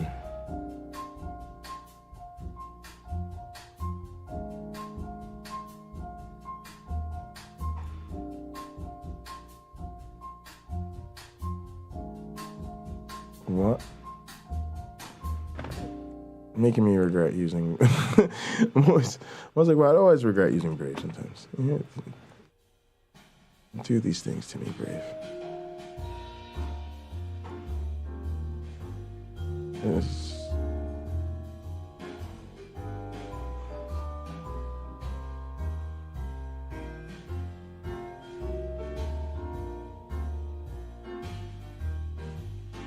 It's so weird. It's like, yeah, it's like I like this other tower more, but this other one is kitted out so much better. I guess that's why.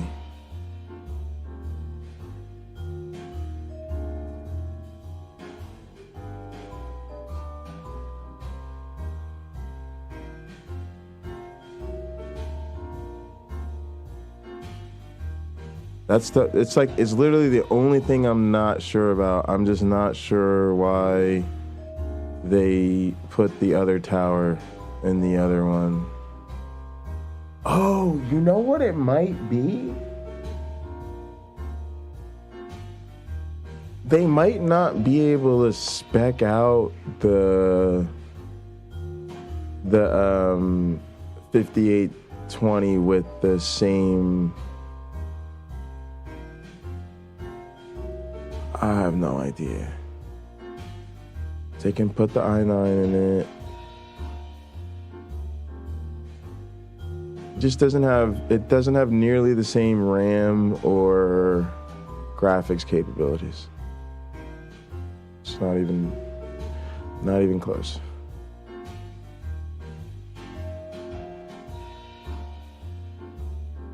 Talking DDR5 versus 4. I'm done with 4. It was the last machine. I just want to don't want to do that again. 4 DPs, 24 gigs of virtual RAM versus 12. I mean, it's honestly really not close.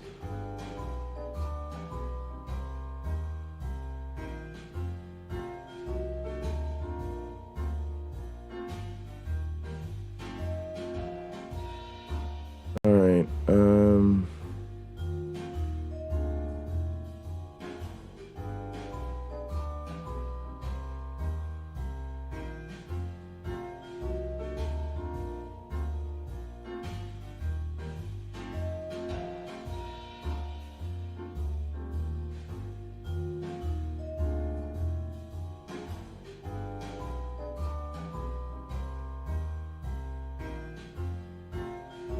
All right.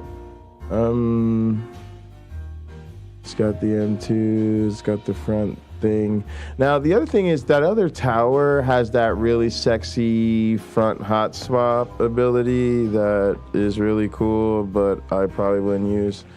So yeah, I don't know. I'm done. I don't want to keep this up. I want to get rid of this. This is a thing I want to get on my desk. It's like a thing I feel like my boss asked me to do. I spent a lot of time looking over it. All right, I'm going to, you guys, boom, avatars activate. I'm going to switch us over to a cam scene. I'm going to type up this email while we chill. And then we're going to move to the next dealio. So let me see. I should go to... I could go to the cam scene, but I could go to that. Let's go here.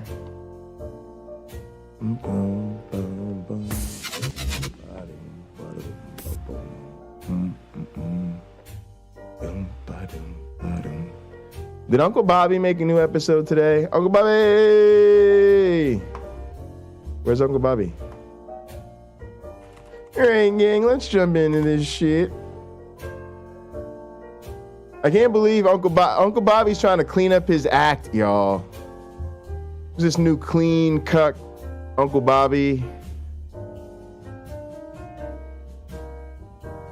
All right, I think we're waiting for a new one. But yeah, I guess this could still apply to Georgia. And it blows. If you aren't willing to admit that you're fallible, there's an issue there. And I said, who knew that Jesus was going to come back in the form of an orange bloated liar? And I told her, every time he says something, every time he does something, his sycophant team comes up behind him to tell everyone else he didn't say that. He didn't really do that. And this person at work was like, well, I'm not like that. Of course he makes mistakes. So I threw something out on the table. I can't remember what it was, but I was like, Trump said this right here. You know what she said? He didn't say that. We spent 4 years with a man who apparently has never made a mistake. Every single time, gang, every single time that Trump was linked to, let's say, Joe Blow, right? In the beginning, me and Joe Blow, we have a beautiful relationship, big lead term. Excuse me. We write lovely letters together. We go golfing, the Blase and the Glavinoids. What's the first thing that would happen? And I remember doing a show on this too.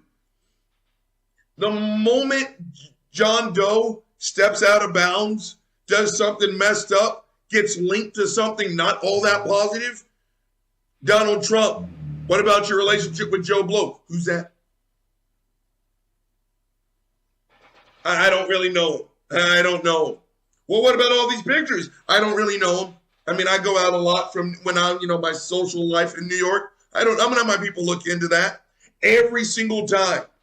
And we sat there and we watched that.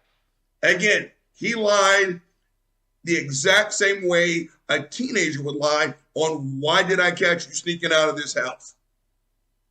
Except in the case of Donald Trump, we elected him president and we made excuses. And yes, gang, we stop all the games with well, he's not my president yet. He kind of is. He was. He was the president of the United States. He represented us on the big stage, gang. Stop playing these games and get in the fucking game. Reality. Donald Trump was the president, right? And this is what my friend said. He's going to be a one-term president. And then Simon said his damage is going to be generational. This is what Simon was talking about. This is what my dad was talking about. So this is why I'm not feeling all sexy and vibrant about what's going on in this country. And we're getting some really high numbers, gang. I'm sitting here. I should have done this from the living room, but, you know, I'm too lazy to move stuff. I mean, early voting.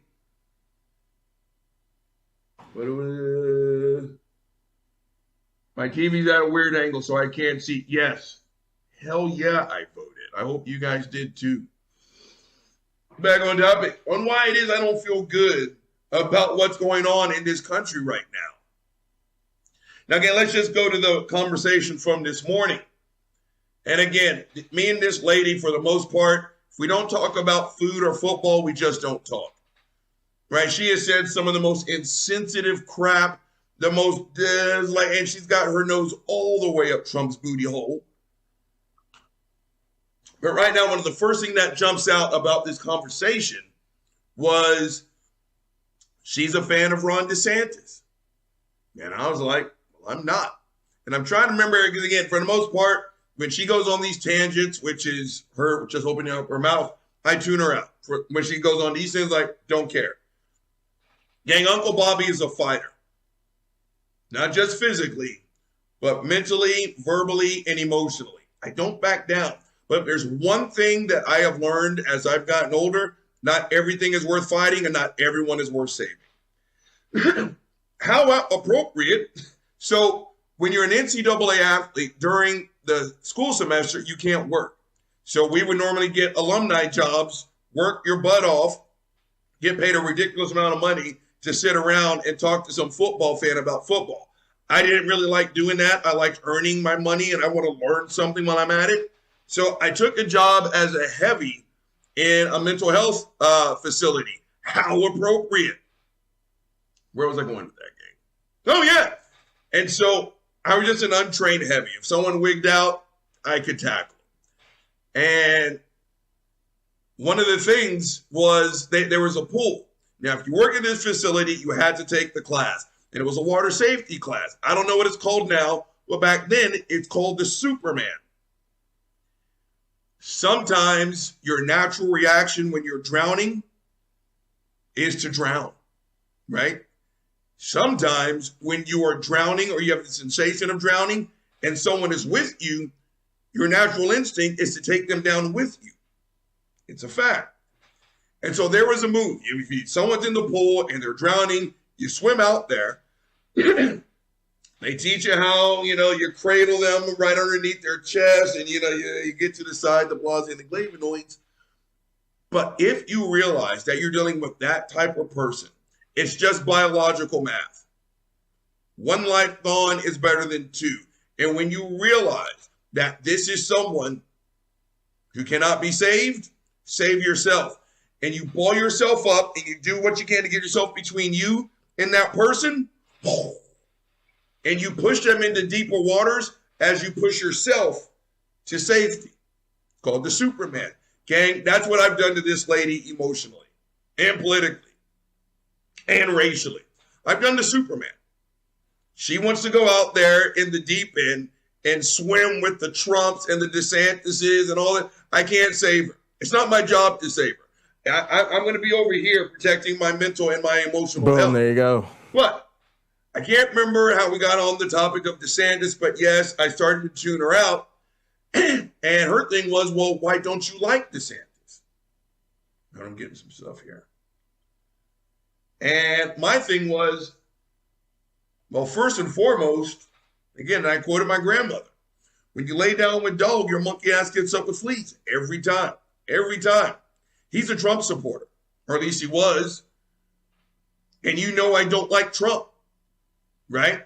Again, if Richard Spencer or David Duke or Jeff Sessions or someone like that sat there and was like, oh, Rob, you should really meet this guy. He likes black people. I'm not listening to him, right? If you were endorsed by the Grand Wizard of the KKK, I have a hard time.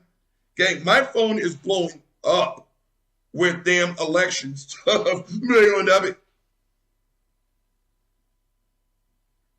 If you are being endorsed by the Grand Wizard of the Ku Klux Klan, you say, oh, don't worry, this person totally likes black people. I can't hear what you say.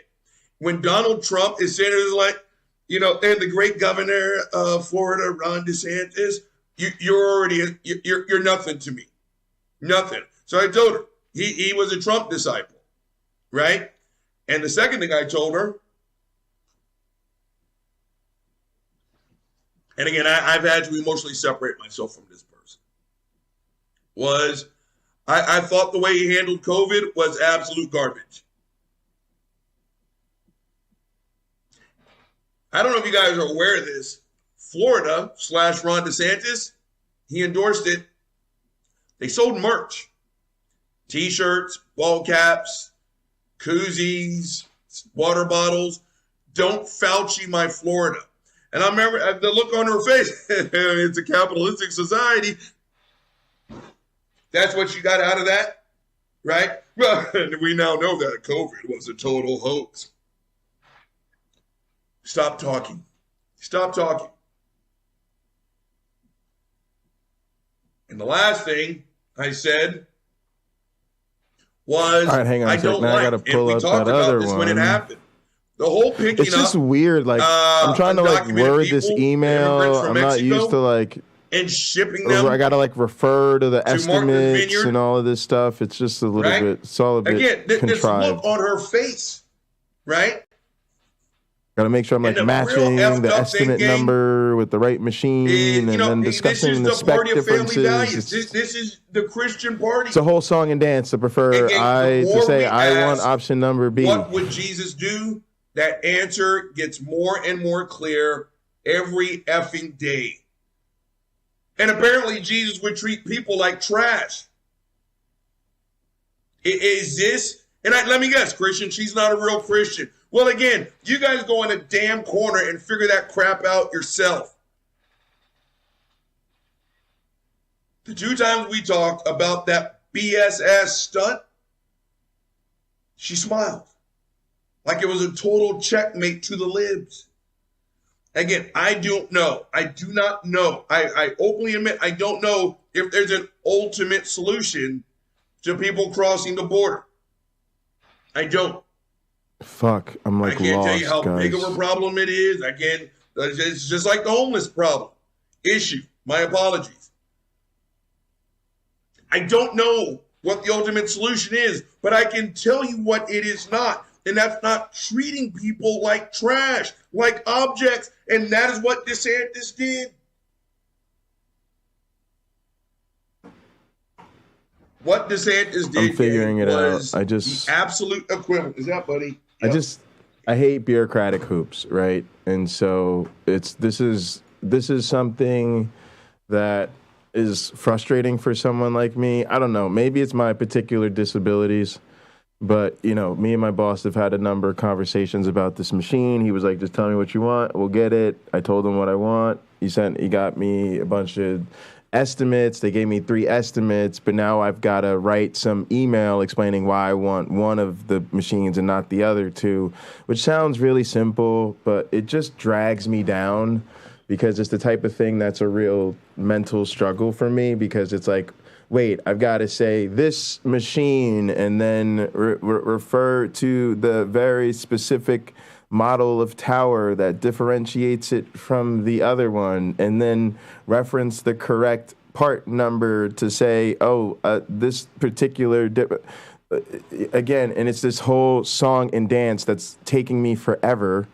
just to make sure I don't say the wrong thing, to just say option B, and don't present me with 3 options when I'm just going to take the one with the most performance when I've made it clear I need the most performance. So it's just a type of thing where I'm having to work through my mental frustrations. It's why I try to avoid certain types of work, because certain type of stuff just really weighs on me, even though I recognize for most functional people it's not a big deal. It's like dealing with automated lines. I have to sometimes wait days just because if I interact with the automatic voice, like I have to, call it an insurance company or something, and I'm gonna have to talk to a machine with the menus and shit. It literally it triggers me so much for some reason that it's far more difficult than it needs to be for me to get through those conversations. Like literally sometimes by the time I get a person on the phone who's trying to help me with whatever I called in for, I have to like apologize to them and they have to like give me a minute to like calm down. I just am instantly set off when I need something really important and I'm forced to talk to a robot and then repeat the same piece of information 4 times. All right, so hang on. Now I got the one up, the other one up that has the... This is not the one I want. This is the one I want to talk about. Wait, no, these are the same thing. All right, let's close this one. This is the one I want to talk about. Okay, it has the same tower. I don't even fucking remember what the fucking thing was. Yeah, it's a totally different processor. It's an i9 versus an i7. Similar specs, 12 core versus 16 core. This is just obvious stuff.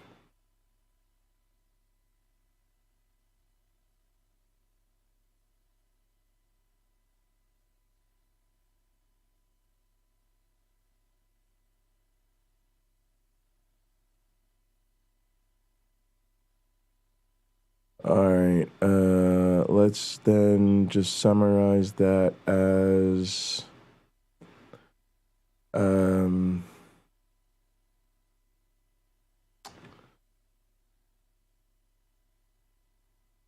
main difference between the machine I'd like and the third option.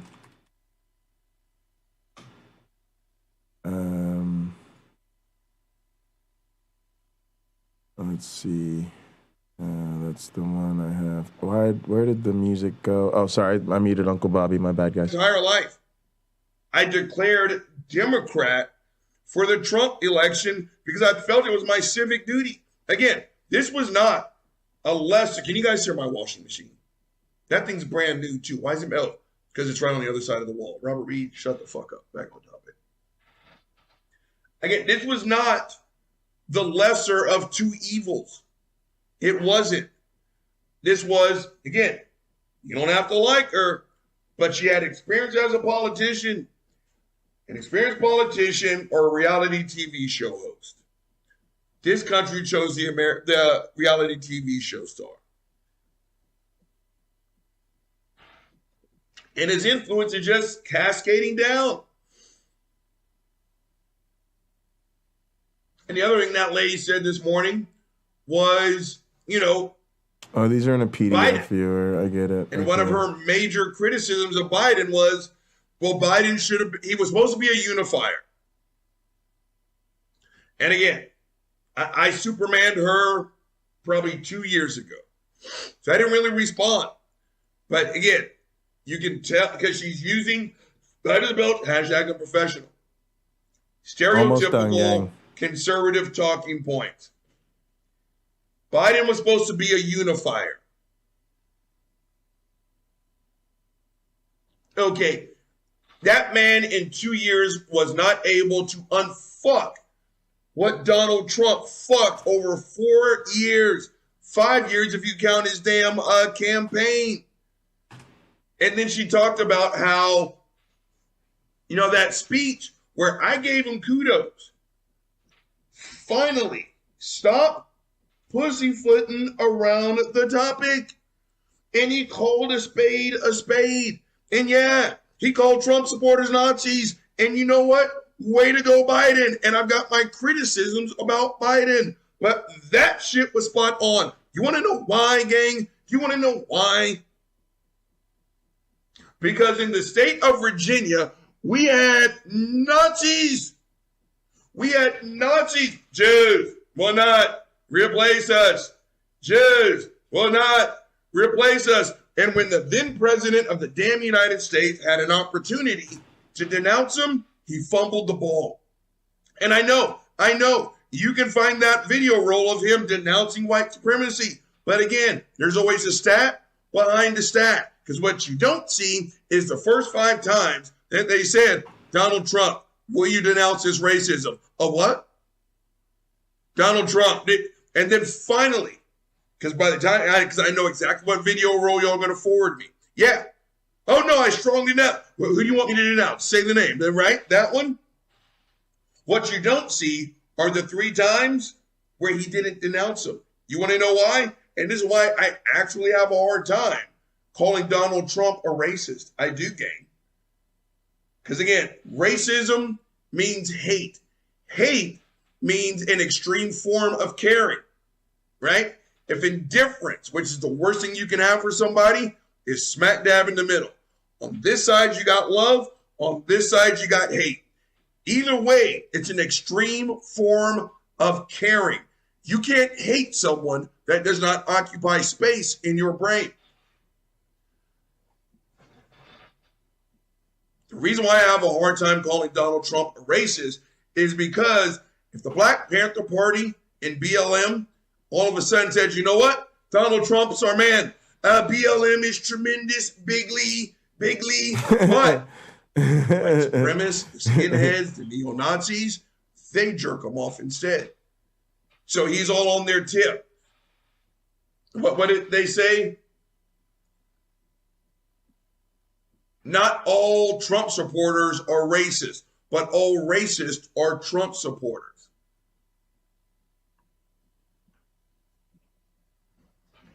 So when she said, you know, Biden's not a unifier and he called Trump supporters Nazis, again, she got Superman. But in my head, I was like, point being,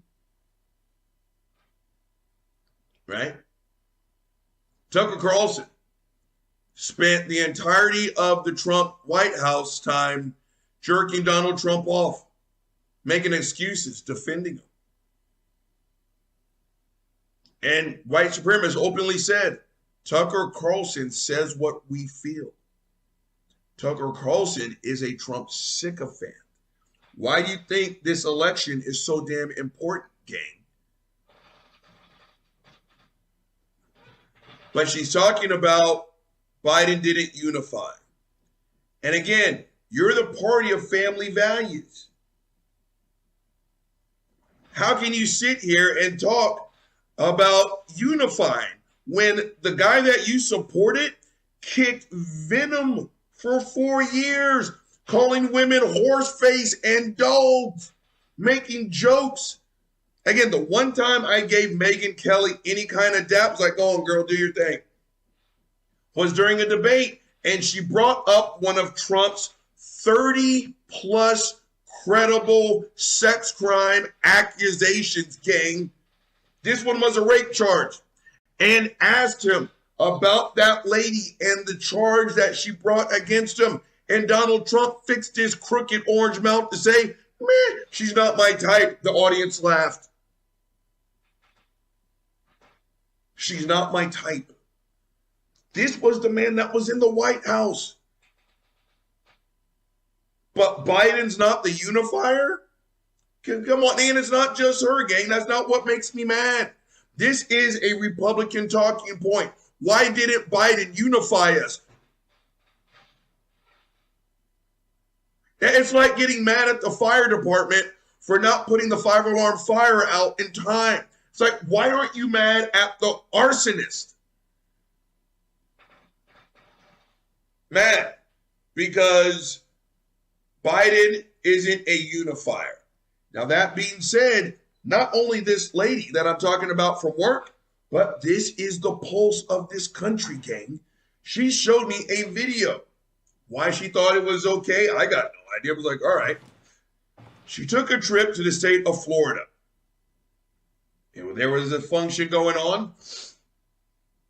And I'm looking, and again, it's white people being drunk, dancing badly. It's like, okay. And then, of course, you saw the DeSantis 2024. And she's like, well, you know, their son's like, yeah, shut the fuck up. So I'm sitting there, I'm looking, and all these Let's Go Brandon signs. You guys know what Let's Go Brandon stands for, right? Fuck Joe Biden.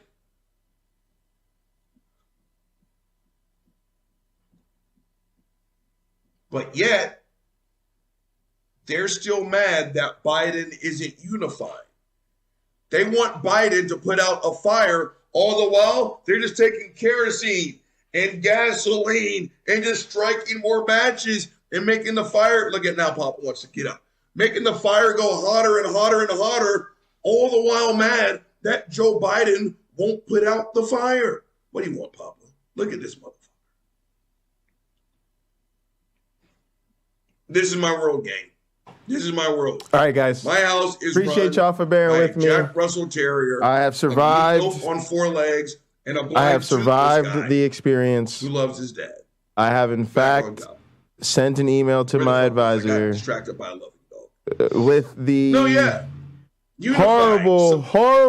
horrible intent of trying to help me buy a new computer. I mean, quite literally, I am like, oh my God, that was like pulling teeth to have to explain the details of what computer I want and why. And I know I sound like an ungrateful bastard. I'm really not. I'm very grateful to my advisor. I'm super happy that he's helping me take care of this. And all he's trying to do is get a little bit of coverage from me and some help explaining to those up the chain why we're trying to move the way we're trying to move. And so I had to dive a little bit deeper into the spec sheets of the various machines to provide a more thorough explanation of my preferences. And so it's a blasé and the Glavinoids paperwork type of situation. And I generally find those type of experiences excruciating. But I'm really grateful that we're getting it taken care of. And of course, that would be the machine that will also be helping me with my work and our streaming and recording. So it's really important to get it in here. So glad we're getting it taken care of. Trying to remember basically on what a coach should do. All right, let me give myself a quick Uncle Bobby their break kids are going in the because right direction. Right, this is for high school football. Work is a terrible thing to make anybody do for a living. The first one just flowed. Got a great speech going. People on the edge of their seats. The second one, bam. The third one.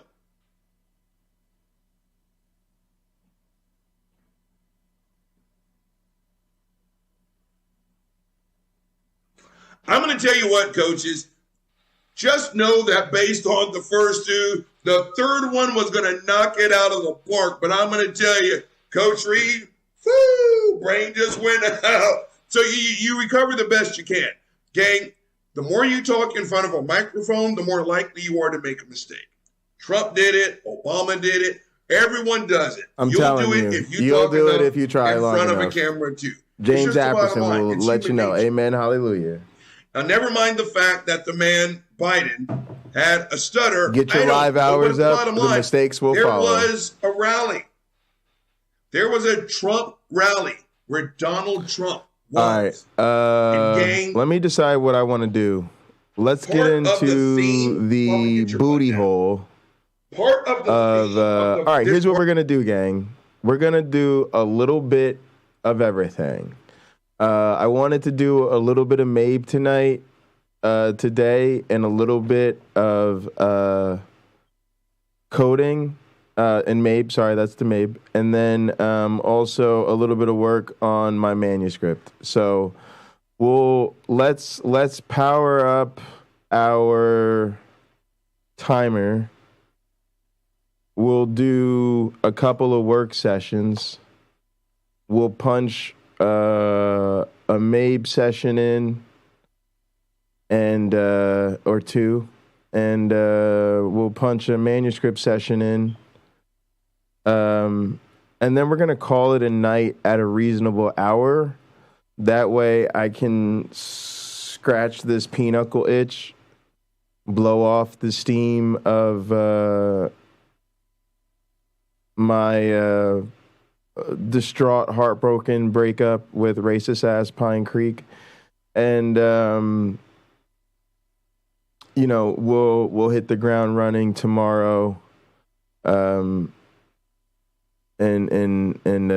really power through some of this here. Although we're in pretty good shape with most of these things. All right, so what we got going on right here?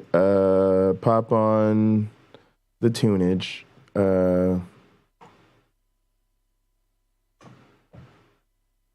Why am I not hearing tunes?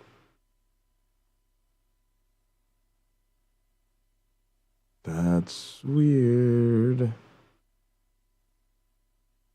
Of this part of the rally was Joe Biden has. All right, that should be where you're playing from.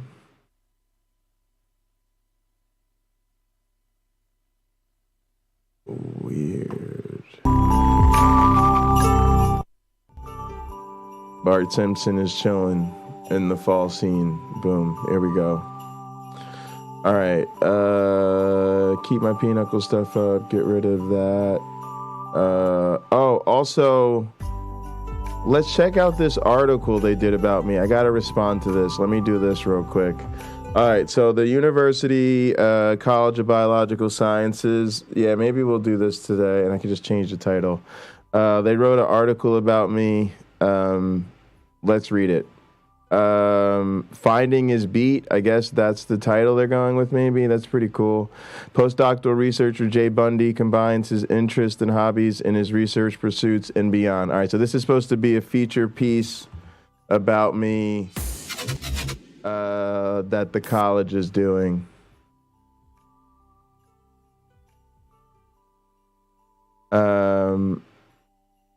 All right, here we go. As a first-year student at Penn State University, Jason Bundy worked to design his own major as a dating coach. At the time, Bundy had his sights set on law school and a political career, but yearned for a track outside of pre-law. Fascinated by social dynamics and human behavior, this creative major was a great fit. A decade later, Bundy isn't a dating coach, a lawyer, or a politician. He's a PhD-trained evolutionary biologist and educator. I think this should say A. File. Let's make a copy. Let's say Bundy. Copy. And I'll just send them that, and then I don't know, I feel more comfortable making my suggestions to a copy. Although it says I'm making suggestions here, right? So he's...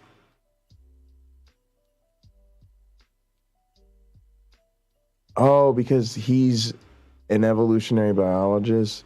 He's in PhD. He's I don't know. I just think it should be he's a PhD trained evolutionary biologist. An educator, now working as a postdoctoral researcher in the Department of Biochemistry, Molecular Biology, and Biophysics. No. Department of... It's EBE. Let's see. EBE, UMN. Oh my goodness. Ecology, Evolution, and Behavior. Oh, I bet you this is where the I bet you that's where the NIH program runs out of. It's the Department of Ecology, Evolution, and Behavior. EBE. Oh, and there's only one comma. I always forget this damn shit like this. Ecology, Evolution, and Behavior. EBE. All right. As part of the NIH's Institutional Research and Career Development Award. Yep, that's the new name. IRACDA, Institutional Research and Academic Career Development Award. IRACDA. No, I don't think there's another A there. I think it's UMN IRACDA, like that. Institutional Research and Career Development Award.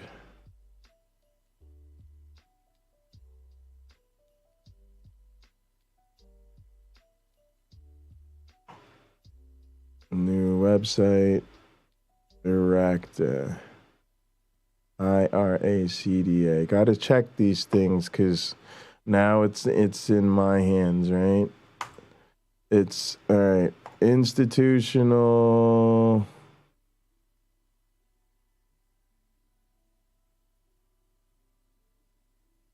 Lord, tell us the name. There it is. Institutional Research and Academic Career Development Awards. All right, let's check it. Institutional Research and Academic Career Development Awards. Yes, program. BUNDY conducts research in Michael Travisano's lab and teaches courses at the it's just Michigan State University, where he completed his doctoral degree.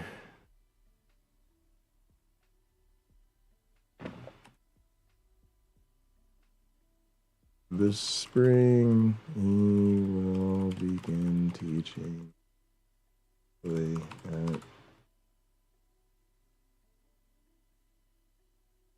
I think it's like Normandale.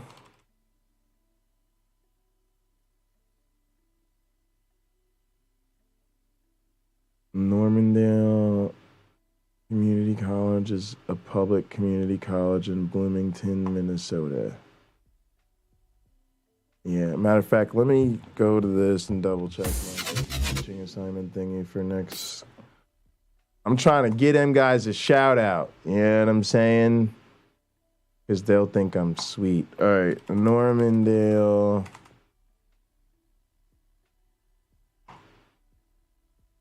Yeah, Normandale.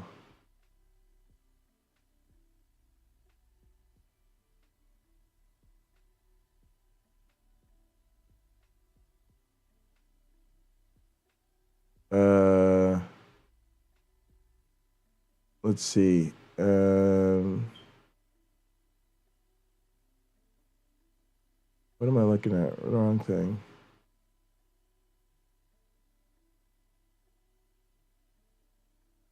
All right, I'm gonna put you guys back up here.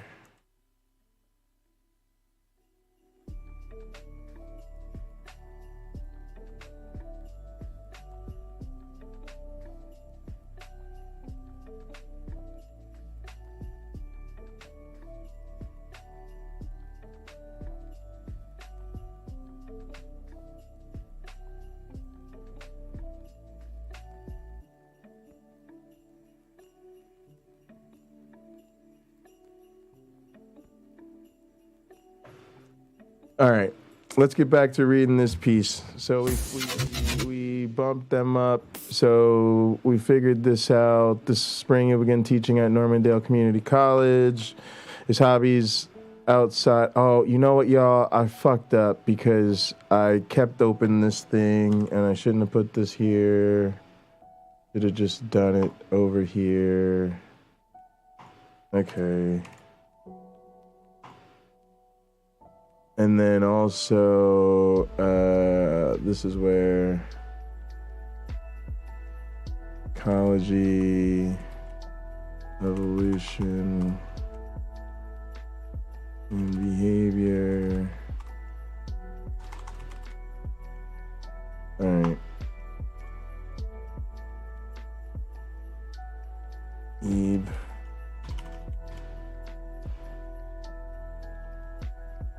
All right, then it says his hobbies outside of academia are far-reaching. He's a drummer, producer, and a live streamer. Is sharing his lectures on YouTube and connecting with people across the globe about topics ranging from evolution to music. Undergraduate ongoings with strong interest in social dynamics and law. As an undergraduate student, Bundy worked as a community organizer on a handful of Senator Cory Booker's early campaigns in North New Jersey. Let's go with Newark, New Jersey, because we just got to get my city some love. Newark, baby. There we go. Nah, bro, we ain't gonna talk about anywhere. Newark, New Jersey. we people's choice lounge proud up in this bitch. Motivated by these experiences, Bundy made a bid for student body president in his second year at Penn State. Is that true? Yes, right? Second year, going into third year? Hang on. Memory. I think it's third year.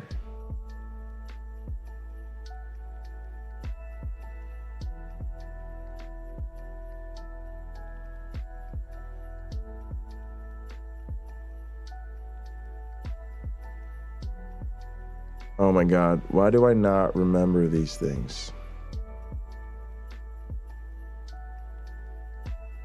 Let me...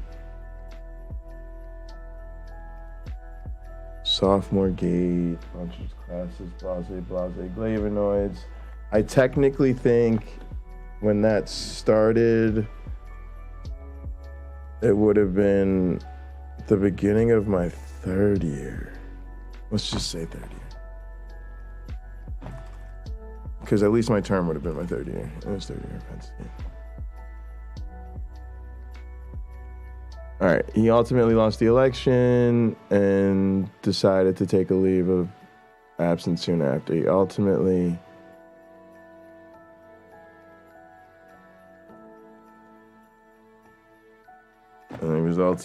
disqualified.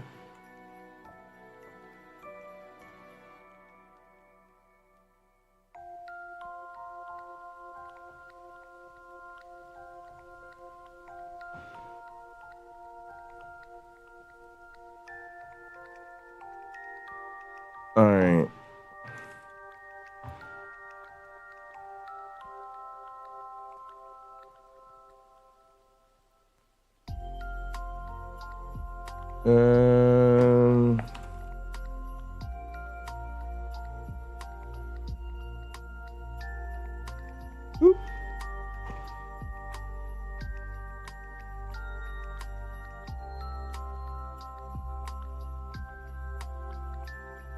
When Bundy returned to Penn State, he took a detour into social dynamics research fueled by his interest in human behavior. After a couple of months working in a research lab, a trusted research mentor suggested that he study evolutionary biology, and Bundy was floored. All right, this needs details.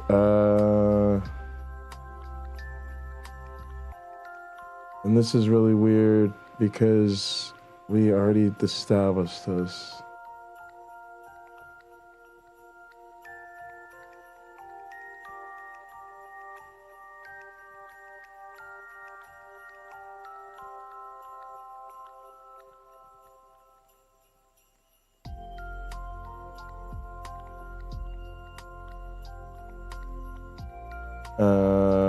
This is weird. I don't like the way this is worded.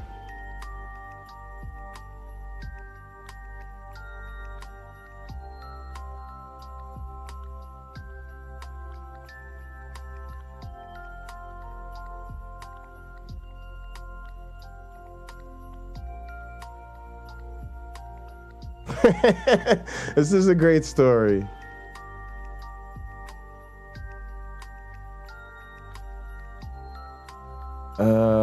Yeah, when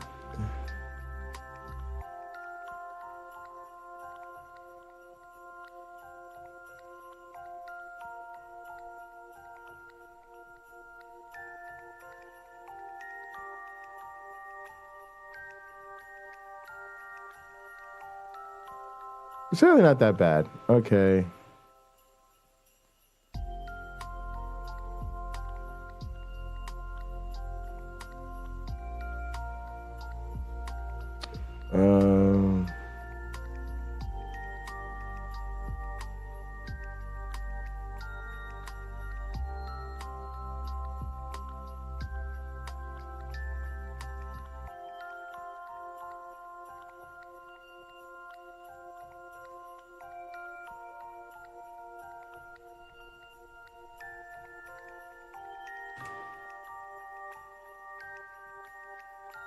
All right, here we go. Prior to working in a research lab, a trusted mentor suggested that he study evolutionary biology, and Bundy was floored. Given that I'd known him for so long and we were really close friends, I was actually offended, says Bundy. My response was, have I ever said the word biology to you? Nevertheless, Bundy heeded the advice of his mentor, enrolled in sex and evolution. As a junior, he quickly, as a, let's just say, returning junior, he quickly realized that his past interest in human behavior aligned closely with biological anthropology and evolution. He was thinking like a scientist, but hadn't assigned the language to match his thought process and interests. Research captivated Bundy. Arguing through evidence appealed to him as someone first drawn to law, but the way that science-centered arguments on the unknown sold him. Funders don't give us grants to figure out what's already been agreed upon. They fund things we argue about. He says, I really was excited about the fact that scientists are constantly arguing through experimentation and evidence. Finding his foothold, energized by the research process as an undergraduate, Bundy completed summer research through TRIO, a nationally supported program aimed to support students from diverse backgrounds. He then went on to complete a master's thesis at Penn State and a PhD at Michigan State University. I don't think Michigan State does the thing. Penn State does. Guys, you're going to ask, like, what am I talking about? Because if it is the, you got to capitalize it. Yeah, all right. See this? This is a really important thing to learn about me, guys. I'm gonna bore you with the most mundane, obtuse, Big Ten nerdery imaginable. All right, this is some nerd shit here, y'all, but it's very true. All right, the formal name of Michigan State University, is Michigan State University. It's okay to refer to it as Michigan State. It's also okay to refer to it as MSU, right? But if you're going to write out the full name, if you're not going to write Michigan State or MSU, you're going to write Michigan State University. It just sounds really awkward to us if you say in a sentence, sorry, so-and-so is teaching at the Michigan State University. We're just going to be like, what? Huh? That's weird because we just don't refer to it that way. All right, hang on a sec. I lost the damn thing. Boom, boom. There we go. All right. So, all right. So you see that here. Blah, blah, blah, blah, blah. Right. Yeah. PhD at the Michigan State University. Yeah, we just don't say that, right? Now, here's what's interesting. Check out Penn State. You notice something different immediately? The official name of Penn State, or PSU, is actually the Pennsylvania State University. And so that's the formal name. When you actually write out Pennsylvania State University, even though we'll accept this, we'll be like, sure. Which, by the way, is not the University of Pennsylvania. I'm not even going to get into that. Just know it's a different school. But yeah, the actual formal name of Penn State is the Pennsylvania State University. You see it on the seal, the Pennsylvania State University. It was like a big formal change in the actual state law of the fucking Blase and the Glavinoids. But yeah, so we're real sensitive to this stuff. Do not put a V in front of my university's name if it doesn't belong there. And do not forget the V in front of my university's name if it does belong there. And I have one of each and a very unreasonable expectation of the rest of the world to know and or figure out the fucking difference. But yeah, it's just Michigan State University. That's all. Boop, boop. Make sure there's a space there. That's it. All right. And then, see, before when you say at Penn State, like, that's fine. Like, we're fine with at Penn State. But if she'd have typed it out, I would have had to correct that to be the Pennsylvania State University with the capitalized, because it's part of the formal title. I told you, I warned you it was going to be some nerdy shit. All right. For his research in the Travisano lab, Bundy uses digital organisms to test out evolutionary hypotheses. By using high-powered computers and software, he runs experiments in a matter of hours or days that would take decades or longer if he used bacteria in a lab setting. Bundy and colleagues craft digital organisms with specific traits that they're keen to learn more about. For Bundy, he's interested in studying specific mating tactics through these algorithms. Some research focuses on coercive mating, a type of mating where males forcibly transfer their sperm to the female reproductive tract. We should just say they force copulation, which is important to understand gene transfer and evolution more broadly. But yeah, I guess that's what coercive mating is in biology. This type of mating is extremely violent. Yeah, actually, I kind of like that. I was going to say it's real graphic, but I guess we kind of like that. This type of mating is extremely violent, he says, given its violent nature. This should be in its like that. Given its violent nature, using algorithms instead of organisms to study coercive mating's impact on mate selection and a population's evolution is appealing. I don't want to publish 50 papers about anything. I want to use this system to touch on big questions. He says he's interested in topics across the range, from sexual selection, evolutionary theory, origins of life, to cultural evolution. Leveraging computational power about, let's just say, about any one thing.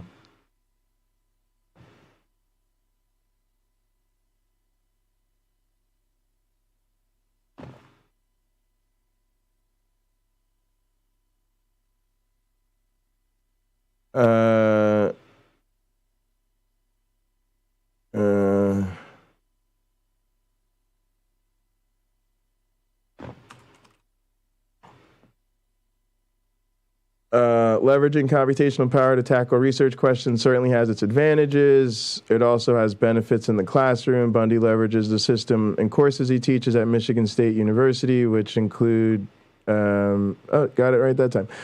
Which include evolutionary biology and a course that combines science and multimedia. Nope, not.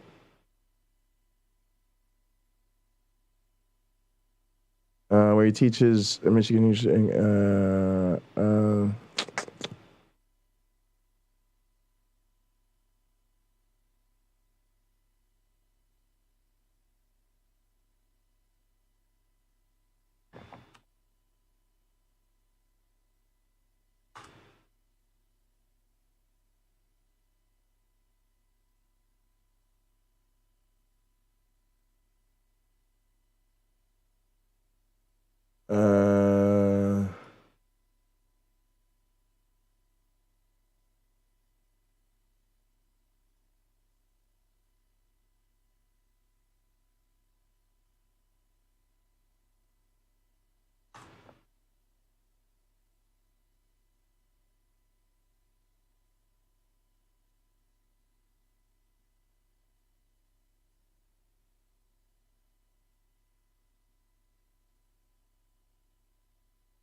and conduct original research projects.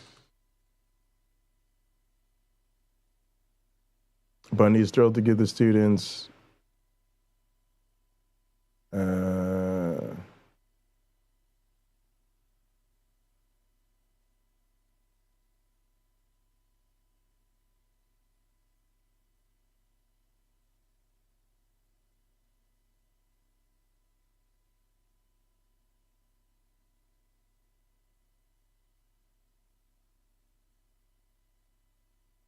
to help his students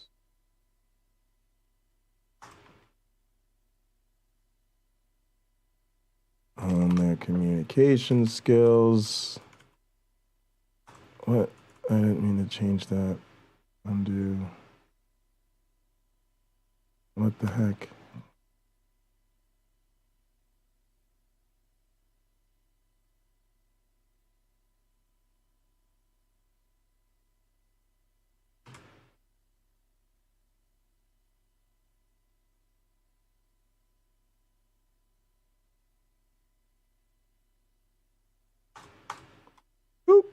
All right.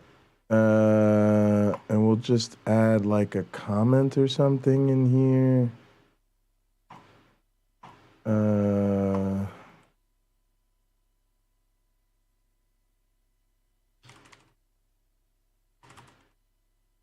In the future, I've adjusted this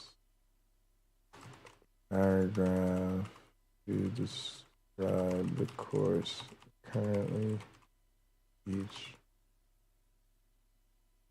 Comment, with the support of the Reactor program, Bundy has a sights set at teaching and doing research at a research intensive institution in science. You make a career out of your intellectual pursuits rather than just trying to find a job, says Bundy. All right.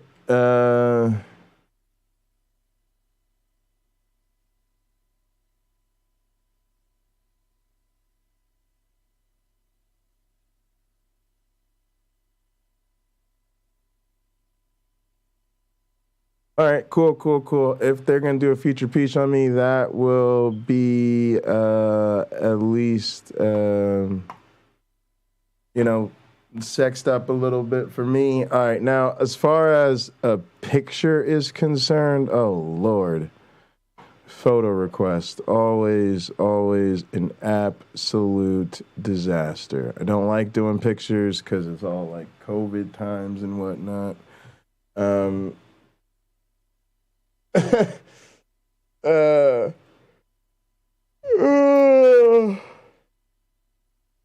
I kind of want to give him Wayne's picture, which is an artist rendering.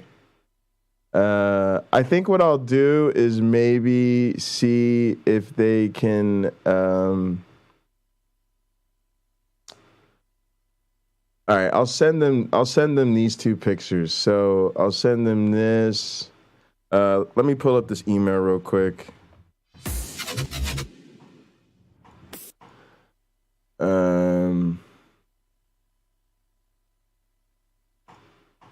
Lord knows, hopefully I'm done.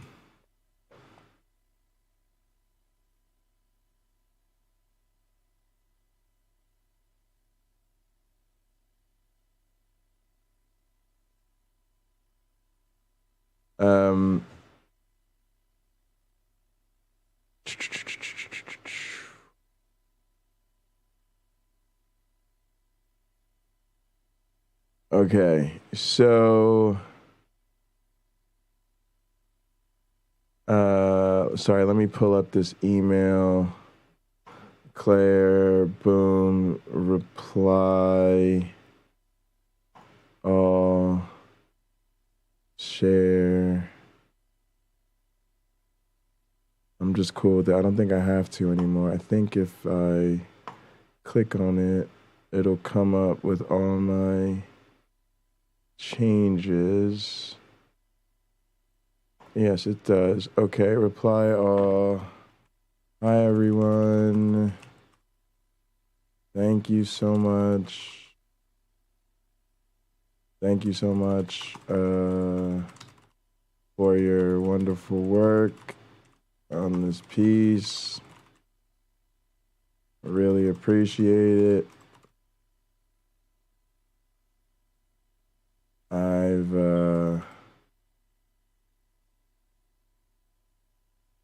made my suggested changes to the draft shared with me. I've also attached my preferred picture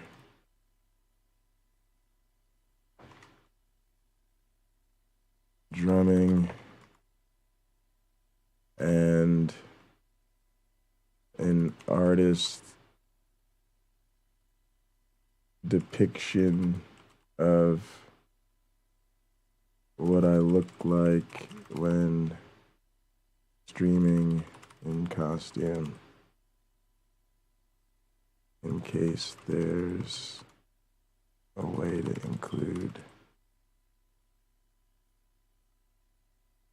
the artwork.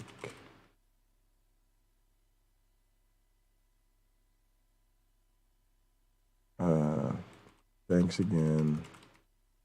Very respectfully, Jay. All right, now, attached files. Let me go try to find these two pictures real quick. We are slowly but surely, y'all, making it today. We got through the Pinecreek fiasco.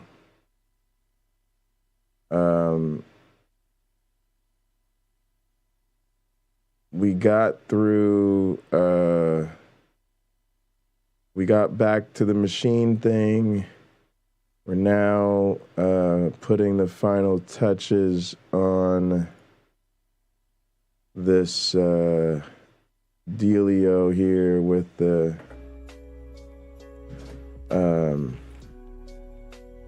article.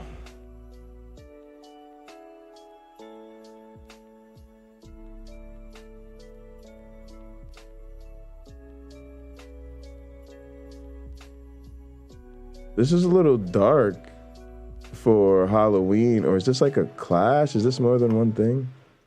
No.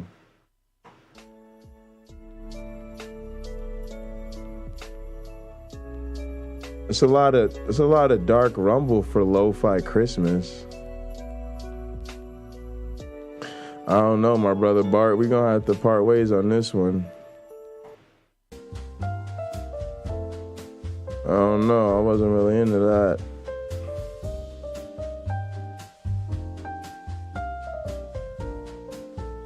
All right, let's see if I can get these damn pictures in here. What's up, Sam?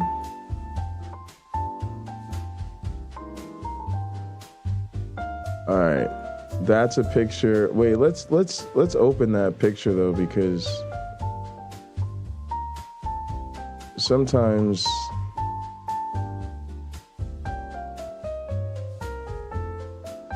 the picture will low-key not be that good of a picture.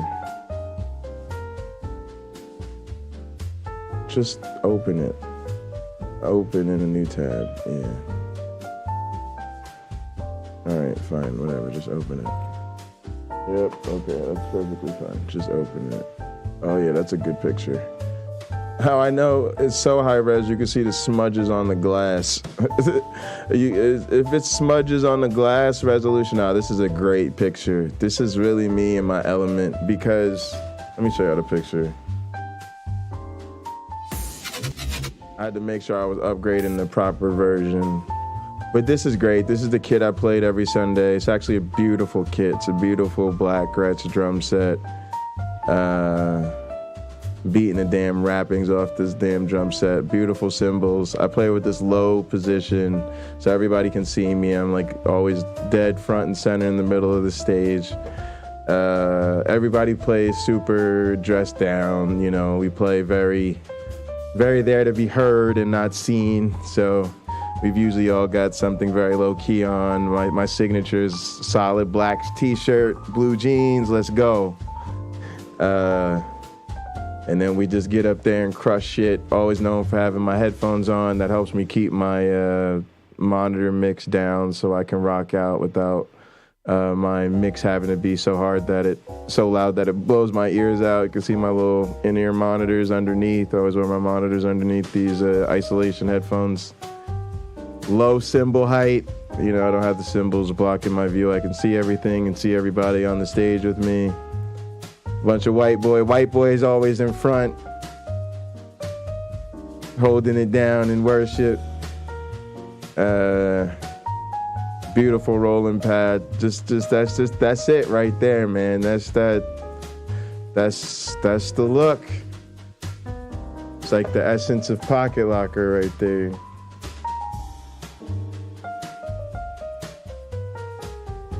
Yeah, it's the drum face, man.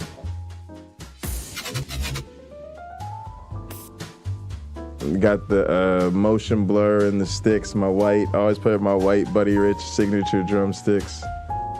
They're really nice. I've been playing with those sticks my whole life. All right, so that picture's there, and then they need the picture. I think the one that Wayne made.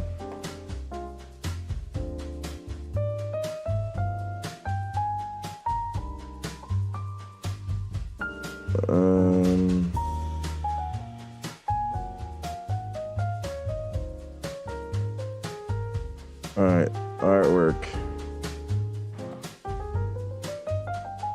Damn it, where's that picture at?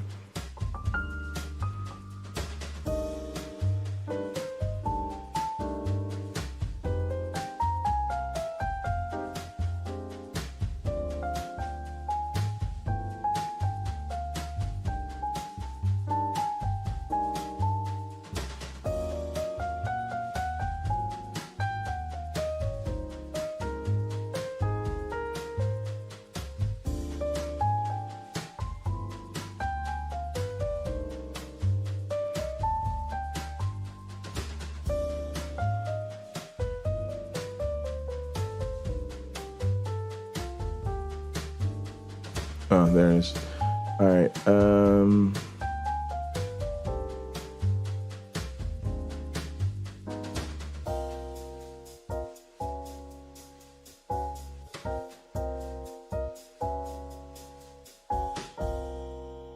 Oh, such a beautiful picture.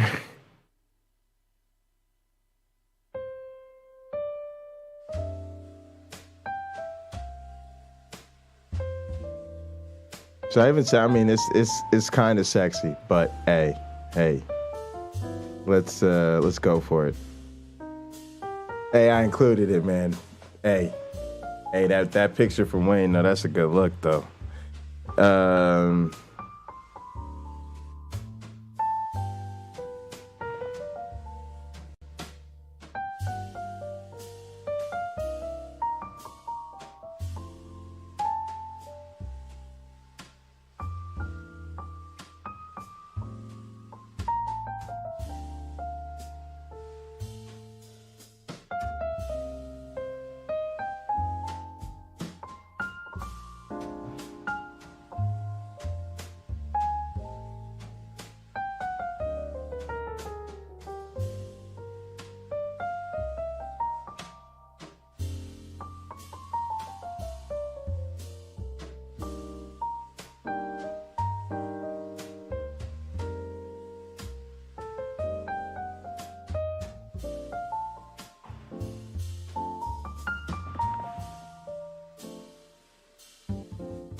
All right, here we go. Cool. I had to take a phone call real quick. My friend was just at a conference with all my colleagues, but of course I was here with y'all, so we good. All right, I sent that out with the attachments. Okay, let me close that out.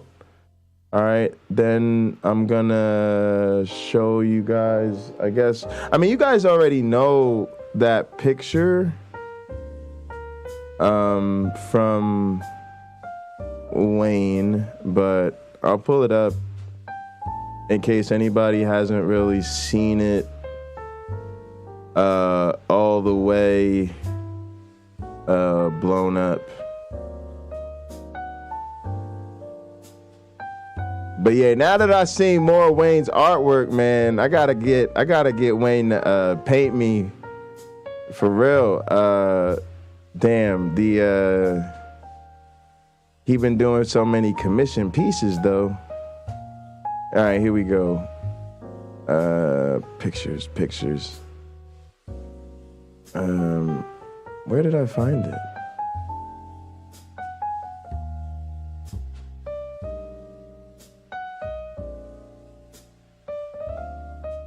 Oh Lord.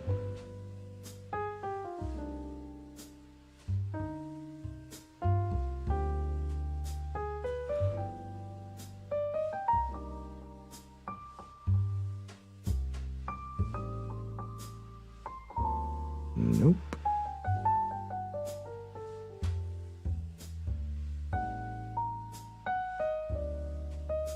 There we go.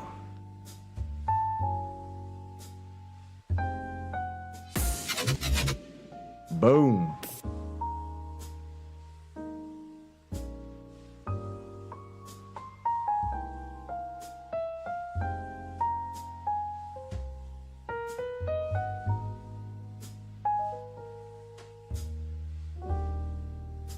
Nerdy can do all sorts of crazy shit.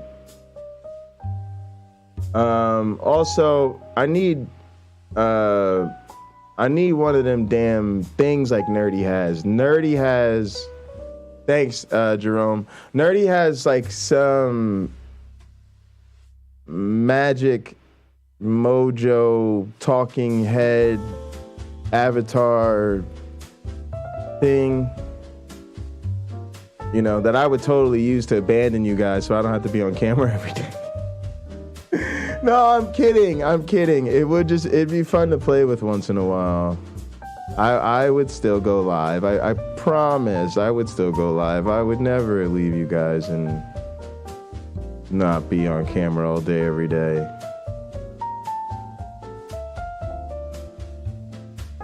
All right, we sent that out. This one is playing. All right, let's all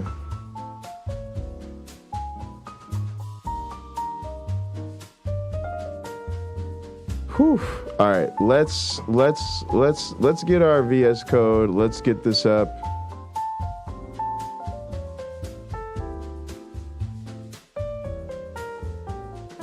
Actually, let's not, because it's 7 o'clock already. I don't want to. I told myself I'm not going to keep working too late, because then it just pushes everything later and later and later. We're fine. We're in good shape with this. Our draft is in good shape. We can actually afford to just pick up with both of these tomorrow. Let's go ahead and get into Gather. I want to actually get some food and relax and hang out. I've been working on my pinochle since my dad says he has something to do but might get down on Saturday. Let's go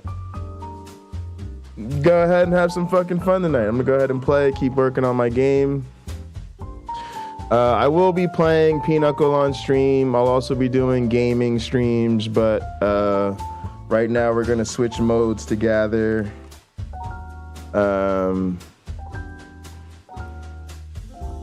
Also, we've got, because I would have probably started playing with my dad at 6 or so. So I want to go ahead and get my time in. I guess Falcons Panthers is the game we'll be watching tonight. Whoa, it's live. The game started at 7. Hey, y'all, look, guess what? It's game time. Guess what that means? Stream's over. Love y'all. Appreciate everybody. We will be back tomorrow, and then we'll be kicking it and gather. Come join us. If you don't have the stuff, hit the links in the description. Hit us up in Discord. I can send you the gather stuff through Discord. We'll see you later, folks. In the name of the Darwin, the Dawkins, and the Christopher Hitchens, science bless you all. Poof! Ready for takeoff? Whoa.